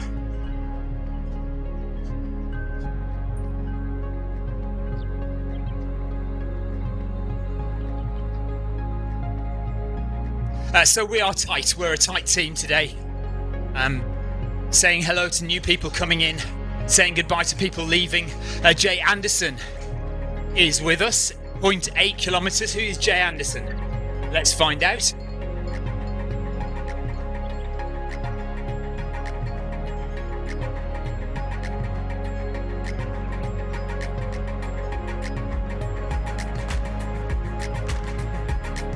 Jamie Anderson.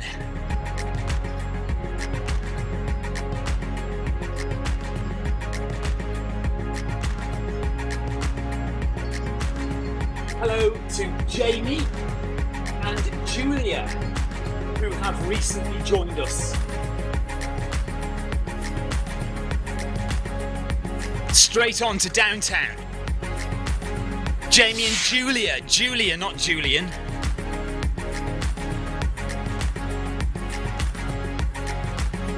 Julia.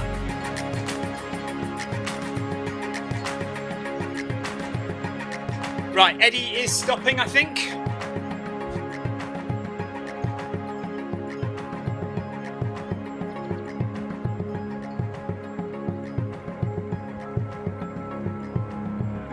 Looks like Eddie's still running on the stream, but maybe that's a couple of seconds behind. I think Eddie may have stopped.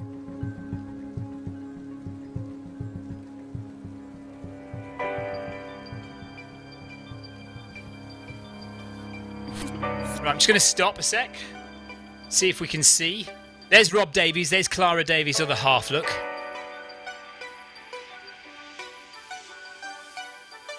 I hear you've had a tough day at work, Rob.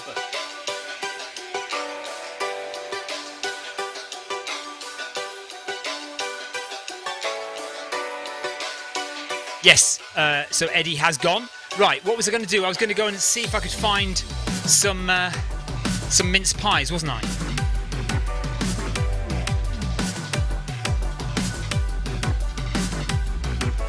Okay, bear with me.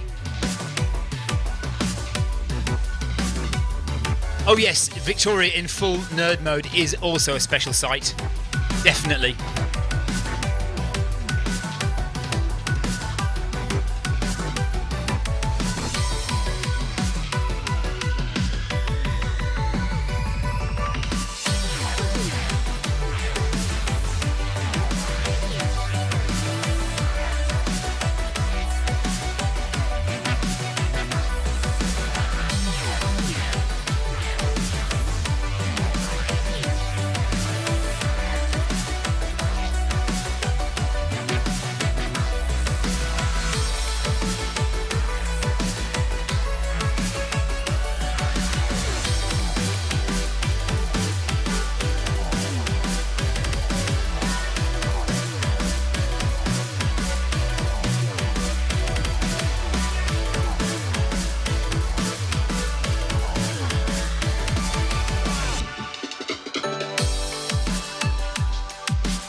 Now, are we not? We're not going yet, are we? Are we? No.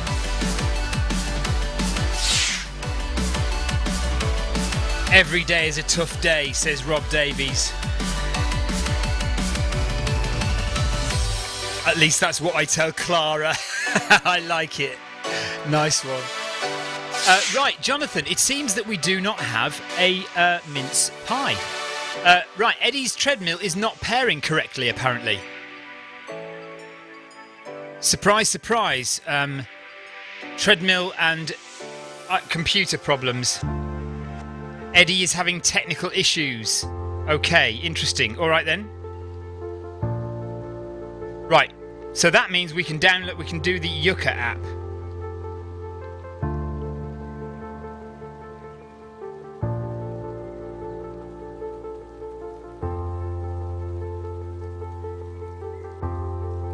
Okay, I have here.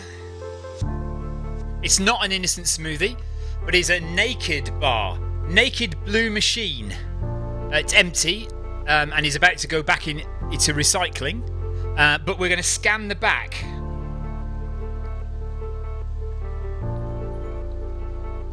And that, as Jonathan said with the innocent smoothies, look, 30 out of 100.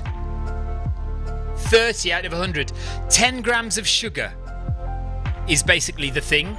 So it gives you, look, it says, I don't know if you can see that actually.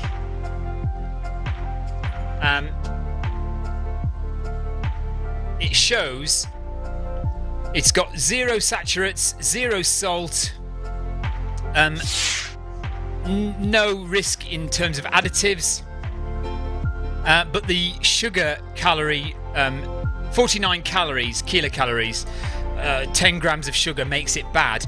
But the top recommendation is to get the Naked Tropical Zing flavour, and the Tropical Zing flavour is 65 out of 100,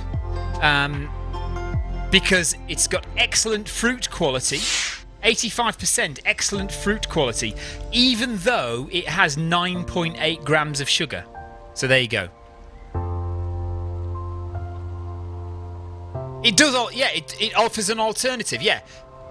Tropical Zing, Naked Tropical Zing, 65 out of 100. So it's the same brand, just a different flavour, and because the quality of fruits is better or something, I guess. So it's got pretty much the same amount of sugar in it, too calorific and too sweet, but because of the fruit quality, it says 85%. What's that all about? I don't know. It just says 85% fruit quality. Right. We're still stuck, are we? Yeah, we're still stuck. Eddie is having a pit stop. Eddie's currently suffering from technical difficulties. So they are having to try and repair the treadmill connection to Zwift.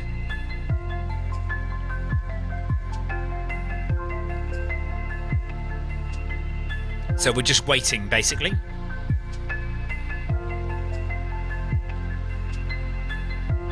And we're going to downtown. We're going straight ahead. We're not turning right.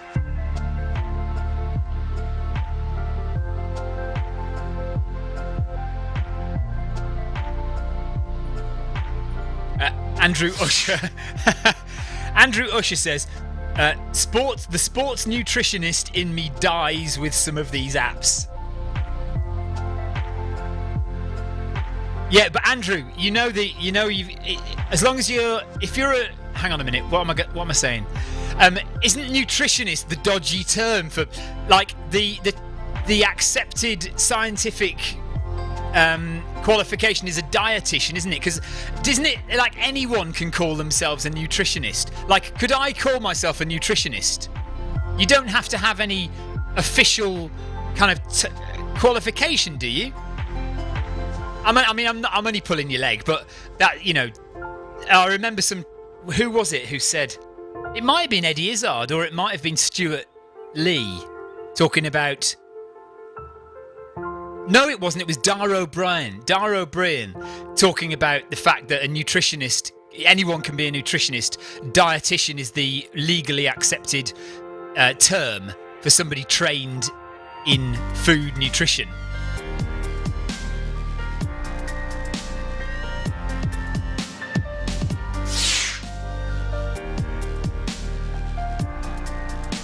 Yeah, Andrew is correct. I think you sometimes have to apply a sporting bias to nutrition. Dietitian is the protected term. Thank you. That's what I was trying to get at. The protected term. Yes.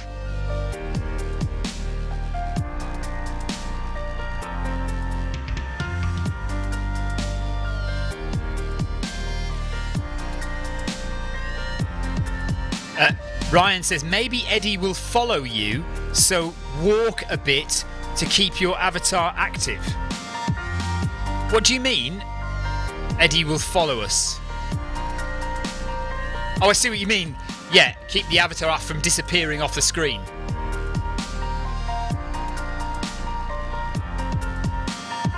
Come on, Eddie. Where are you? Has Eddie gone offline then?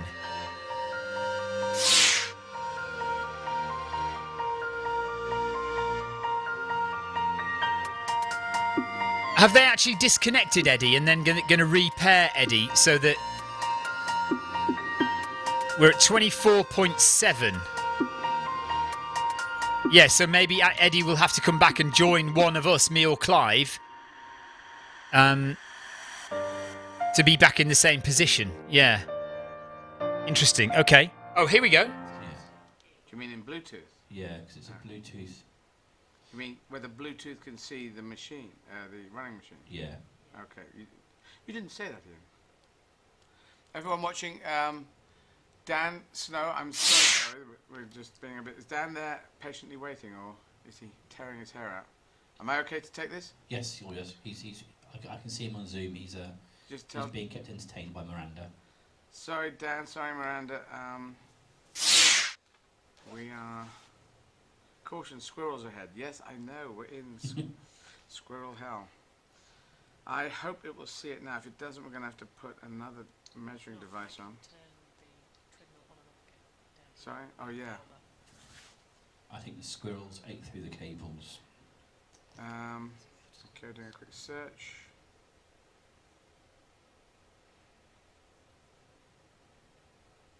Not a good sign. Come on, Eddie. Get it back on. Let's hope not, Jonathan. Let's hope they do the sensible thing and try and join me or Clive. There's no way of getting that. Yeah, I've got to. No, I've got to get out of it. I'm going to switch this off, yeah? I can do the big button, actually. You can go off there and I'll do big button down here. Yeah. Oh, please say they're not going to use a stride. Okay. Don't use a stride. Sorry, this has just come out of nowhere. We've got 10 minutes wasted here. Just in case, do you want to just step off the treadmill for a second, just in case it does anything weird when I turn it on? No. Okay. Alright, treadmill's off.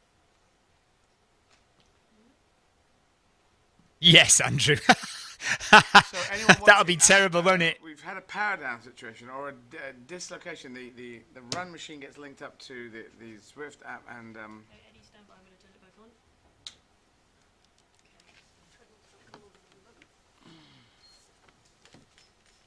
And it stopped seeing it for no reason. Did we do anything that made that happen? Because this has only happened like once before. Let's hope it can see it, because if not...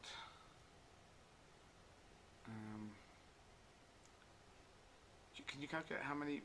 Can anyone calculate what's left to do? 42.8 minus... 18k. 18 kilometres left they've got.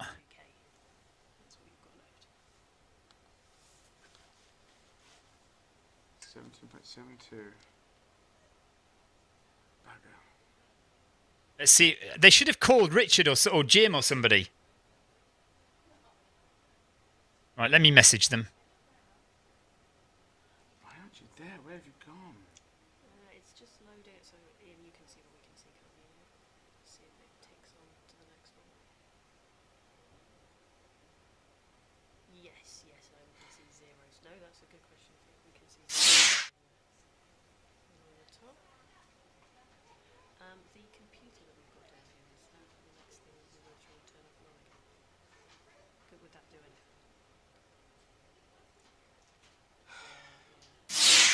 Yeah, if you're watching, we just got technical problems here, and so I've had to stop in the middle of a bloody marathon.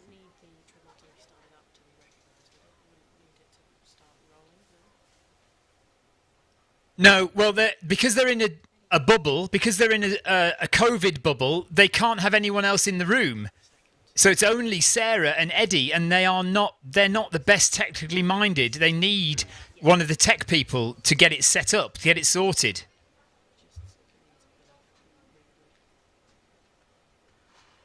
I've messaged Richard, but he's not responding to my message at the moment.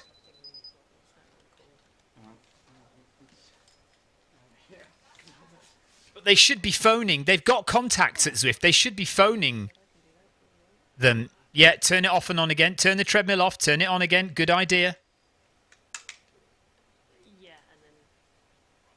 They've restarted Zwift.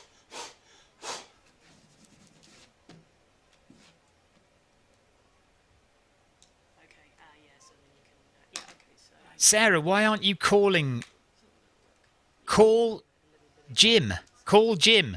Should I do that now, yeah? Yeah, okay. If we just put it on point 1 and just then we'll see what's picking up. Oh, about 2. Okay, like actual real number 2. Yeah. What? Okay, 2. What, 2 kilometres an hour? Yes, 2 kilometres.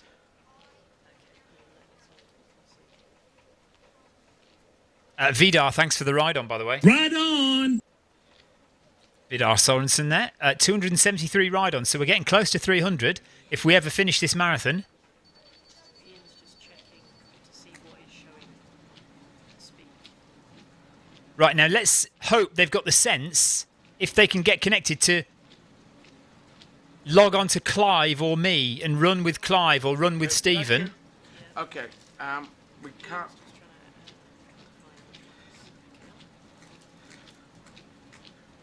Nothing.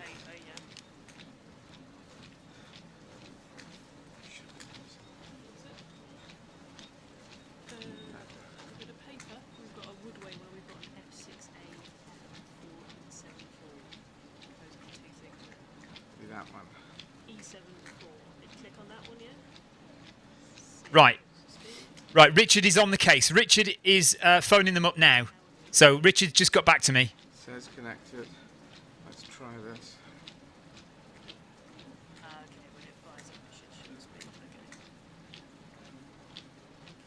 It's loading. You can see this.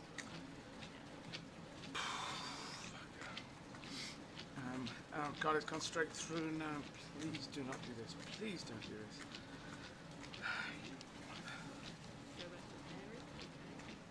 Right, Richard is trying to get in touch with them now. Sorry, everyone at home. Dan, sorry. Trying to get this going. Or do you want to take this in? No, I'll take this.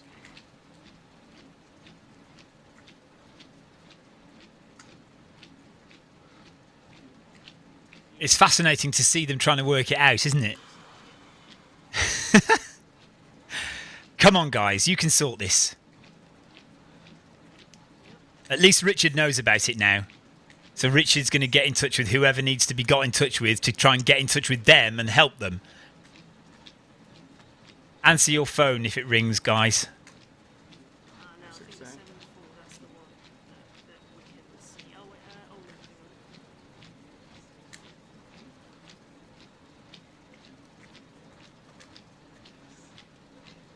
Beach Island Loop. Is that what I'm supposed to be? Could you hold that a second?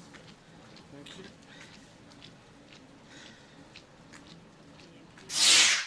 Yeah. Okay, thank you.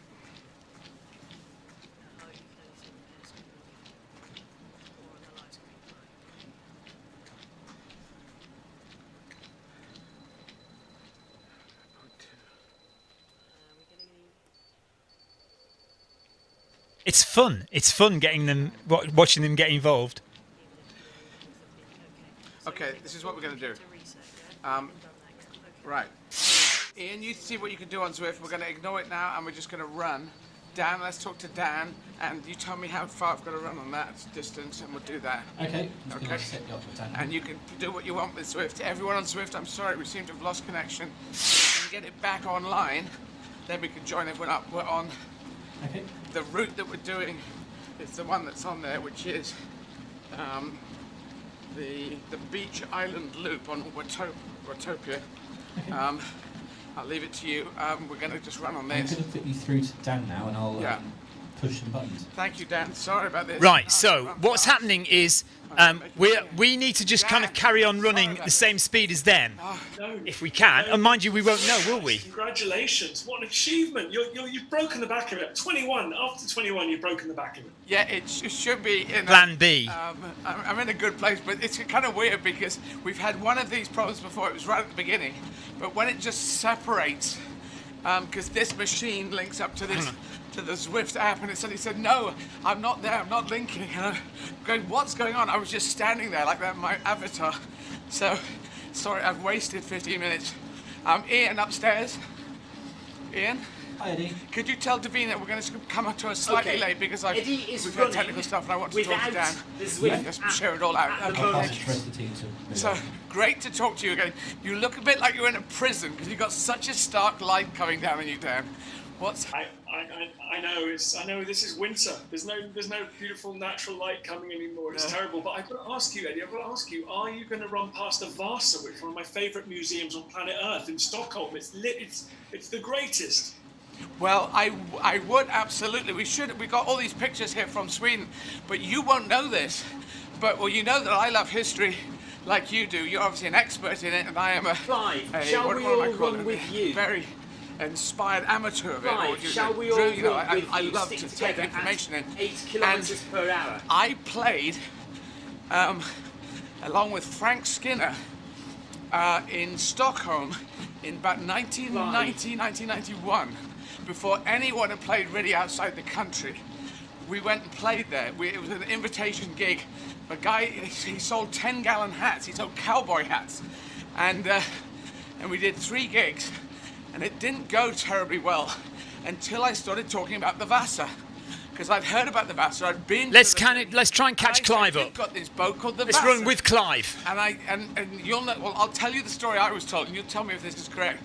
That the guy who designed it, he built this great ship, and he was a good designer. Then he died as it was being built, and then the king, I think King Gustav the 93rd, and he said, "I want it taller."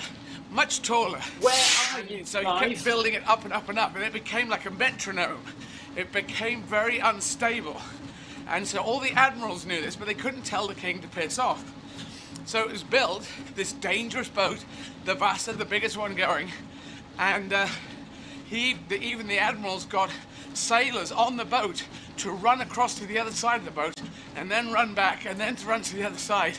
And they saw it was just swinging like this. And the admiral there's Clive. To go out in the Vasa, out into the sea to meet the king or something, and they all said, "Actually, I'm very busy that day. I'd rather not go." And it sunk in the harbour, with the mast sticking out. And the king said, "Could you just cut off the mast because it's too embarrassing?" And it sat there for hundreds of years. Is that?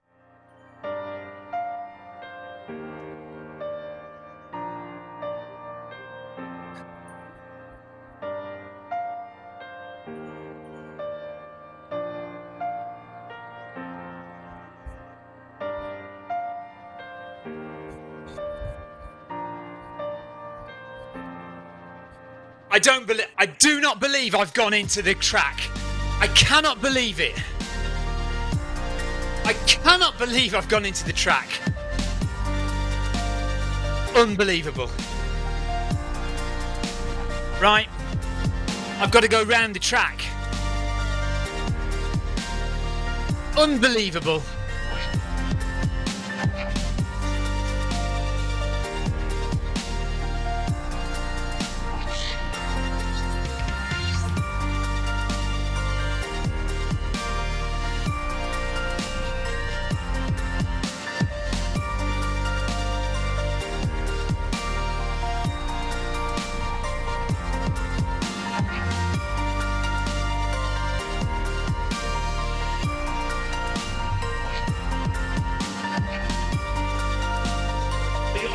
Incredibly innovative raise. The whole thing is glorious. It's also just a reminder that once Sweden was the great mighty powerhouse of the north. It used to bully Russia. The Swedish army. Right, I'll have to find you guys again. In the 17th century was the place to be. Yeah, it is an interesting thing. I found it out from there. I didn't know it. You tend to know your own country's history going here, there, and everywhere. But you don't 8 kilometres an hour, Clive. What they did. About 8 kilometres an hour. Was everywhere, wasn't it? It wasn't. And Eddie, you must have. I bet I knowing you with your live shows. 'Cause I've been to see your live shows, and I know how much history you put in them. But you. Yeah, it's all going a bit shit now. In a hotel eating. Unfortunately. You're out. I can guarantee having a nosy round all the historical sites and all the places you go to. Well, sometimes yes, sometimes no. You'd love me. I'm semi-encyclopedic on World War II, which I probably told you. Well, this is what I claim, and I think I am. And semi-encyclopedic on the American Civil War, but also the Revolutionary War in America. I know quite a lot about. And when I go to Boston, I do say, can I get an expert to show us around? And that the last time we did, he was showing us historic sites in Boston, but I noticed that the guy was just reading off the billboards. There's like these signs, historic signs outside the building. So he'd drive up and then he'd just read off the sign. Well, there you go, yeah. I literally did. All the extra details. So we're going right to downtown. When they're showing us around, if they don't get it right, because I want to know more of the stuff. Have you done the run between, on the Lexington Concord, that march out of Boston, the Red Coast, when it basically ignited the American Revolutionary War? Yeah. And isn't that one of the most beautiful walks? Of course, you will have run it, and you can still see a lot of 18th century buildings on that walk. It's perfectly preserved. One of the great things about America, people are very rude about American history. I think the historical sites in America are second to none. They are gorgeous, and that's a great example. Well, particularly, they have the national parks in America. Gettysburg is a national park. Shiloh is a national park, and I go there and I chat to them. And I've been to. Straight on the main road. I went to the NASA to Cape Canaveral and then Cape Kennedy, and I was shown by a right. So I'm just going to try and catch everybody up now. Looked at me and thought, I'm showing this group round. I'm a bloody Marine colonel. And then I was going on and on about all my knowledge about the moon landings and Mercury program. And so in the end, we got on great because I could just unload all this information. I find it fascinating. I was inspired by I'm part of the Apollo generation, which is, I say anyone can be part of the Apollo generation. You've just got to be inspired by any astronauts. It should be really the Apollo Soyuz generation, because the Russians did do amazing stuff and they never got the thanks for it, and I always want to thank the Russian people, as you would probably back me up. Without the Russian people, we wouldn't have won the Second World War. It's the Russian people who took the heavy lifting, 25 to 27 million dying. Would you agree with that, or am I? What I could do, I think something between 80 and is just get the run done, on the Eastern Front. quick. Yeah. I don't think sometimes it's that. Let's not forget, this is the anniversary. Because we could have a nice little run out. Yeah. Of that sort of campaign, if you like, that war started at this pace. Soviet Union and Nazi Finish the marathon off at 12 kilometres an hour. That would be lovely, wouldn't it? It is one of the most appalling. There's only 10 miles to go. The greatest war in history, just that one alone, sitting within the Second World War. Completely extraordinary. By the way, I must on the American Revolution War, on the American Civil War. I didn't know you were an expert on that. We've never talked about that. It's your hidden 10 miles to go. The hidden special subjects. Yeah. Because I've heard loads about classical history, but I didn't realise that you were a huge fan of 9th century. You must go and check out the battlefield of Franklin in Tennessee. It's one of the most weirdest places I've ever been. You'd love to run around. I know Franklin. Franklin is the battle. It's the battle between the Rock of Chickamauga, the Thomas, isn't it Thomas? And against 26 kilometres done. Names are walking out of my head.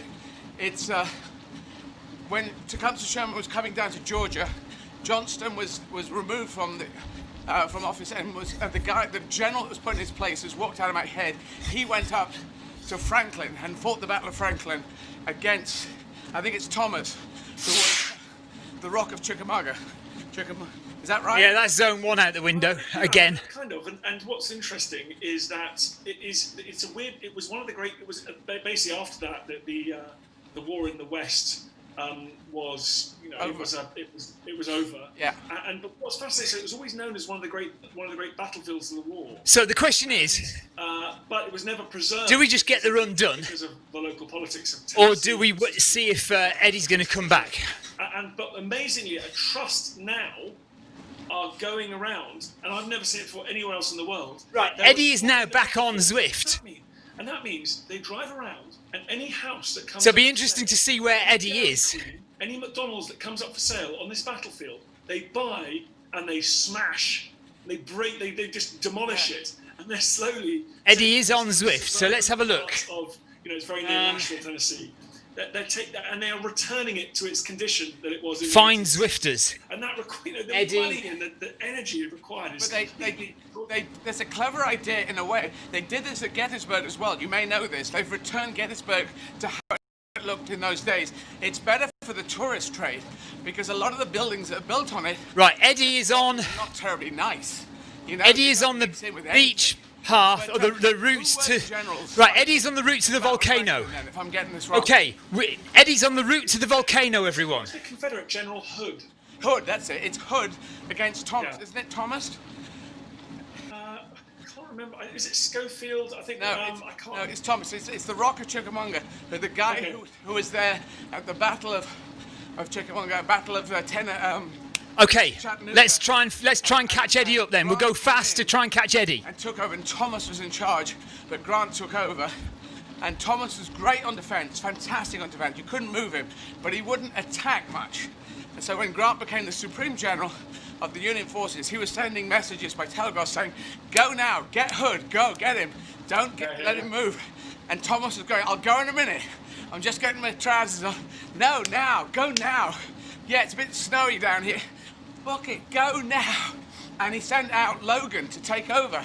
Logan, who was one of the best political generals, because as you'll know, there were a number of people from politics who had no experience in war and were given colonelships or generalships, brigadier generals that probably started. Okay, so what's happening is Eddie has respawned onto Zwift and is now running across to the volcano. So we are going to try and catch Eddie.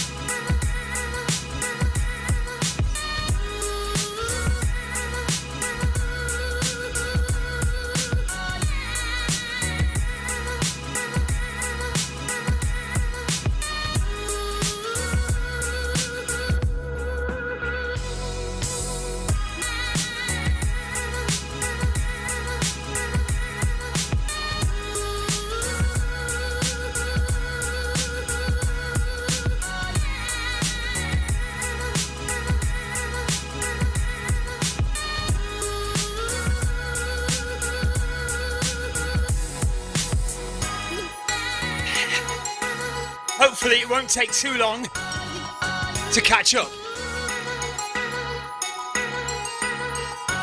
We're going to go right here onto the volcano path.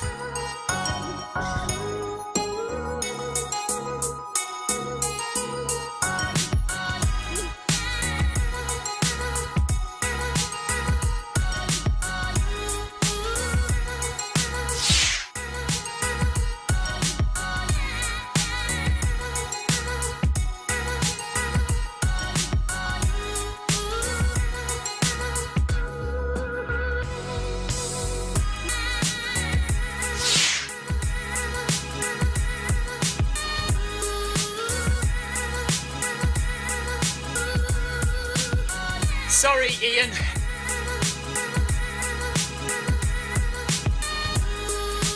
Andrew Usher is doing the catch as well.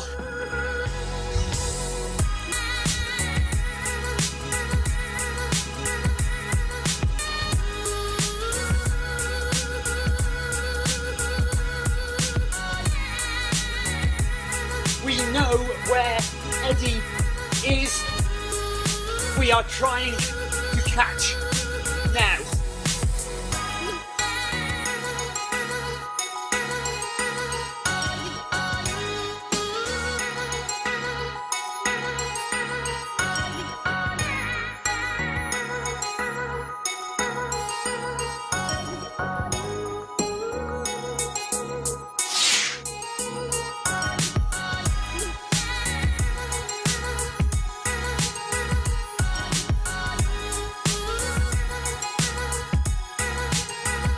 Okay, Rebecca. I know where he is.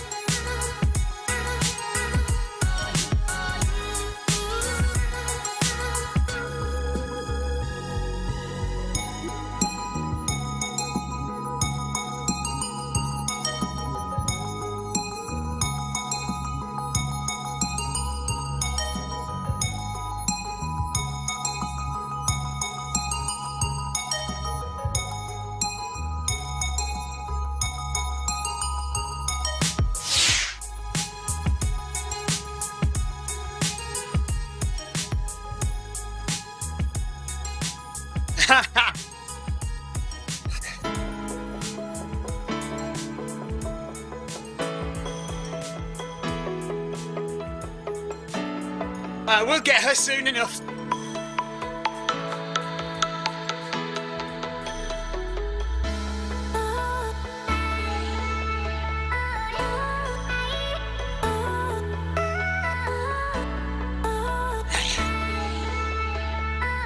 Yes, Andrew, right.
Right, I'm hoping to see Eddie any minute now.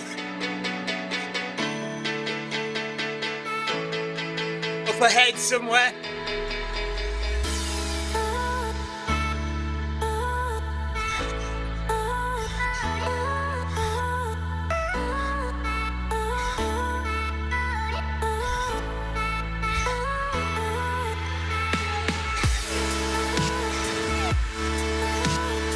Make sure we're on the right path still. Yes. Beach Island Loop. Still on the right path.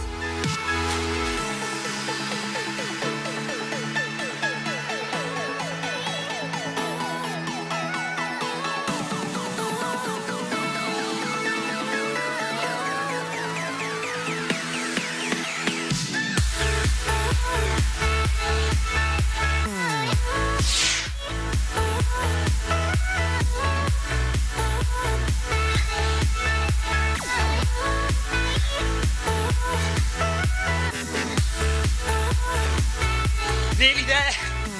I can see Eddie on the map. There's Dan Gale.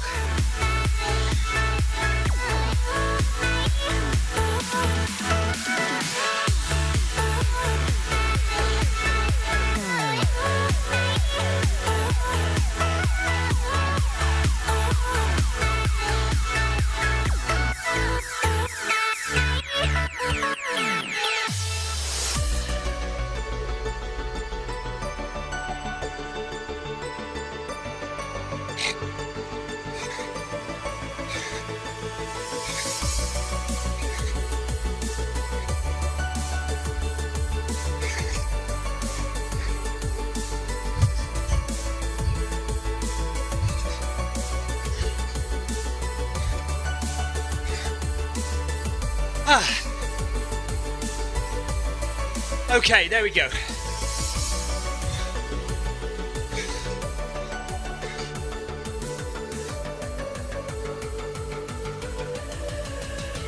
Made it back to Eddie now.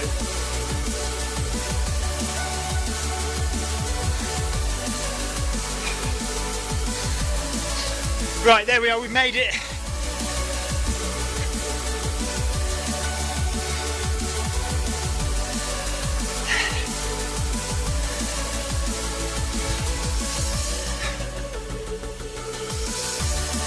Rebecca, Eddie had a full Bluetooth dropout and had to turn off Zwift and start again.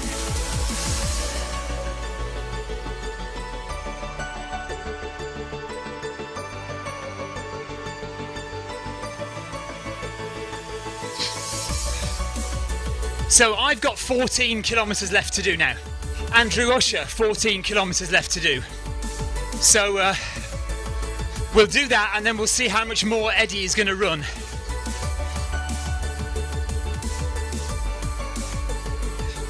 Louis is doing Tour de Zwift number 4.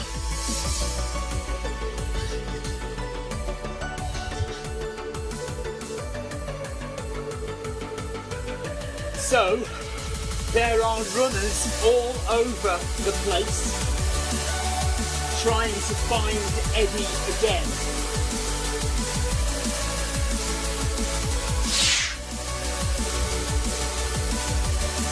Clive is behind. Clive is a couple of kilometres behind.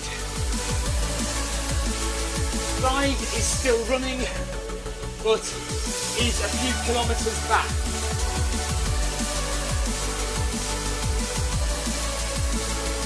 That's Clive, not client.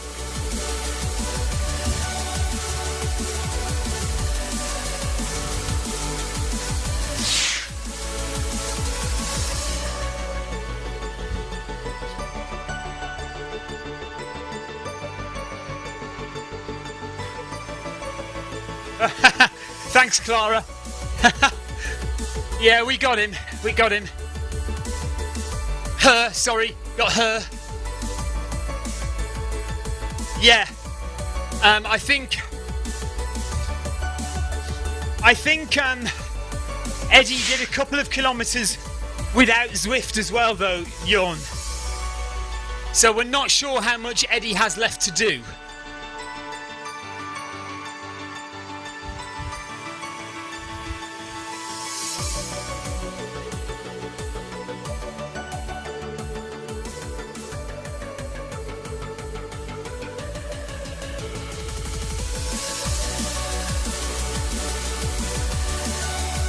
Yes, Rebecca, I see you've done 20 miles. We know that you are a machine.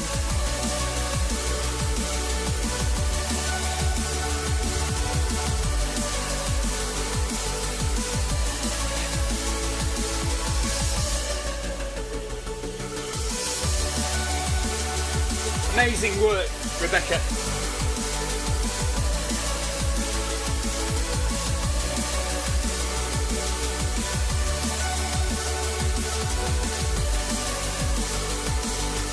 Clive needs help back to... Well, I don't know if Clive does it. Oh no, Clive's not far behind. I can see Clive. Clive's coming. Clive is coming as well.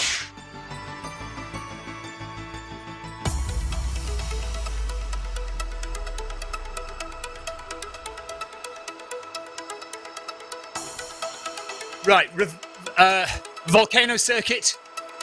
So we're going right, right, right. Yeah, Clive is coming. Clive is nearly with us now.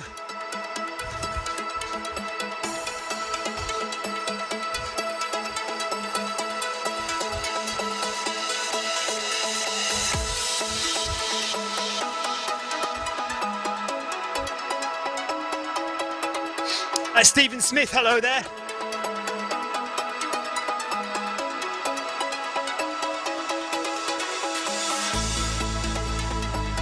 Okay, so we'll have to see, Jonathan and Yum, how far did Eddie do when not on Zwift at all?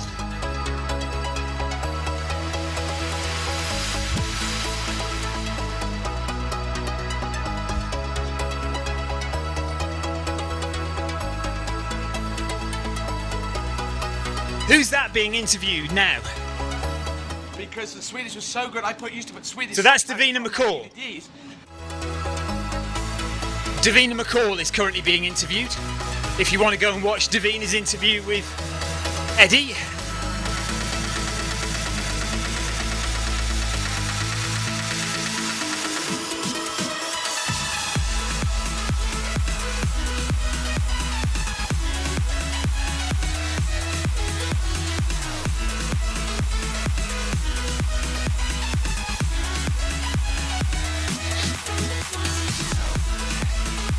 good catch, Clive.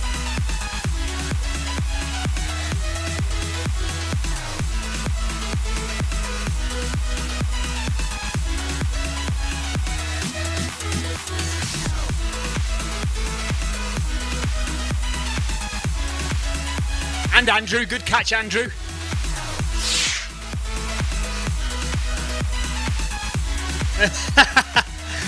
Yeah, lazy day off hair by the looks of it. Looks all right though. 3 kilometres in now for Eddie on the second stint. So I'm at 29 kilometres. But obviously we'll just keep running till Eddie finishes.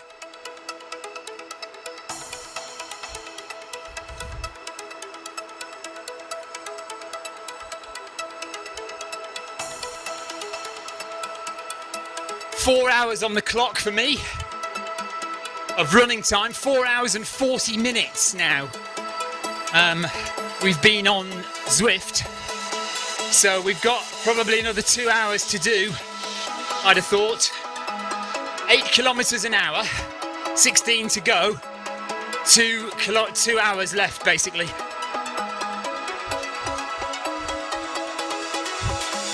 Alan Ashford only came on to do 21 kilometres, but has now done 24.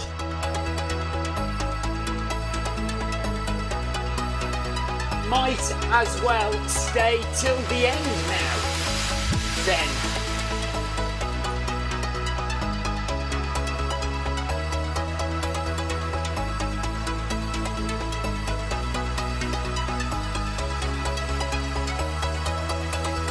Louis says, what is your usual pace for a marathon? Well, it's changed recently. It's now, I would say 3 hour pace. So 3 hours for a marathon, 2:59. So that's, well, see, we're currently going at 8 kilometres per hour. So my marathon pace would be 14.2 kilometres per hour. 14.2 kilometres an hour would be a 3 hour marathon.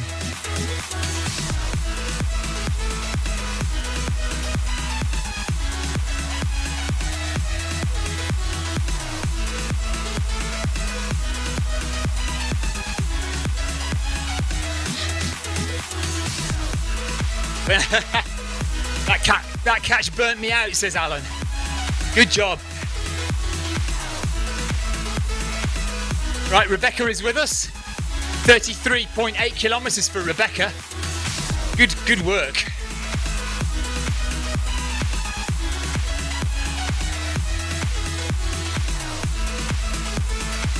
Only 16 kilometres left for you now, Rebecca. Exclamation mark, exclamation mark.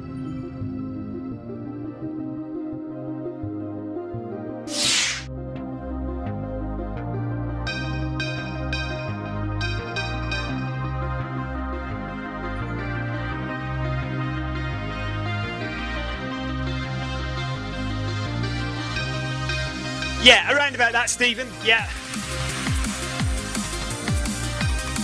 4:15 per kilometre, that sounds about right.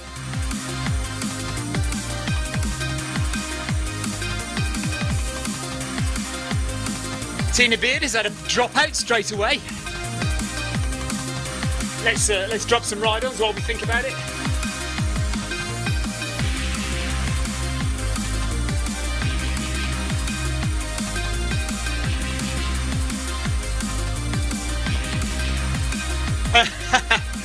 You know you want to, Rebecca.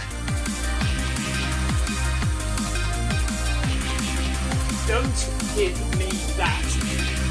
You know you want to.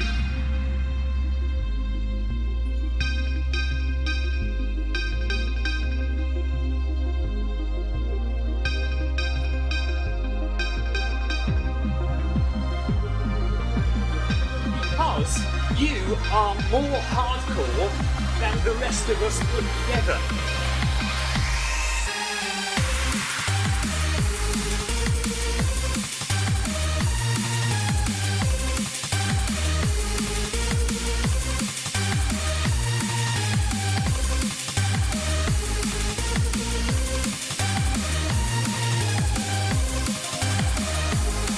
Right, straight on to the Italian villas. Alan Ashford says Rebecca is more hardcore than the rest of us put together.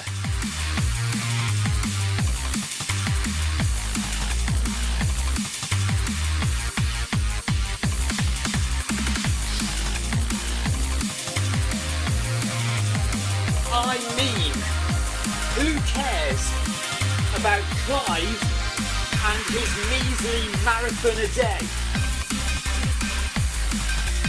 Question mark.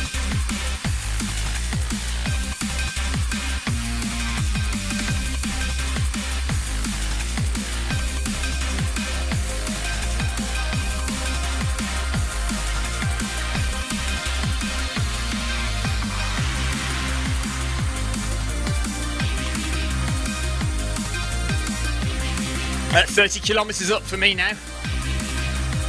Tina Beard has joined us. Hello, Tina. John Drummond is there. Wolfpack is with us. Alan Ashford is still there. Dan Gale, 3.5 kilometres. Is it Dan Gale or David Gale? I think it's David Gale, isn't it? David Gale at 3.5 kilometres. Andrew Usher is nearly at 30k now. Rebecca Wensley maybe miles off. Could be Tina. Let's change it then.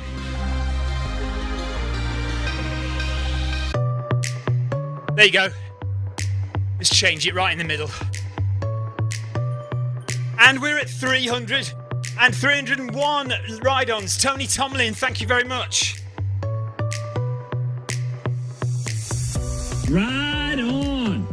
301 ride-ons. That's awesome. Thank you very much, everybody.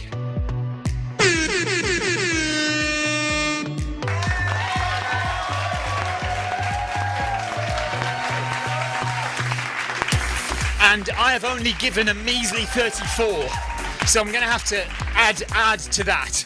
I'm going to add a few ride-ons.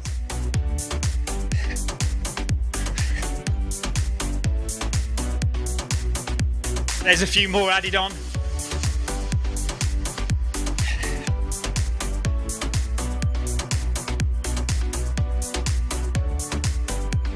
Oh, nice.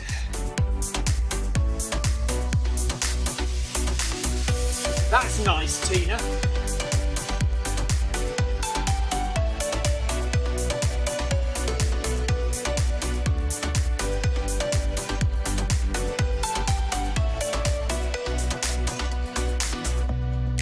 Okay, I'm already looking forward to the next break because I want more coffee.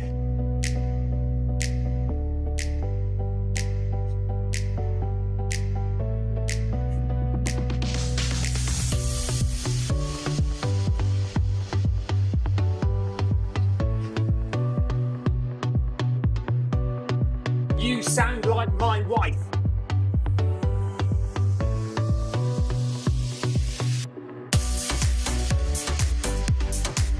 Oh, level 20 for Tina.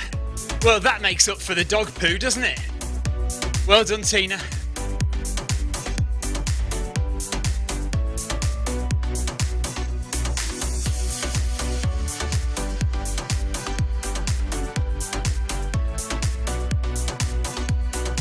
Level 20 makes up for the dog poo.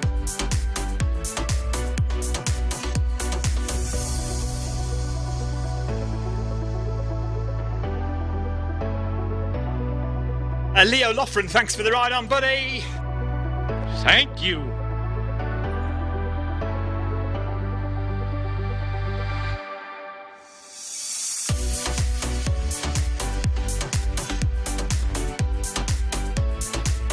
Andrew Usher says no.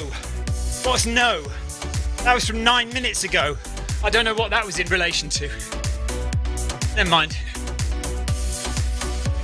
Oh, has Andrew Usher gone?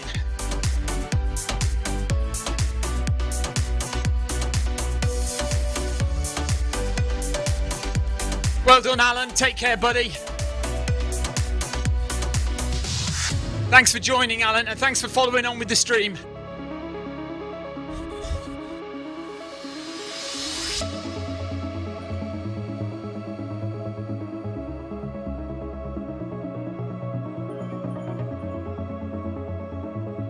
Not much, Tina.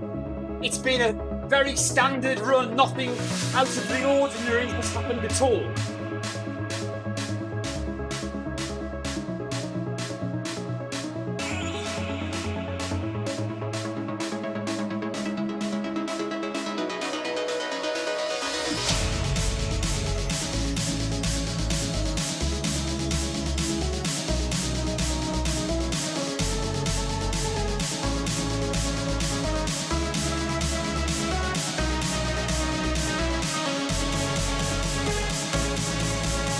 Then Eddie went AWOL.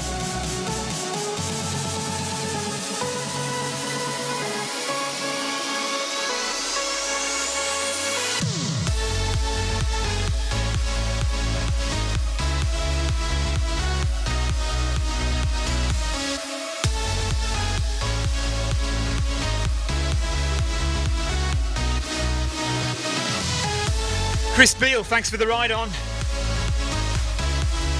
Right on.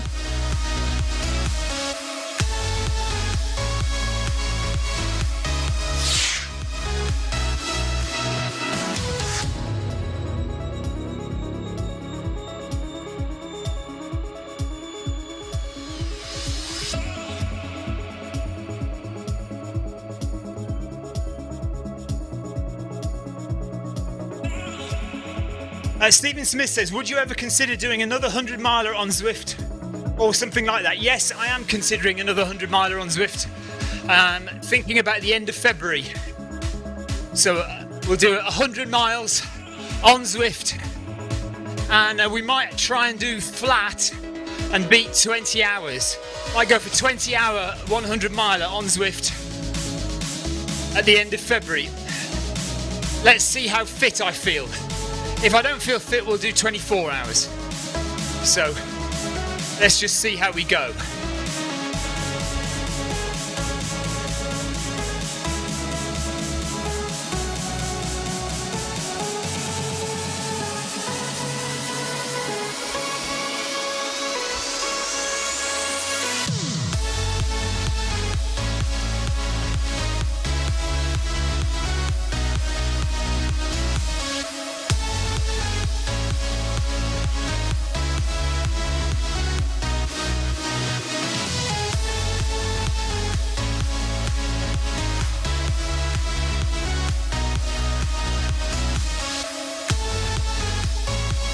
Dying for a drink. I think I might have to slow down and just get some coffee on board.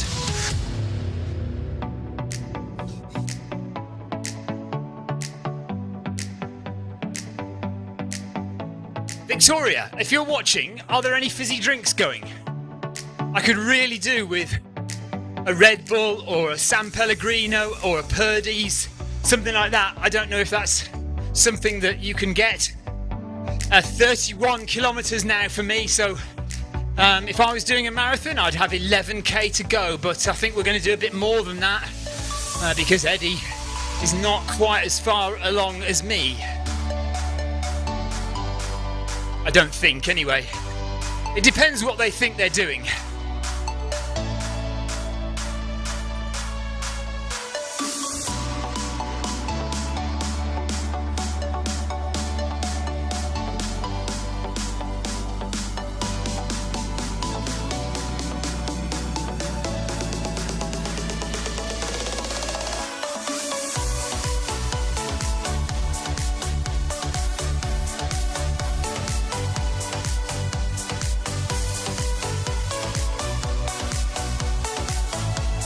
Richter, thank you very much.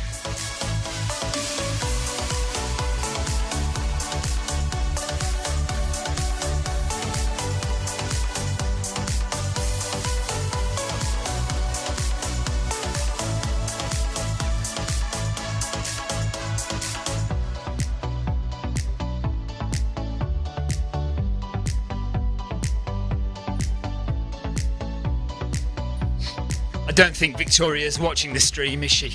I don't think I'm going to get my fizzy drink. But you never know. I could text her, of course. Actually, I'm going to do that. Is it too cheeky of me to text my wife and ask her to get me a fizzy drink?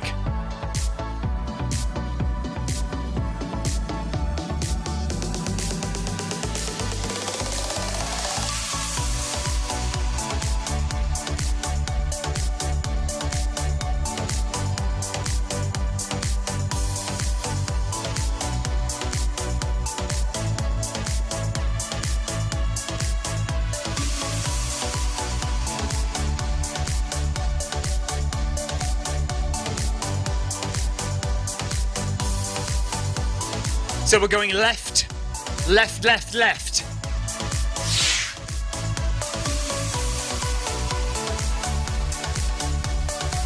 "12 minutes per mile," okay.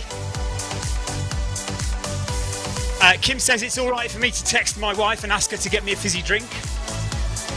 12 minutes per mile is how many minutes per kilometre, I wonder?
Okay, I've messaged my wife. Eddie is speeding up. We don't know, Rebecca.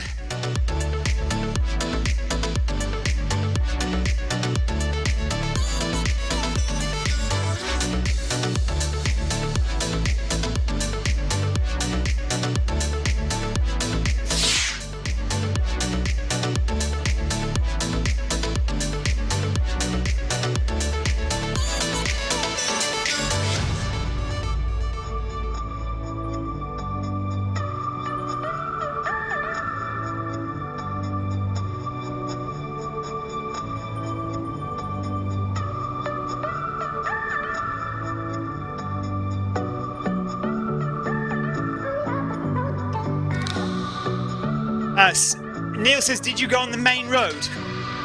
When? What, to try and catch Eddie? We went all the way along the beachfront, on the main road, yes, not on the beach path. And then we went all the way along the tunnel to the volcano. Then we went round the volcano and then off on the road to the Italian village. And then now we're on the old Watopia road.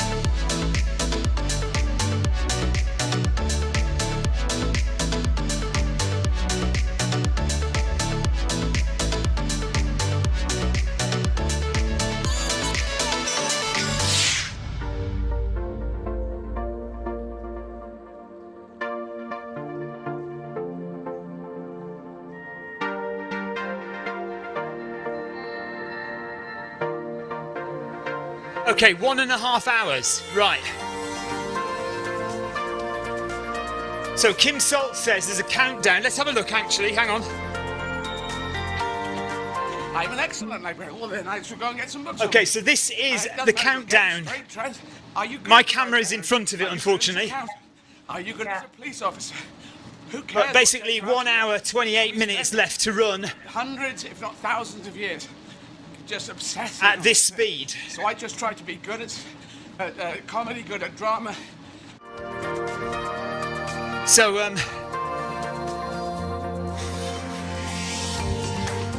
I'm just about to hit 32k now, so that means 10k to go for me. But obviously we'll stay with Eddie to the end.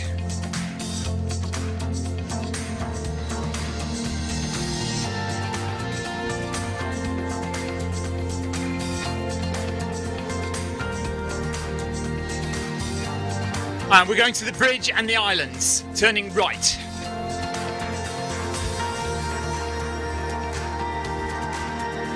Thanks for those ride-ons, guys. Appreciate it. Ride on.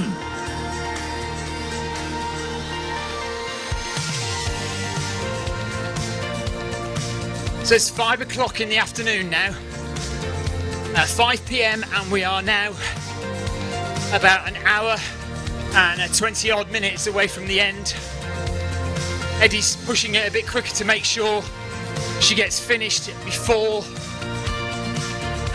the 6:30 cut-off time. I've got 10k to go for my marathon.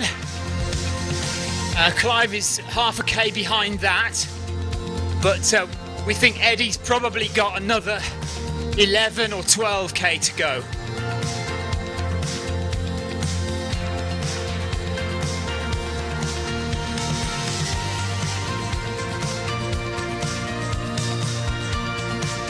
Okay, we're going right here.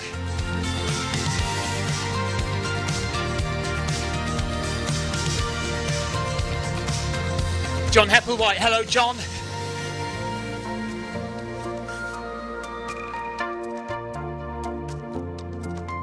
Hello, John Hepplewhite.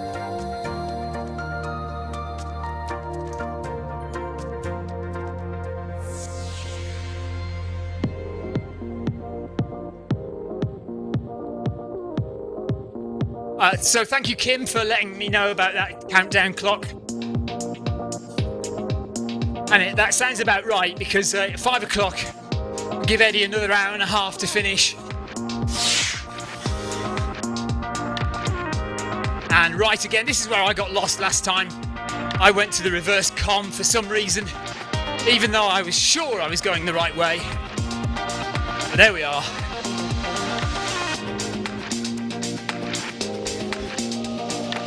So Eddie's hit 6k now on the second lot. So 24k was where Eddie finished last time. So that's 30k. So 12k from here, maybe? Hello, Jorm again. Yeah, the seals are good, Kim, aren't they? Lovely. Love looking at the seals.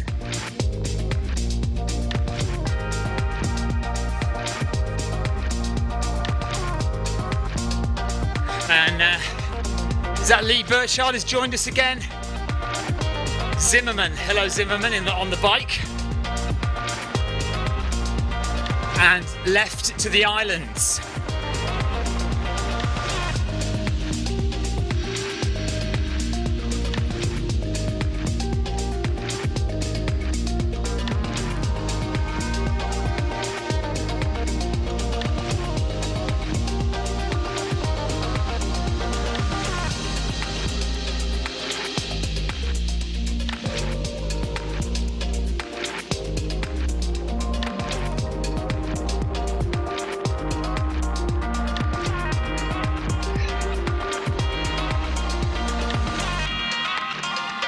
Madge C says, nice run all. I don't know if that's referring to us.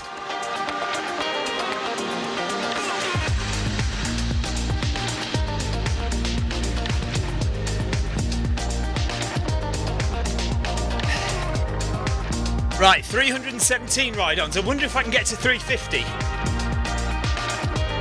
That'd be good. Oh, are we stopping?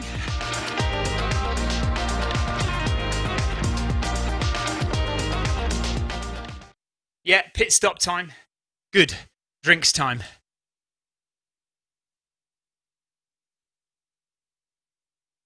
Ah, you see, all my coffee's... See, all my drink is gone.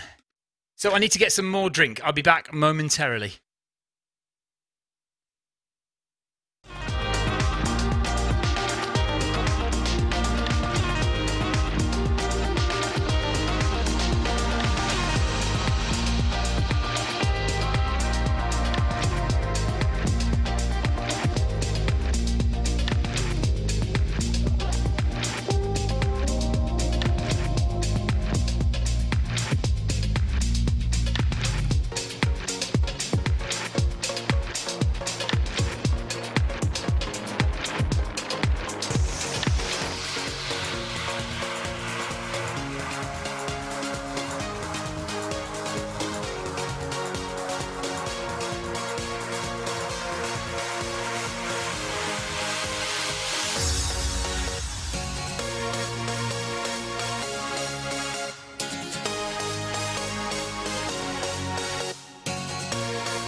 Right, where are we up to?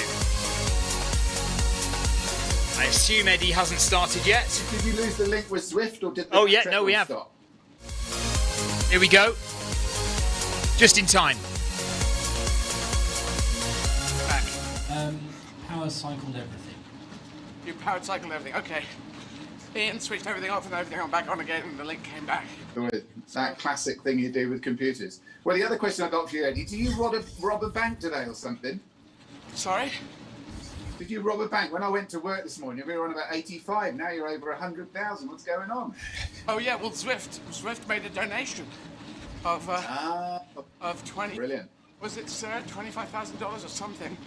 It was from Zwift. It's very nice, generous. I don't know. We knew that they were going to put something in the kitty, but their One Zwift for All is their motto, and ours is Make Humanity Great Again. They like that. We're a good fit. We've been helping each other, and so from Eric Min, I take it the chief executive officer of Zwift, I think, he said that a donation, so that helped us, and we jumped over that hurdle, and we're on and upwards, and that happened. Fantastic. Often, so yeah. So they're just talking about on with the chat. The 25,000 donation. This last couple of weeks about Couch to 5K and getting to 5K. Yes, and also, once you've achieved that, you can then get yourself into a park run. You've missed a whole load of fun. Missed a park run, as far as I'm concerned. I've known Tom for a long, long time. So I will just let the two of you thrash out park run. Hi, Tom. Hi, Tim. Hi, Eddie. Hi, Tom. How you doing? I'm very good. How are you? So this is Tom Williams from Parkrun. Is that an hour and 21 to go? Are you running on time at the moment? Hour and 21. We got it nice and big now. So, well, it's a kind of. I actually will cross the finish line before that, but I couldn't. What was the total I'm supposed to run? 17.8 or something. Sarah? 17.72. 17.72. I couldn't find a 17.72, so I've gone to an 18.1. So if I can find a better one, actually, we may as well try it. Have you got the control there, Sarah? If you give it. So let's talk, and I might be fiddling around while you're talking, but I can listen, talk, and run. Tom, I'm now a multitasker. I have been, as a trans woman, maybe I can multitask more than a straight male can. So, but yeah. Yeah, tell everyone about Parkrun, because it is a beautiful thing. Who came up with it? You're the chief operating officer of Parkrun. And how many countries? I want to know how many countries, how many places, all that kind of good stuff. Well, I'll tell you the story if you want. I think you had Bruce on a couple of days ago. Yeah. Is that right? From Parkrun South Africa. Bruce Fordyce, yes.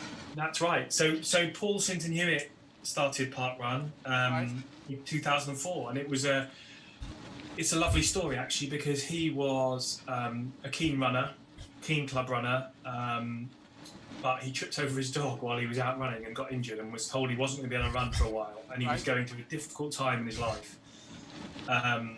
And he realised that running was the way he got through difficult times in his life, and the way he hung out with his friends and all those kind of things. And he realised if he couldn't run, he couldn't see his friends in his world at the time. So he thought, well, I'll tell you what, if I can set up this thing every Saturday morning where people come to the park and run for free, my friends, I'll organise it all, and we'll go for coffee afterwards, and they can do it for nothing. So it was like rent a friend. Like we jokingly call it a social intervention for a lonely bloke. Right. The lonely bloke being Paul, and on that first Saturday in October 2004, 13 people turned up, 5 people volunteered, one of whom was Paul and one of whom was his wife Jo. The following week there were 14, the following week there were 11 people, and fast forward 16 and a half years, and we've got about 7 million people registered across 22 countries. You're running in one of them now, Sweden. We have park runs across Sweden. And pre-COVID, we had about 400,000 people a week taking part across those 2,200 events in 22 countries. So yeah, it's been quite a journey so far. 22 countries, and I take it you're going to keep building until the whole of the UN has a park run in every UN registered country. I think it's 195. Yeah, hopefully a little bit more than that. So we nearly got one on the space station a few years ago, wow. which would have been fun. We came close to it, but I think they ended up doing the London Marathon in the end. Yeah, our vision is that one day we'll get to the point where effectively there's no borders for parkrun. So rather than saying we're in X countries, we'll just say we're everywhere in the world, and wherever you are in the world, if you've got access to a course, permission to use that course, and willing volunteers, literally wherever you are, we've got events in prisons already. Wow. We've got events in army bases already. We've had inquiries from Antarctica, from aircraft carriers, from the space station. Wherever you are in the world, you can start your own park run, and that's where we'd like to get to. But it's complex, when you're dealing at the moment with laws in different countries and medical regulations in different countries and all those things. So I think it'll take us another few years to get there, but we're on the way. Very good. Now the way this is going to work, Tom, and Tim, is I'm running too fast now because I'm trying to catch up because we had to close down the whole machine for 20 minutes. I'm going to ask you a question, which that was that one. Now you got to ask me a question, then I'll ask you a question. Is that okay? It's really good. I'd love to ask you some questions. What goes through your mind when it's getting difficult? I watched the brilliant thing you did with Tim in South Africa. Right. What do you visualize stuff? Do you think about the reasons why you're doing things? What is it that keeps you going at those tough moments? That's interesting, because right now I'm talking to you guys and just trying to ignore what's happening, and I know that there's a clock above it, and I look at it and I say 1 hour and 15. When it gets to about below 30 minutes, then I'll go, okay, nearly there. So I try and focus on the goal. When I did the double We are going faster. faster It was to make up down. I for counted lost down time religiously, and I knew I had to when Eddie be above had 7.5 kilometers an hour. issues. So on my watch, I just looked at my watch probably every 2 seconds for 12 hours, and I just made sure I was on 7.6, so that I had 0.1 of a kilometer an hour in my back pocket, and I just kept running, and it was kind of miserable. It was kind of rough, but I just knew that I probably could do it because I'm a determined bastard. That's it. And also because, the hardest thing in life, I've said it a number of times, I came out as trans in TV when I was 25. When I was 23 in 1985. And that was such a hard mental thing to do that anything since then is not a walk in the park, or even a run in the park, but it's been in a comparison area, If you can deal with that mental thing of, I did self-analysis to work out why I felt I was trans, what was going on.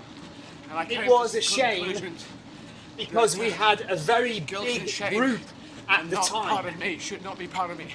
I don't have to carry that. It's inbuilt. So let's talk about it. Let's come out and see the chips where they may lay. Calculated risk. But I thought it was positive for myself, and hopefully for other people, and hopefully for humanity. Yeah. Now I've got to ask you a question. I was waiting for it. Yes. So,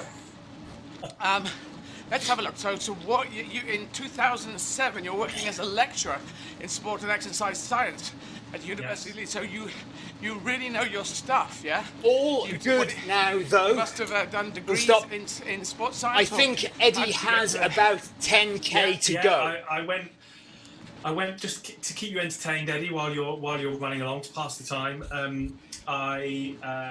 So I did a degree in human biology, exercise and health, and really enjoyed it. I have to say, it was mostly to have a good time at university and not so much about studying back in the 90s. I'm absolutely gasping for a drink though. Then, I've got some milk here. Gym and, I'm desperate for a sugary fizzy drink.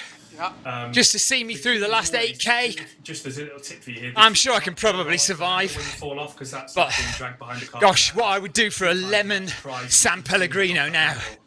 That'd be awesome. Let go, because shooting off the back is less painful than being dragged behind it. 34 kilometres now for me. I realised Just held on to about. it, normally when I'm There we go. I would hold on to the sides and So and keep the treadmill 8K, but then we've probably got another couple of kilometres left with Eddie after that, I would have thought. I don't touch any of that. Just the speed. Good. That's all I touch. Anyway, sorry, I interrupted you. Carry on. No, that's okay. So I did a degree in human biology, exercise and health, and then I ended up working in a gym in Leeds, and then I ended up getting into professional sport a little bit. So I worked with some football clubs and some rugby clubs, and I did some strength and conditioning with some footballers and those kind of things, and enjoyed it. And I ended up doing a master's degree then in sport and exercise science at Leeds Met.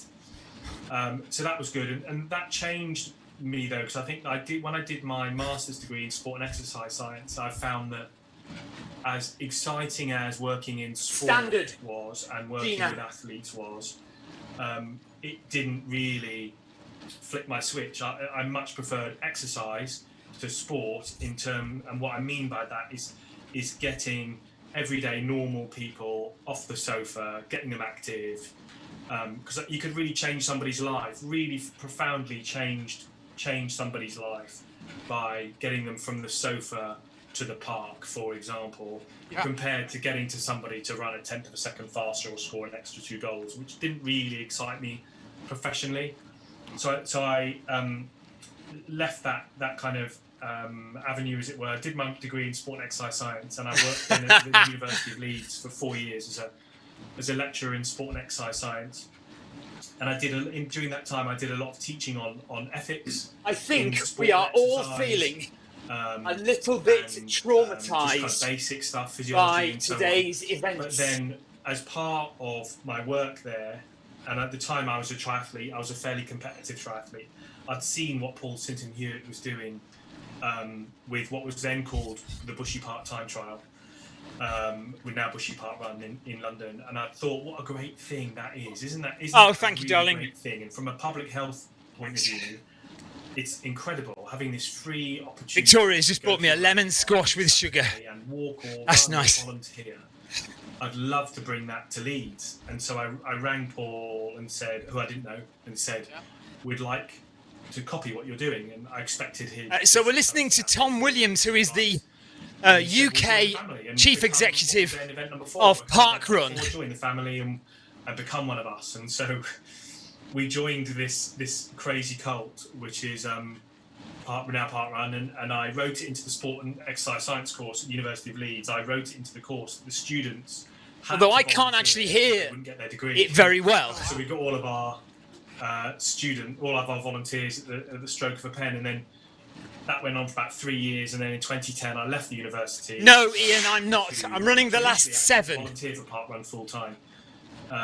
So I gave up my job to be part of. So from Monday. By 2011, I was working for Parkrun, and the rest is history, and here we are today. Wow. It is, I love the story of Parkrun, so it's great that you saw it and you jumped in. When did you start the 4th one? What year did you start the 4th one?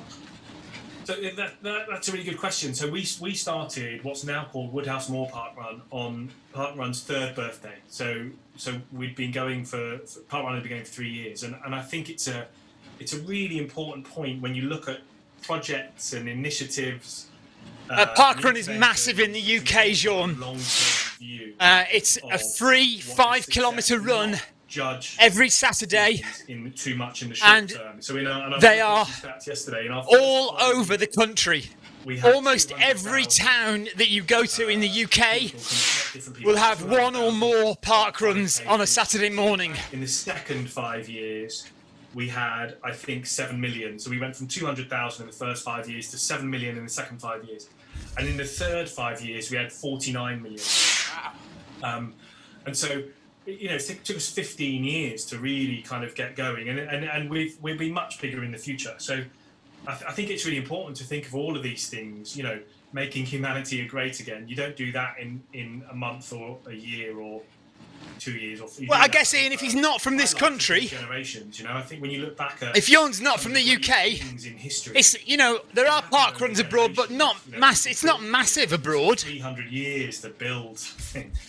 Yeah. And I kind of like that idea of when you're putting things in place and when you're trying to change the world, not trying to change the world on your own and just yourself, but trying to change it in a way that the next generation after you can carry it on and take it further, and the next generation after them can carry on and take it further. Yeah. So yeah. Thank you for saying that. But one thing you didn't say is what year was that? You said it was 3 years after the beginning, but I don't know. 2007. So October 2004 was. It is worldwide, Ian, but it's not huge all over the world. It's only massive in the UK. Maybe South Africa, The point I'd like Australia. to make is that the beautiful thing about It's park run vaguely is big. that people assume it's But all then- about running, but the reality is it's about a community, because The rest of the people who world, can't run it's kind can of still scattered, isn't it? It's not volunteer. massive. People that are unable to run but can walk can still be involved. So it is fully inclusive across the board, which is what's fantastic. Oh yeah, that's exactly right, Tim. In fact, There you go. Kim is in the US. Kim, there are a few park runs in the US, but not loads. Bring people together. You know, we get on a daily basis letters from people saying. I think there are one or two in Germany, changed my life. Jon, but not. Again, it's not big in Germany. It's extremely common for me to get people to write to me or stop me saying, "Thank you so much. Without Park Run, I wouldn't be here." You know, I'm sure they have one or two in Germany, Ian, but not many. Because I ran 5k, or I set a PB, or I ran a time, or I ran 100, or it's only ever about because I made this friend. Marty Gorman says Liverpool to win tonight. Yes, we've got to beat Burnley. If we don't beat Burnley, then we don't deserve to win the league. Do we really? Then get fitter, and you know, I feel proud of what I've achieved. It's never ever about the run, but it's about the community, and it's about people coming. You know, people often say, you know, why do we think parkrun is so successful? And I think there's a fundamental, innate, built-in human need. There you go, Matthias. The first time he heard of parkrun was here on my stream. To be outside and to be together, human beings. I mean, it has to be said, it is absolutely massive in the UK. To exist in that state, moving, not necessarily running, not necessarily getting out of breath, but moving. No, Ian, only in the UK. I'm sure it's only massive in the UK. It's not massive elsewhere. Together, you go and watch somebody else do something, or you watch something on the telly, or it costs a load of money so you can't afford to do it, or you know, adults can do it, but not. There you go. So Buenaventura says we have one in Valencia. Same team, you can do it if you can do the activity, but if you see, Valencia is a big city. If it was massive, I guess Valencia would have and so those 10 for absolutely anybody to. Like London has over 100 parkruns, doesn't it? London itself. Be it Brighton has 4. Volunteering or even spectating. And it changes their lives and it changes other people's lives. And the run's just an excuse to get people together, really. You know, it's about community. Oh, my question for you, Eddie, isn't it? Is it my turn for question? Yes, it is indeed your turn for a question. When you first inspired me with your running, you ran your marathons in the UK. And you were incredibly inspiring. You were also incredibly laid back. I remember, you know, you stopping at ice cream vans and having a beer, and I gotta say, you've conflated all my stoppings into one.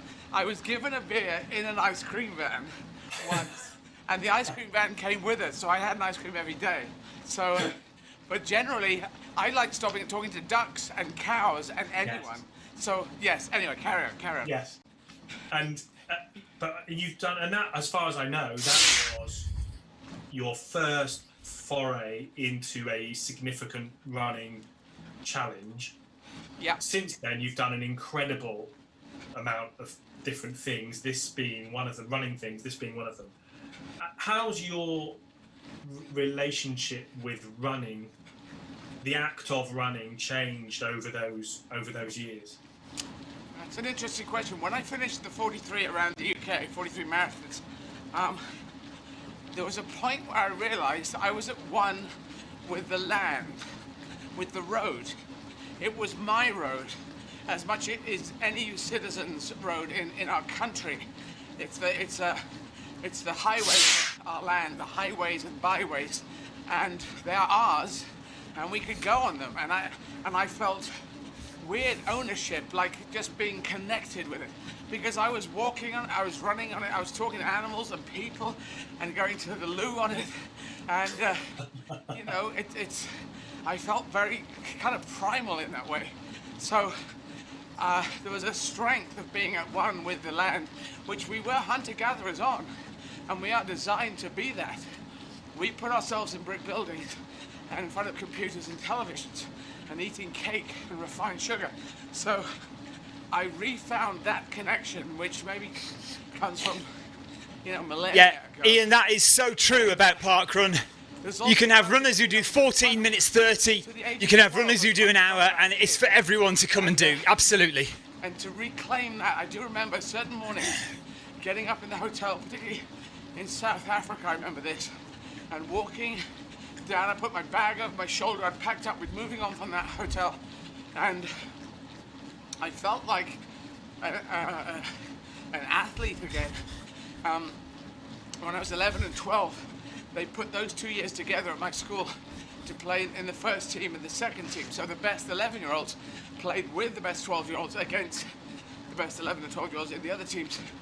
And so to be playing with kids, so I'll leave this on for a little bit longer. Everyone's kind of springing up at those ages. I'm not sure whether Tom is going to stay with Eddie for the rest of the run or not. Go back and grab the ball. I won't. Good in defence, not so brilliant in attack. Couldn't get the ball in the bloody goal. I won't leave it on for the whole rest of the run. Sideways. David Tiplady's joined. Good defence, I can read the game well, and I love the bloody game. Football, the beautiful game. Welcome along, tall David. People, short people, white people, thin people. Doesn't matter. It is the beautiful game. And I lost that from the age of 12. Went to a school that didn't play football. So to get it back in my 50s, really. I remember just walking down. There's a particular hotel. I remember walking down, bag slung over my shoulder, thinking, I'm going to go and do something today. I'm going to go and do something. And I don't know quite what it'll be. But yeah, that was a beautiful transition. And anyone can do this. All I've proved is everyone can do more than they think they can do. And I do think when people look at me from Britain, from around the world, wherever I've known or even not known, they see just a person. Certain people look amazing. I use David Beckham as an example. David does look amazing, had this amazing look. And as he plays great, you know, his footballing career, playing great football. And so you kind of put that together. Well, he looks amazing and he plays amazing. And there you go. That's what David Beckham's doing. And I look just like some git. And I think people go, well, if that git can do that, why can't I do a 5K? Why can't I do a 10K? And hopefully that's a nice payback. You know, people in the reflection of me, they don't see this gorgeously pretty person or good-looking person or this or the greatest athlete in the world. Rebecca doesn't need autocorrect to be naughty. Spirit.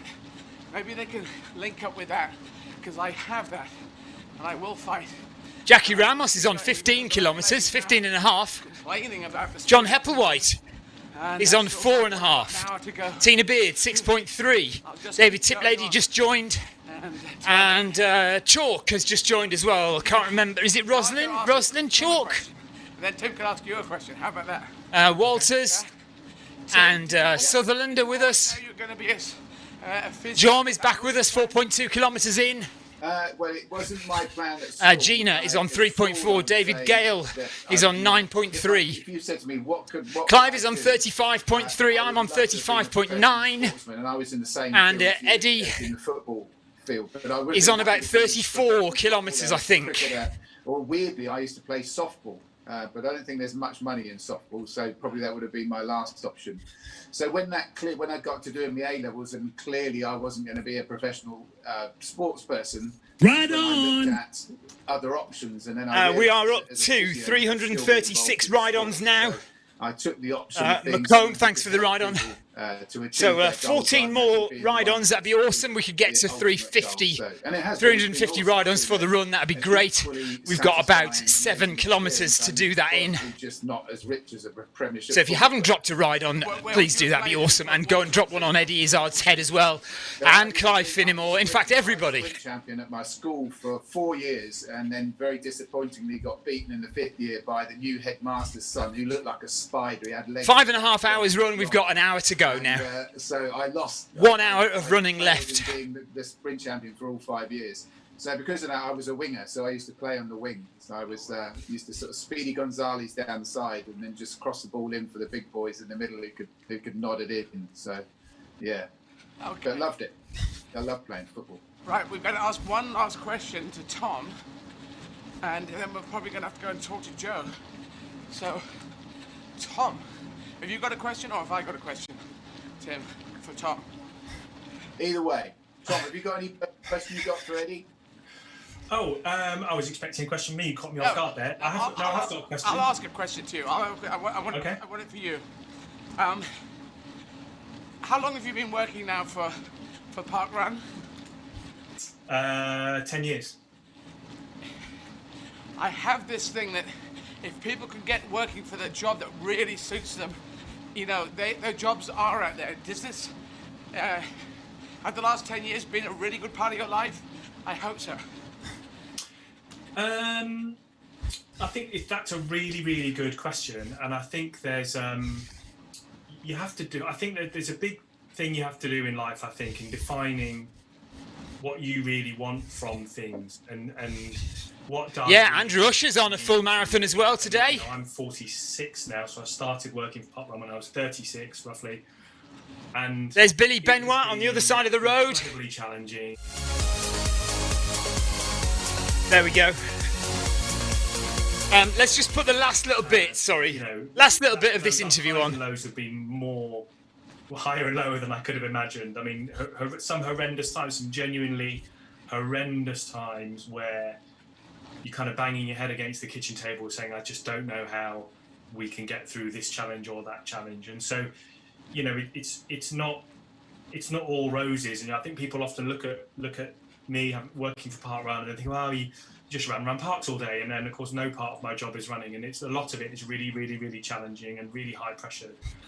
But every single day... I Swim, I Bike, I Run has joined us. Every single day for 10 years, I felt incredibly proud of the things that the Park Run family, of which I'm a small part of, the things that the Park Run family has achieved. Hello, the Swim, changes Bike, Run. The Park Run family have made. You know, yesterday we had a meeting and we were discussing an Australian women's correctional unit that had received an Yes, award. Kim. Andrew has made up the mileage. Implementing Park Run. 37 kilometres now for Andrew. 16 years ago, could never have dreamed that could happen, and we feel so proud about some of those things. And so it's been wonderful. I'll probably do it for the rest of my life in some way or another. I don't think, I think it's part of my life forever, and it has been wonderful, and I wouldn't change it for a second. But that comes from the pride I feel in what we achieve, and it comes from the drive I feel for what we can achieve in the future. But there's plenty of tough days, Eddie. Plenty of tough days. I would understand that. I just want to say thank you for talking to us. My pleasure. Eddie, can I just say one thing, Eddie? Yeah, far away. Tom, I just want to prepare you for the fact that I love Park Run, and I've been part of the community for a long, long time. But I'm busy like you, and sometimes you can't get to the Park Run as often as you'd like. But I think COVID has taught us to really appreciate the simple things in life, of which Park Run is one of those things. So watch out, because I think once this pandemic has gone, I think Park Run might go through the roof. Yes, I hope so. Look, I hope we can be part of getting the world back on its feet. A small part, but important part. And if we will be so proud if we can make a difference to getting everybody moving again. Very good. Thank you so much. We're still moving, Tom. Good luck. Dr. Joe Wicks, great. Take care. Stay safe. Good luck. Bye. Okay, there we are. So we're back on Zwift. That was the interview with Tom Williams from Parkrun. There wasn't actually an awful lot about Parkrun there, really. I didn't manage to hear a lot of it, but Rebecca, yeah, well, you're missing out. You need to get to a Parkrun when they start up again. Great weekly speed training.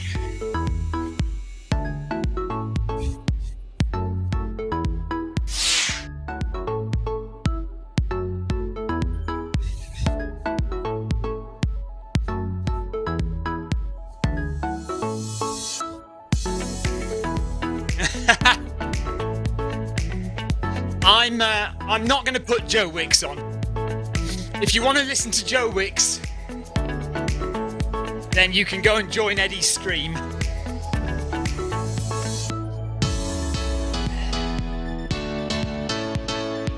I think we can leave Joe Wicks.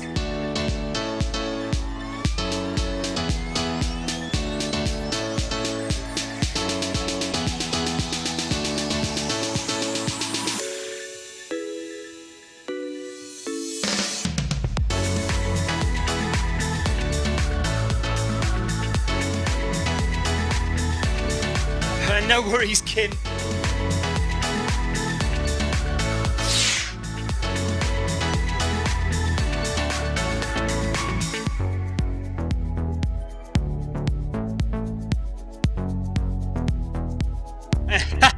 No, I won't put Joe on. Don't worry about that.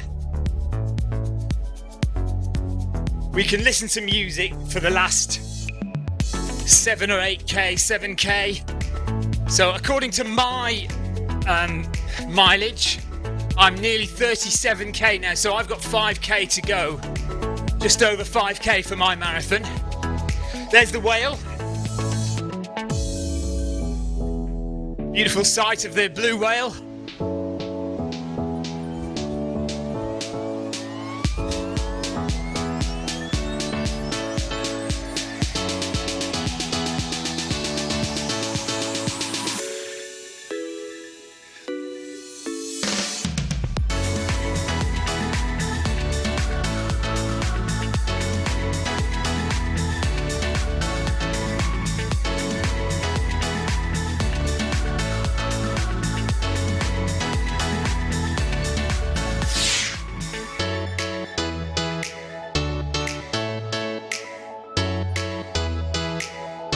Yeah, nice whale shot.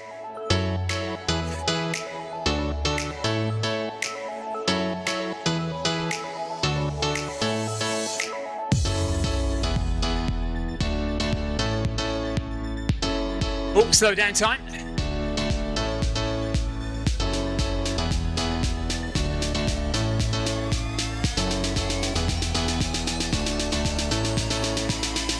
Here comes Dax Diesel.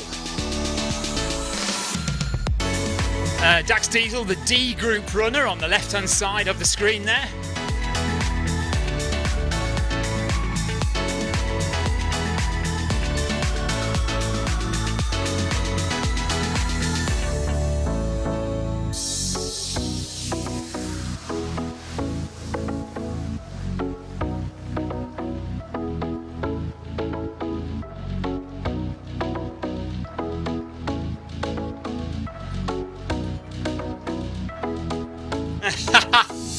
Lee Walters says, I've just done Tour de Zwift. I feel like I've cheated on Clara. Clara Cadence is the Group C pace partner.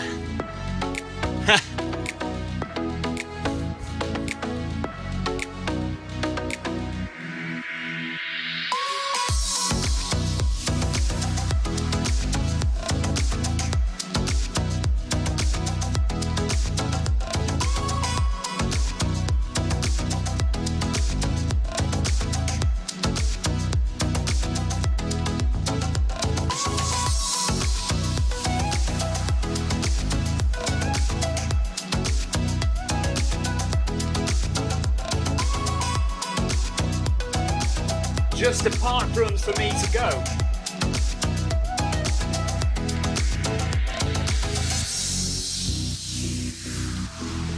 I think Eddie has about 7 kilometres left.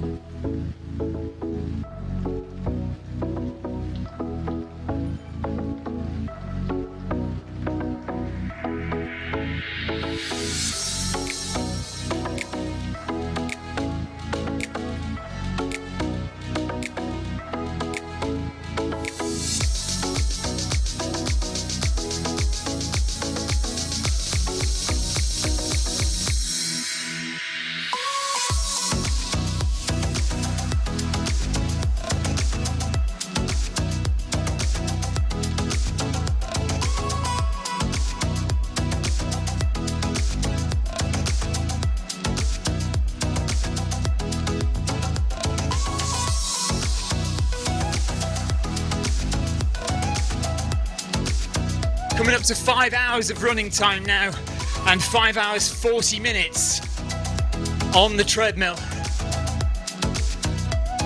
Elapsed time, as it says in Strava, 5 hours 40 minutes elapsed time, and 5 hours of moving time.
I am not going any quicker now.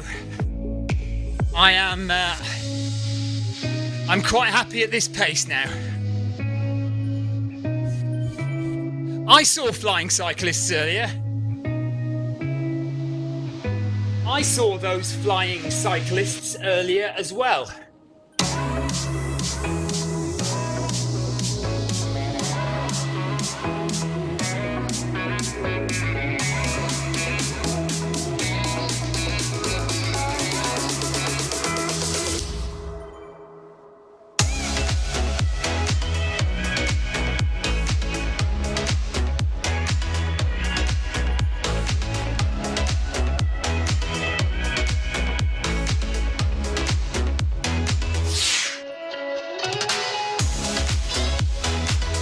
Willie says, hi Stephen, amazing mileage supporting Eddie. Any idea how Eddie is feeling 21 days in? Well, better than ever, actually.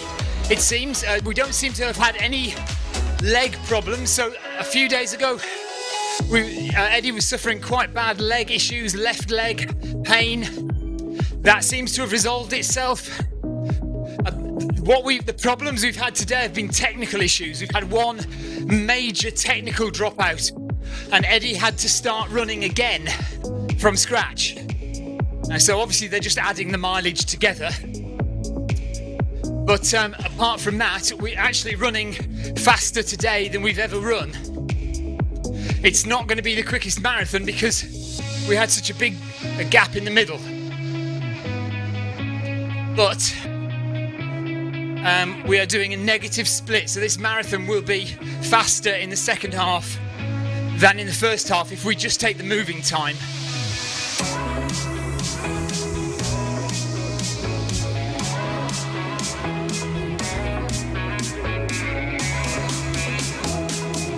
Yeah, we're behind you, Andrew. You just need to either hold on or turn around and come back and find us.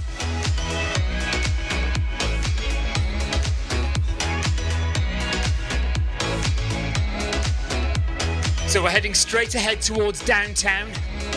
We're not turning onto the desert flats.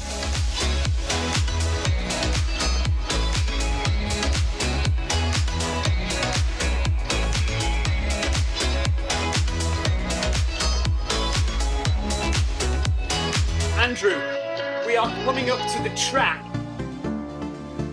on our right.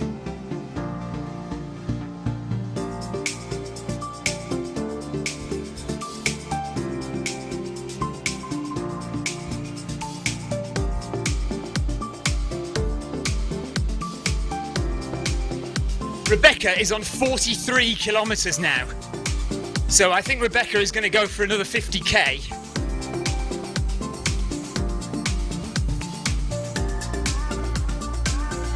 Amazing work, Rebecca. Full stop. 43 kilometres now.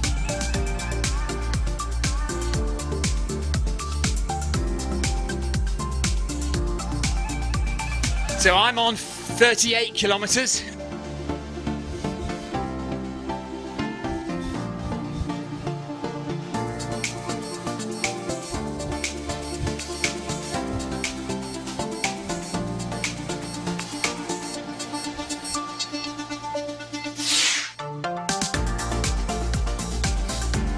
If Rebecca does another 50k, that'll be 3 50ks in the past 2 weeks.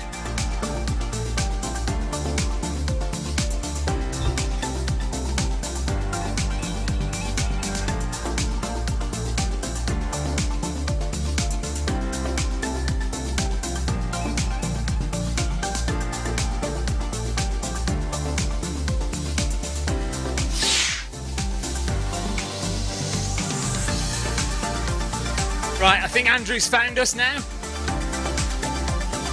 Andrew's just 9 seconds ahead of us. Eddie has sped up again.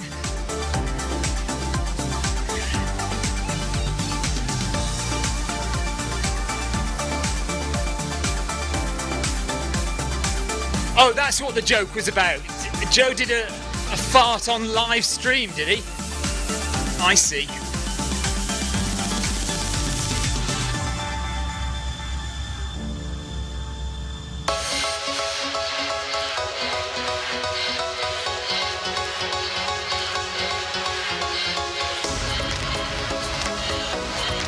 Right, so Eddie's about to hit 12k.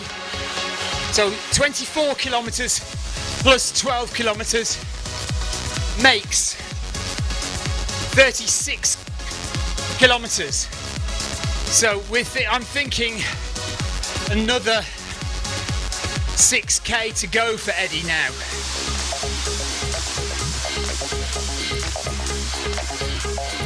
Unless Eddie is including some time spent running not on Zwift.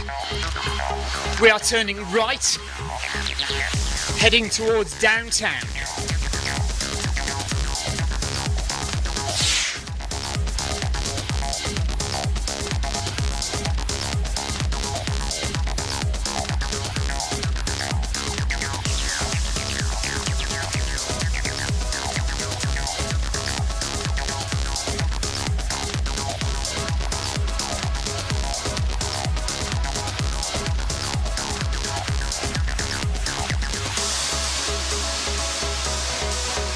And on the main road, we're not going to the beach path, we're heading on the main road straight ahead.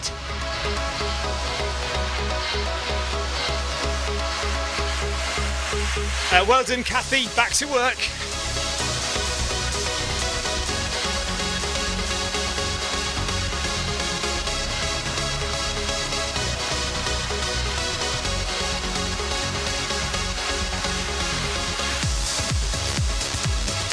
Jean, no problem.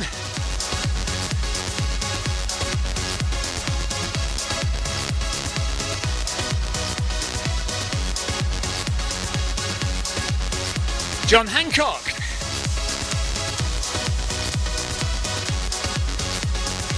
Nice of you to join us, John.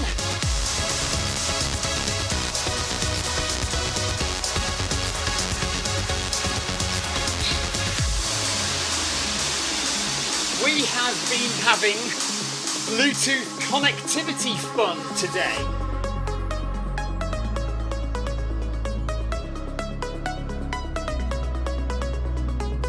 Grantham's just joined us as well, 1 kilometre in.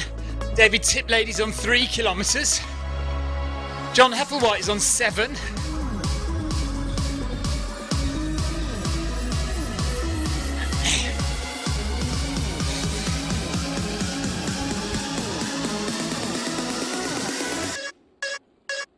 ladies and gentlemen, John Hancock. Full stop. Also known as Muscles John.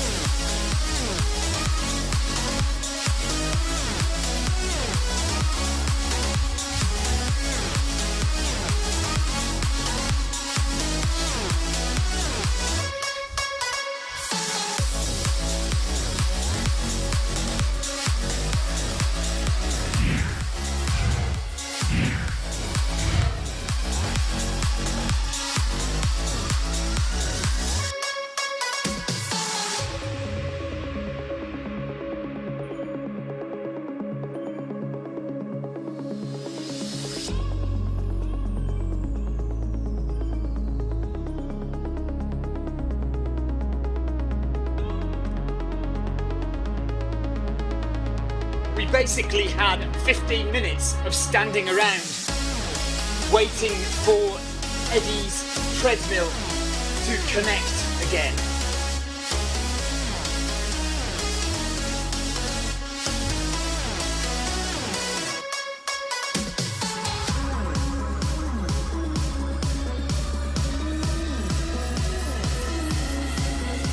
Then Eddie reappeared on Zwift, miles away from us, and there was a mass panic to try and catch her up.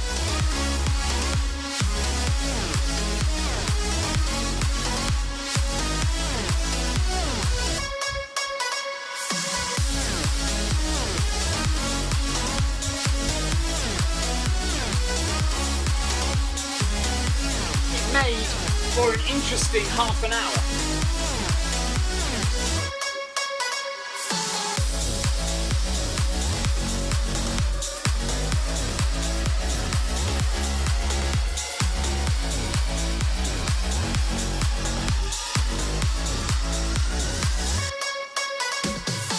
And we've just hit 351. Simon Funnel, thank you very much. Nice. Right on. Now, Simon Funnel, if you don't know, is the other person who has run more miles than anyone else on Zwift. So, in the lead, we have Marcus Holmes, who has run more miles than anyone on Zwift. But Simon Funnel is actually not far behind. I don't know how far behind. I suppose I could look it up, actually. So I'll look at Marcus first.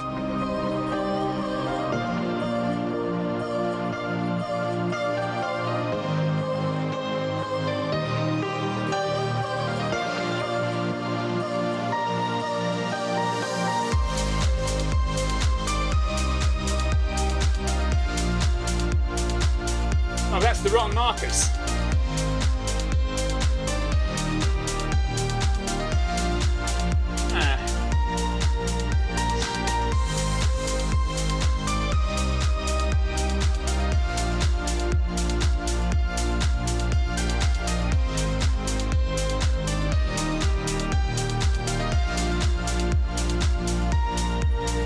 Right, I don't know where Marcus Holmes is then. I thought I was friends with Marcus Holmes. I can't see his name on Zwift, that's weird.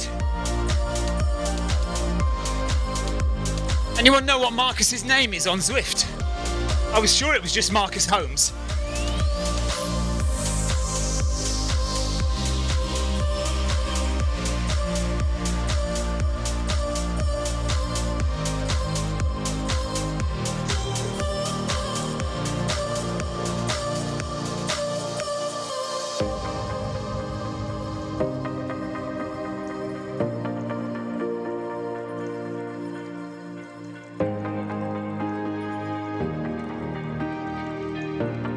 No, I can't find Marcus anywhere. Okay, we'll do Simon Funnel then.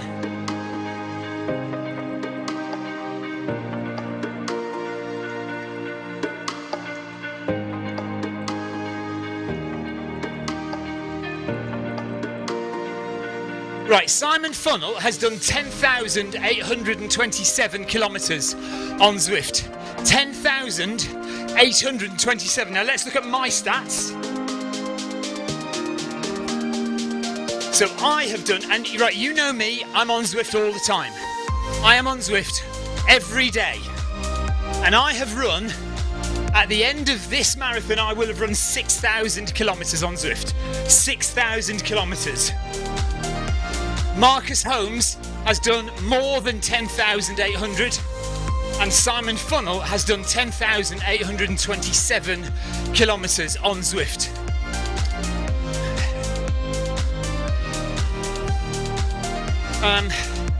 Now, where's Eddie? There. I've just missed some chat. What was that, John? And the cycling, yes. Well, hang on a minute. What's...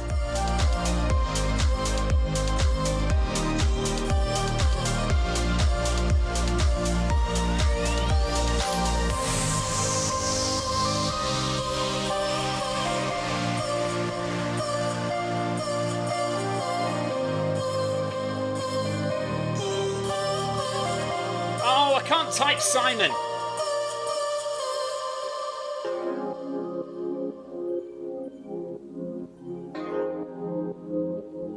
Oh, and now I've had a dropout. Right, I've had a Bluetooth dropout, so bear with me while I get that sorted.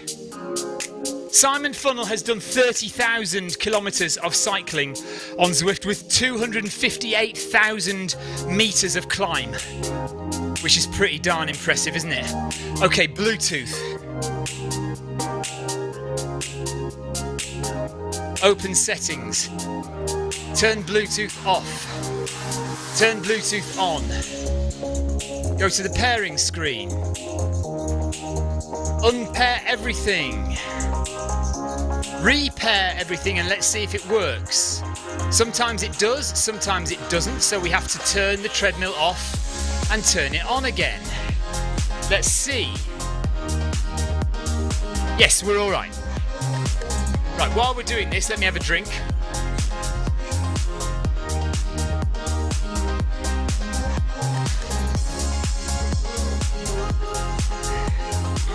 Spilling drink everywhere. Okay, let's catch up then. So I have 2.5k left of my run.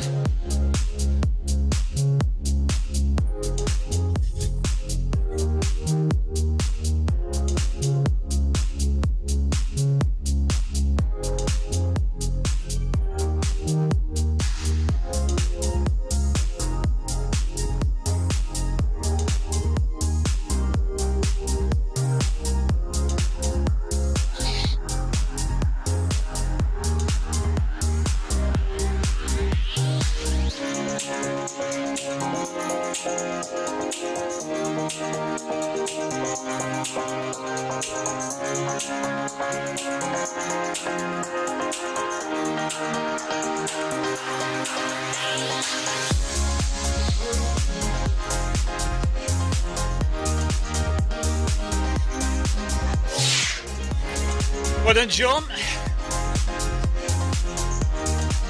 I seem to remember the last time I came up this bit of road, I was going quickly.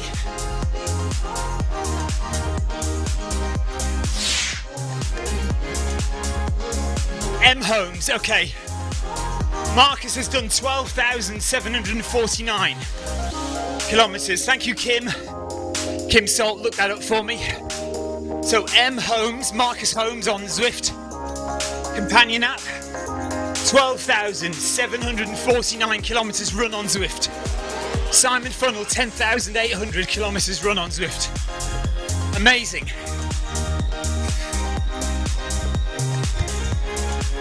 I mean, that's Marcus Holmes has done twice what I've done, more than double what I've done.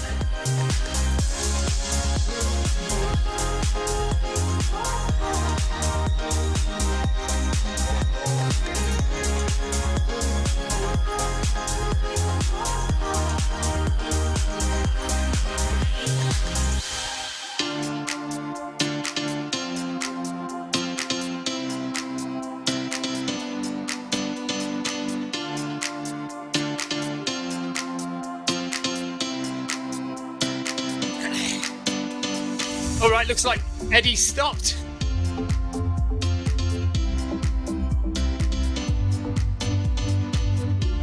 Okay, break time for Eddie.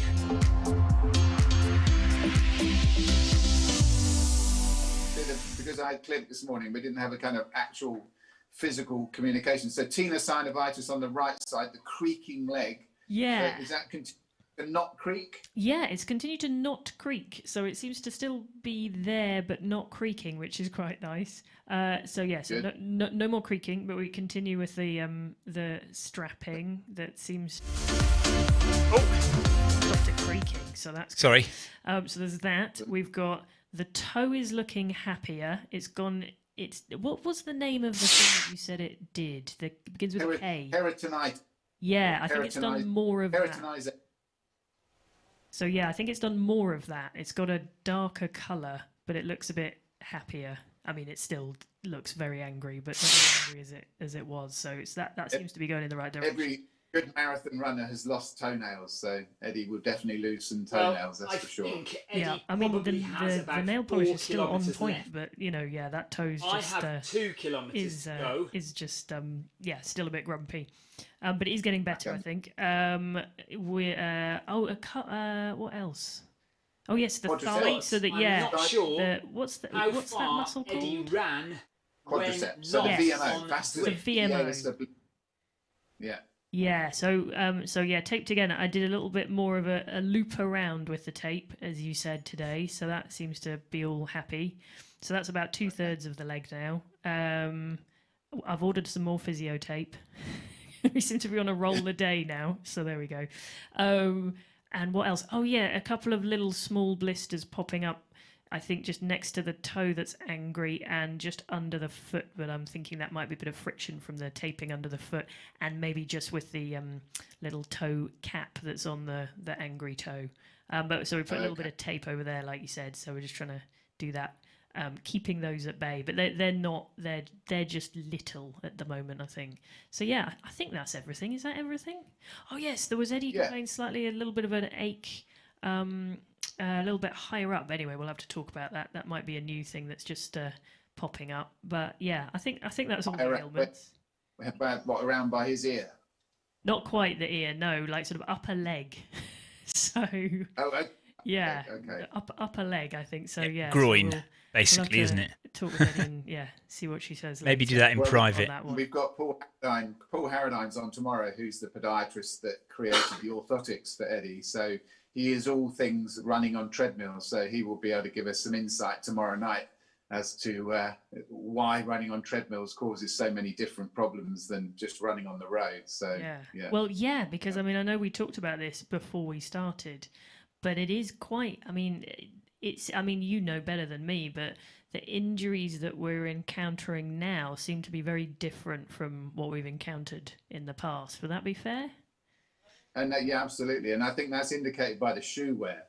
So when we looked at the shoe wear from Eddie running on the roads, is that you can see the heel wears down dramatically on the outside, whereas we're not seeing that on the treadmill at all. We're seeing wear actually on the kind of sort of middle outside edge, which just goes to show how the contact on a treadmill is totally different. It does seem to be very different than what we've had before. And then of course we just had a bit of a glitch earlier. The treadmill disconnected with Zwift, so we had to figure that one out earlier. So we lost a little bit of time on that. So I know Eddie's trying.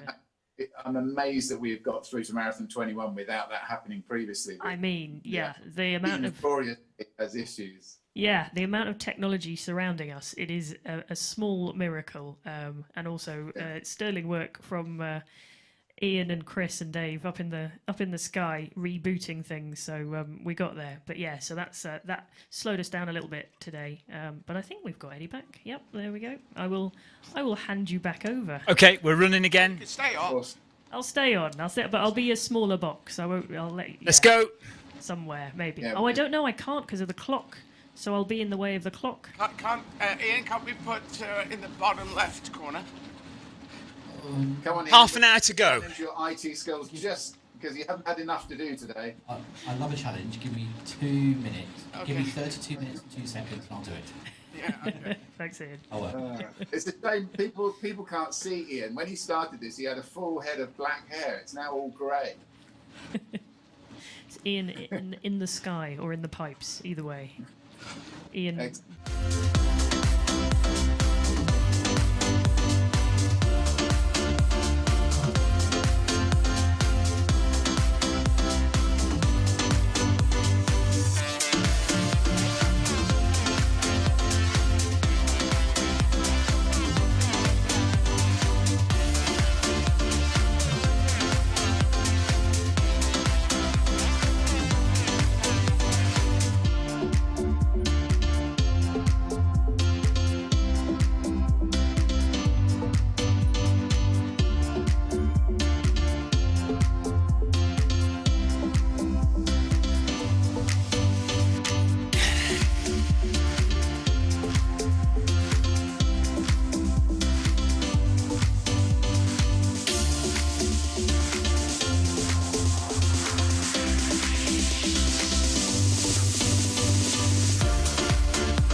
Okay, we're back with Eddie, and I reckon about 3.5k left for Eddie now.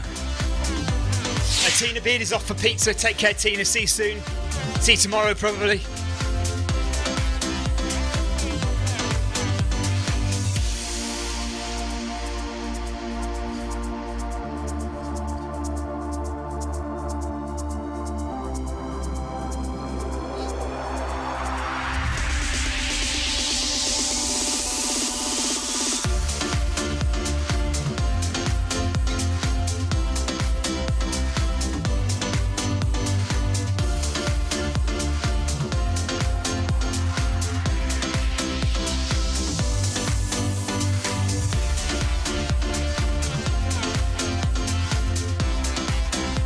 So David Tiplady is up at 4.8 kilometres.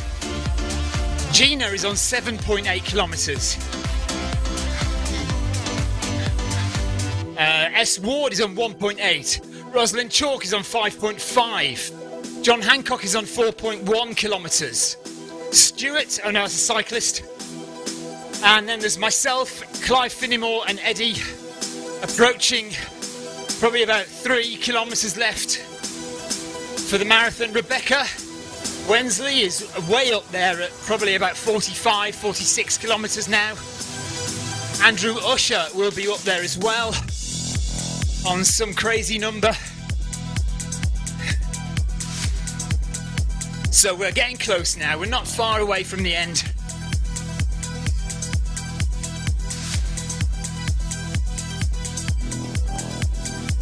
So we will just keep running until Eddie stops.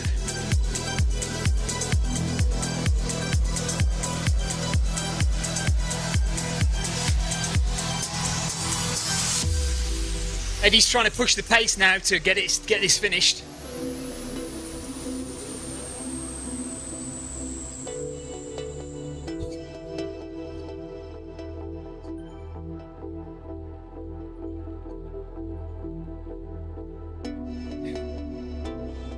"10 kilometres an hour now for Eddie." We're actually doing some pace. 40 kilometres in to a marathon. And Eddie is doing the fastest pace she has done for the whole 21 days.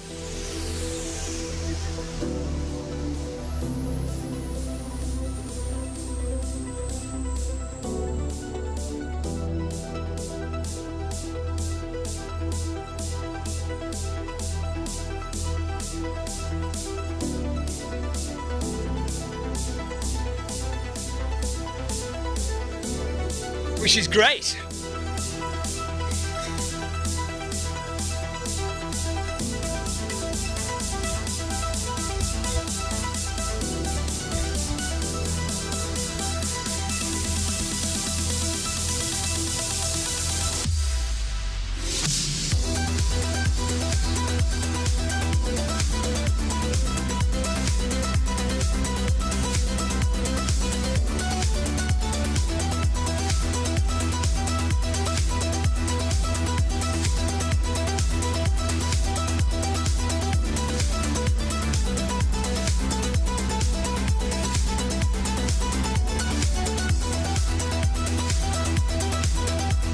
So about 20 minutes left of running, I think.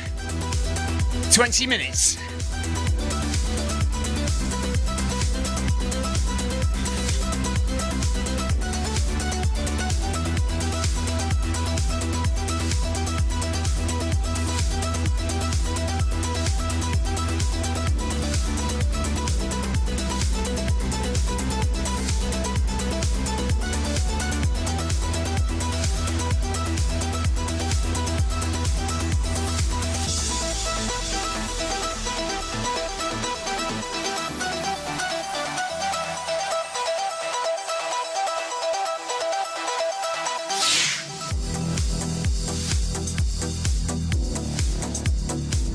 Bidey says, good luck, Stephen. Thank you, Bidey. Nearly there now. Only a couple of kilometres left.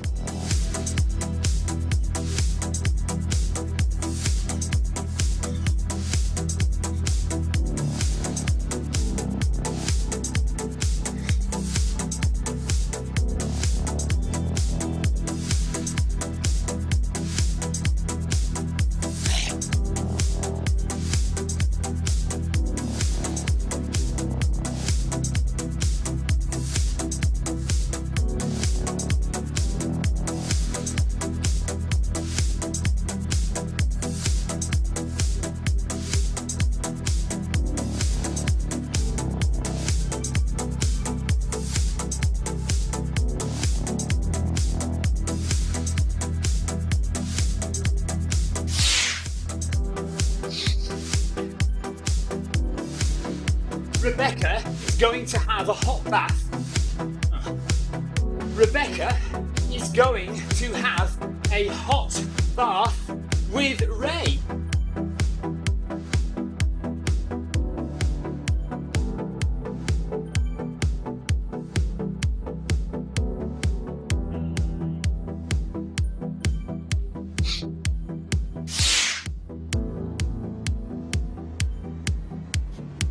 Martins, yes, hello. Nearly finished now, Martin is. Probably about 2 kilometres left to go.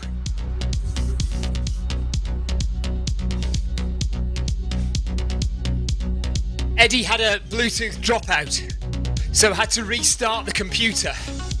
So Eddie on this section is only on 15 kilometres, but we have to add 24 to that. So that's 39.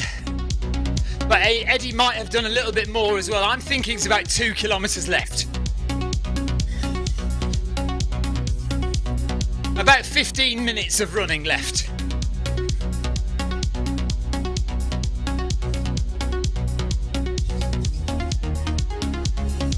And 21 marathons in now. And I think we're going faster than Eddie has run in the whole project.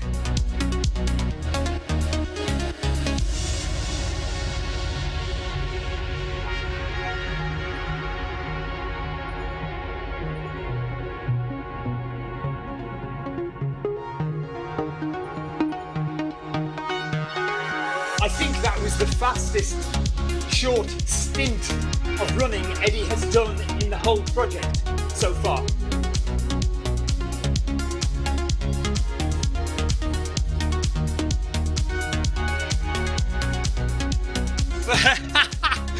Gene is happy that he slowed down.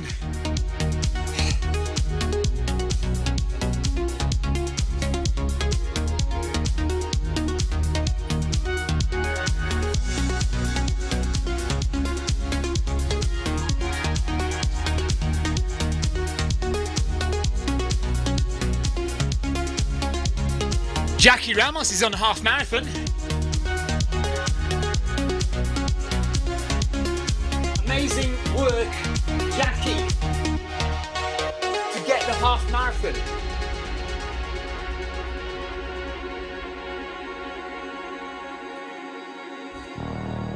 Well done, Ramos.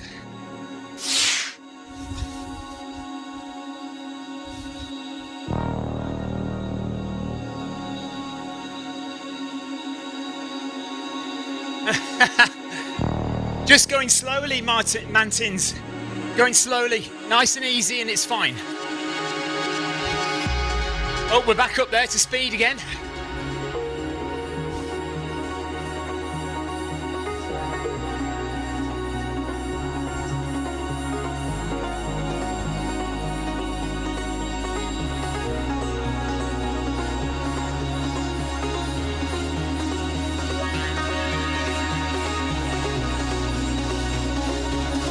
Come on, Andrew, you can do this.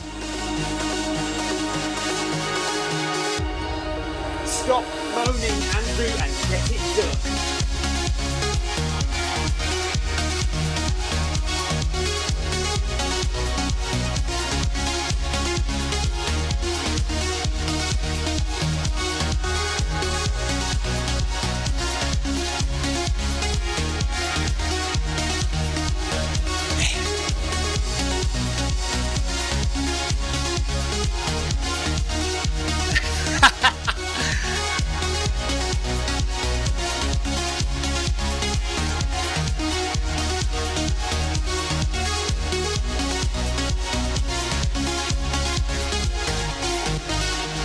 Right, let's have a look at Eddie's stream and see how many minutes left on Eddie's clock.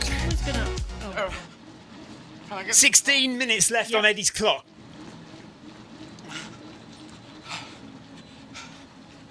Carry on, Tim.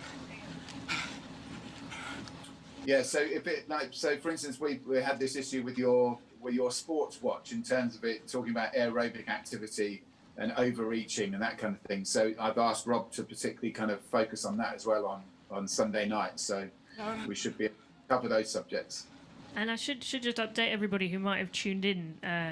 What we're having to work off the treadmill time, the treadmill distance specifically. So directly off the treadmill distance currently for our current accuracy, because we had we had to do a technical reset halfway through today. So yeah, it's been even more hard for Eddie today because we've had to recalculate to make sure that Eddie's hitting the correct distance for today after we had a bit of a glitch on the technical side of things. So yes. So how far to go? That's the question. Ask you actually, because I'm trying to get 17.8, aren't I? 17 point. Oh, I'll just double check that what the screen grab I took when it blew up. 17.72. Yeah, 17.8 will do. Yeah, that's what we had left when we had the reboot. I've done with that. Sorry. Okay, no worries. Okay, so 17.8. I'm just trying to be as accurate as I can. 17.8 is over 17.7. Eddie has to reach 17.8 kilometres if I take it up to 9 to finish So the yes, full essentially marathon. What Eddie's trying to do now is to accurately or make sure that the Zwift app, which is essentially creating our So 2 kilometres left. accurate to the marathon distance. So 2 kilometres from This here. is very reminiscent of the time trial we did at Mikey's Fontaine. No, I'm now running at 10 kilometres an hour. This is the speed I was running at the end of the second marathon, the double marathon at Pretoria. This is the speed I was going after having run for 10 hours at 7.5. And it's killing. This is one of the things that I've learned about you over the years is that when the chips are down, is that you are able to perform, which is, I say, in South Africa, there were moments where I was like thinking, is this going to happen? Is this actually, are we going to achieve it? And then I would...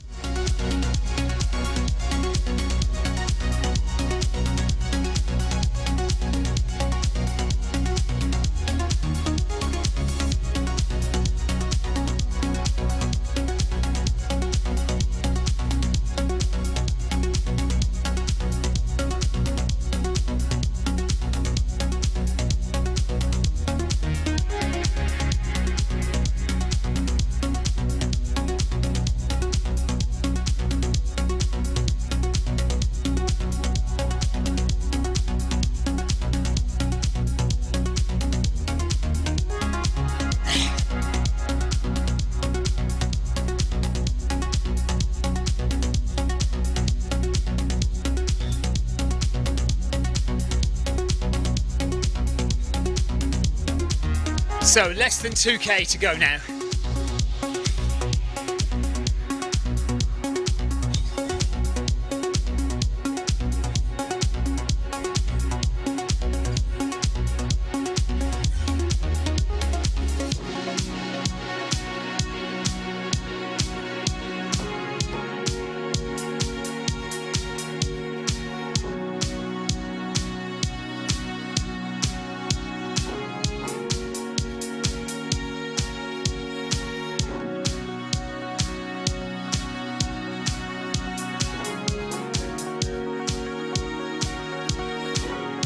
So we've had 5 hours 34 minutes of running time, 6 hours 21 minutes of activity time, and we have less than 10 minutes to go.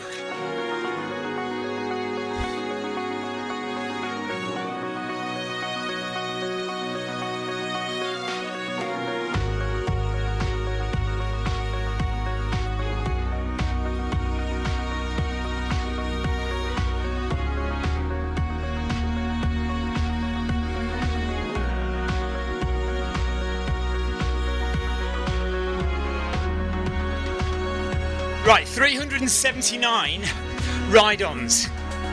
Thank you so much, guys. Right on.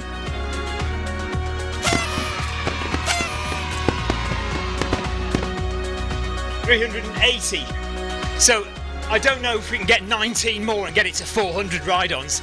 If you haven't dropped a ride-on on me yet, please do that, because that'd be awesome to get to 400 ride-ons just for the day. That'd be amazing. Victoria's come and joined me for the last 2k, or the last kilometre and a half. 8 minutes. Eddie's got to get to 17.8 and she's now on 16.4. Yes, lovely, thank you. Perfect. And this is Eddie's fastest pace of 21 days of marathon running. After 21 days, Eddie is now running faster than she has run before.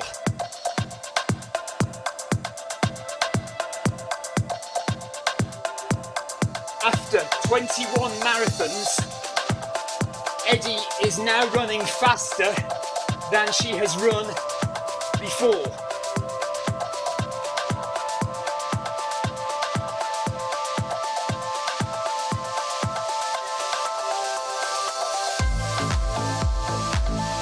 Very nice. So Rebecca Wensley is 1 kilometre away from 50k. Andrew Usher is probably about 2 kilometres away from 50k. Clive Finnimore's hit a marathon already. I'm about to hit 43k. Eddie's just slowing down a bit.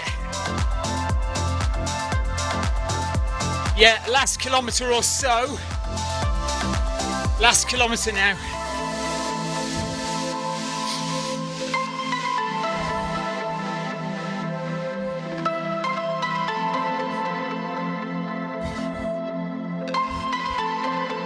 Andrew Usher looks like he's got 1.8 kilometres to go to hit the 50k.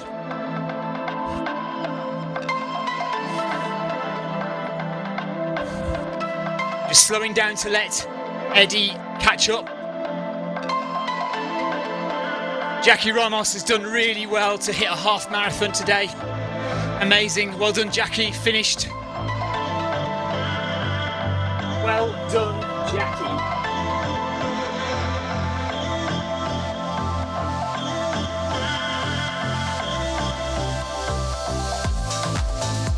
Come on, Eddie, less than a kilometre now.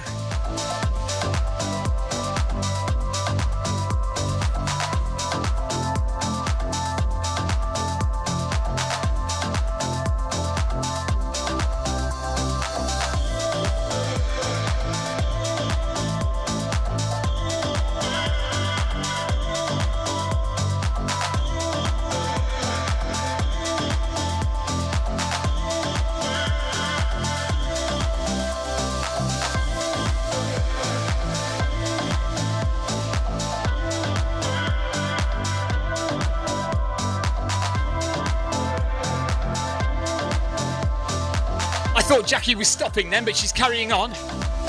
Jackie Ramos on 0.8 kilometres? Yeah, 22.8 kilometres for Jackie.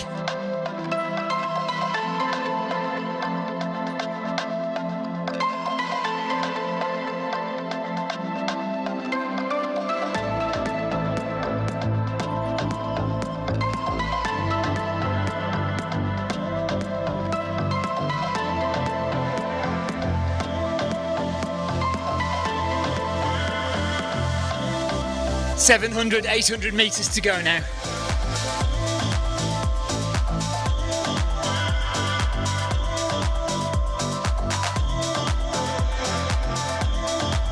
Solid effort today by everyone. Fantastic work, blue team.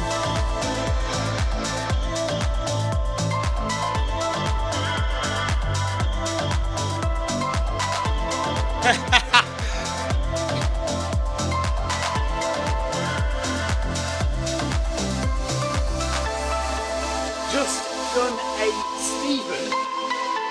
Question mark? You mean looked superb and runs like a demon?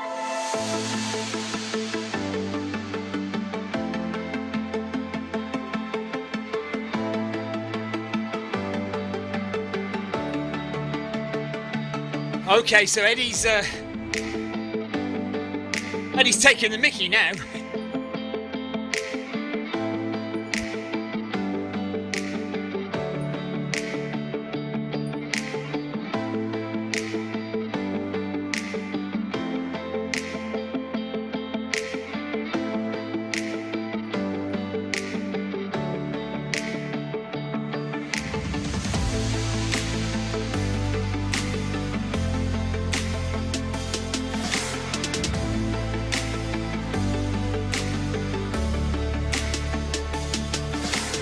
This is just taking the mickey now, Eddie.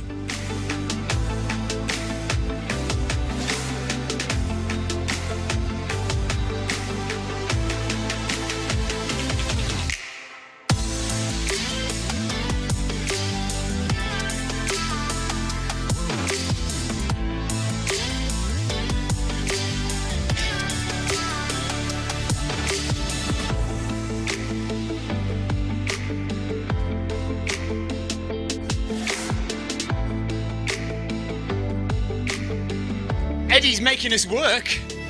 Ha!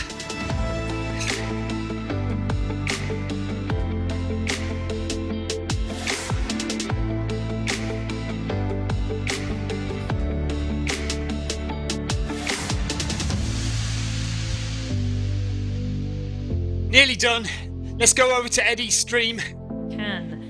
Making a donation is very easy from anywhere in the world. Go to eddyizzard.com and hit the donate button to give as much as you like via our crowdfunder site.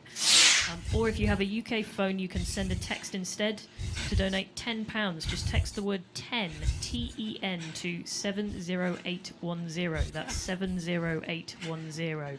To donate £20, just text the word 20, T-W-E-N-T-Y, to the same number, 70810.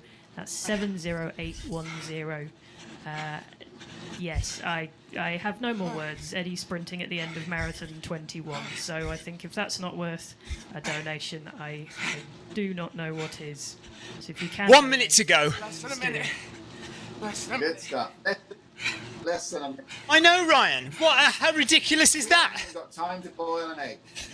I better get the recovery shake. You're going to beat me to it. Too good, Eddie. Too good. Good work, Eddie. 40 seconds. Fantastic. Superb. Right. And we're down to 10. We're down to 10. Last 30 seconds. Right, I'm going to sprint.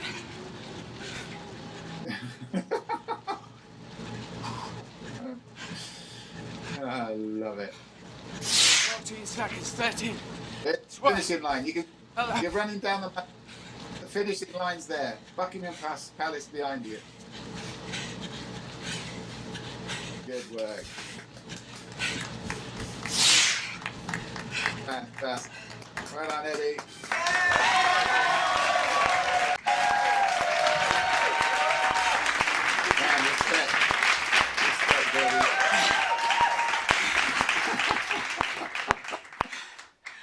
got to go and do it. There we are. Thank you. Brilliant. See you later. Well done. Eddie, it's I'll be on stage at 7 o'clock. Amazing. And now Eddie's going to go and do a live stand-up show. Half an hour, got to run. Thank you, sorry. Cheers, Eddie. Well done. Oh, well done, Andrew. Congratulations, Rebecca Wensley and Andrew Usher, for completing 50k today. Amazing work. And me and Clive have done the marathon. I don't know who else has done the marathon. I'm sure some people may have done.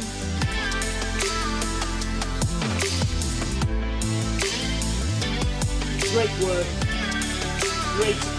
Andrew and Rebecca.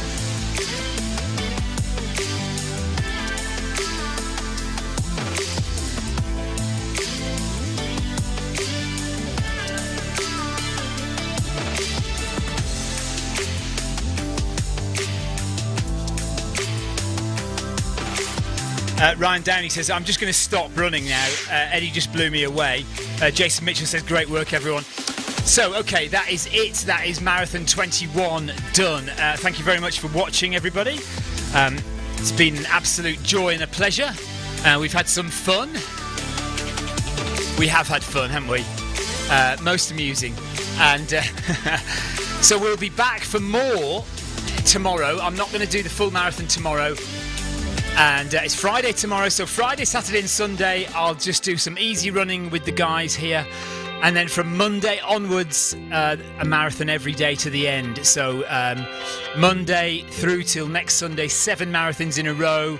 That is not going to eclipse Clive, who is on his 6th marathon in a row now, 10th overall, and is planning to do all of the rest of the marathons. So well done to Clive, and fingers crossed that Clive can get through those.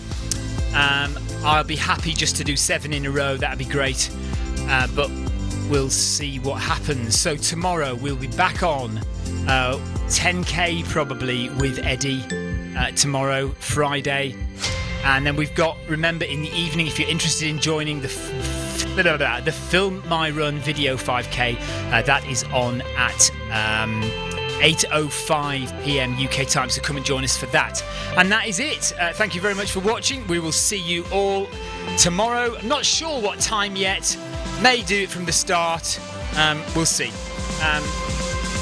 John says, so cool, amazing, Eddie. So thank you very much. See you tomorrow.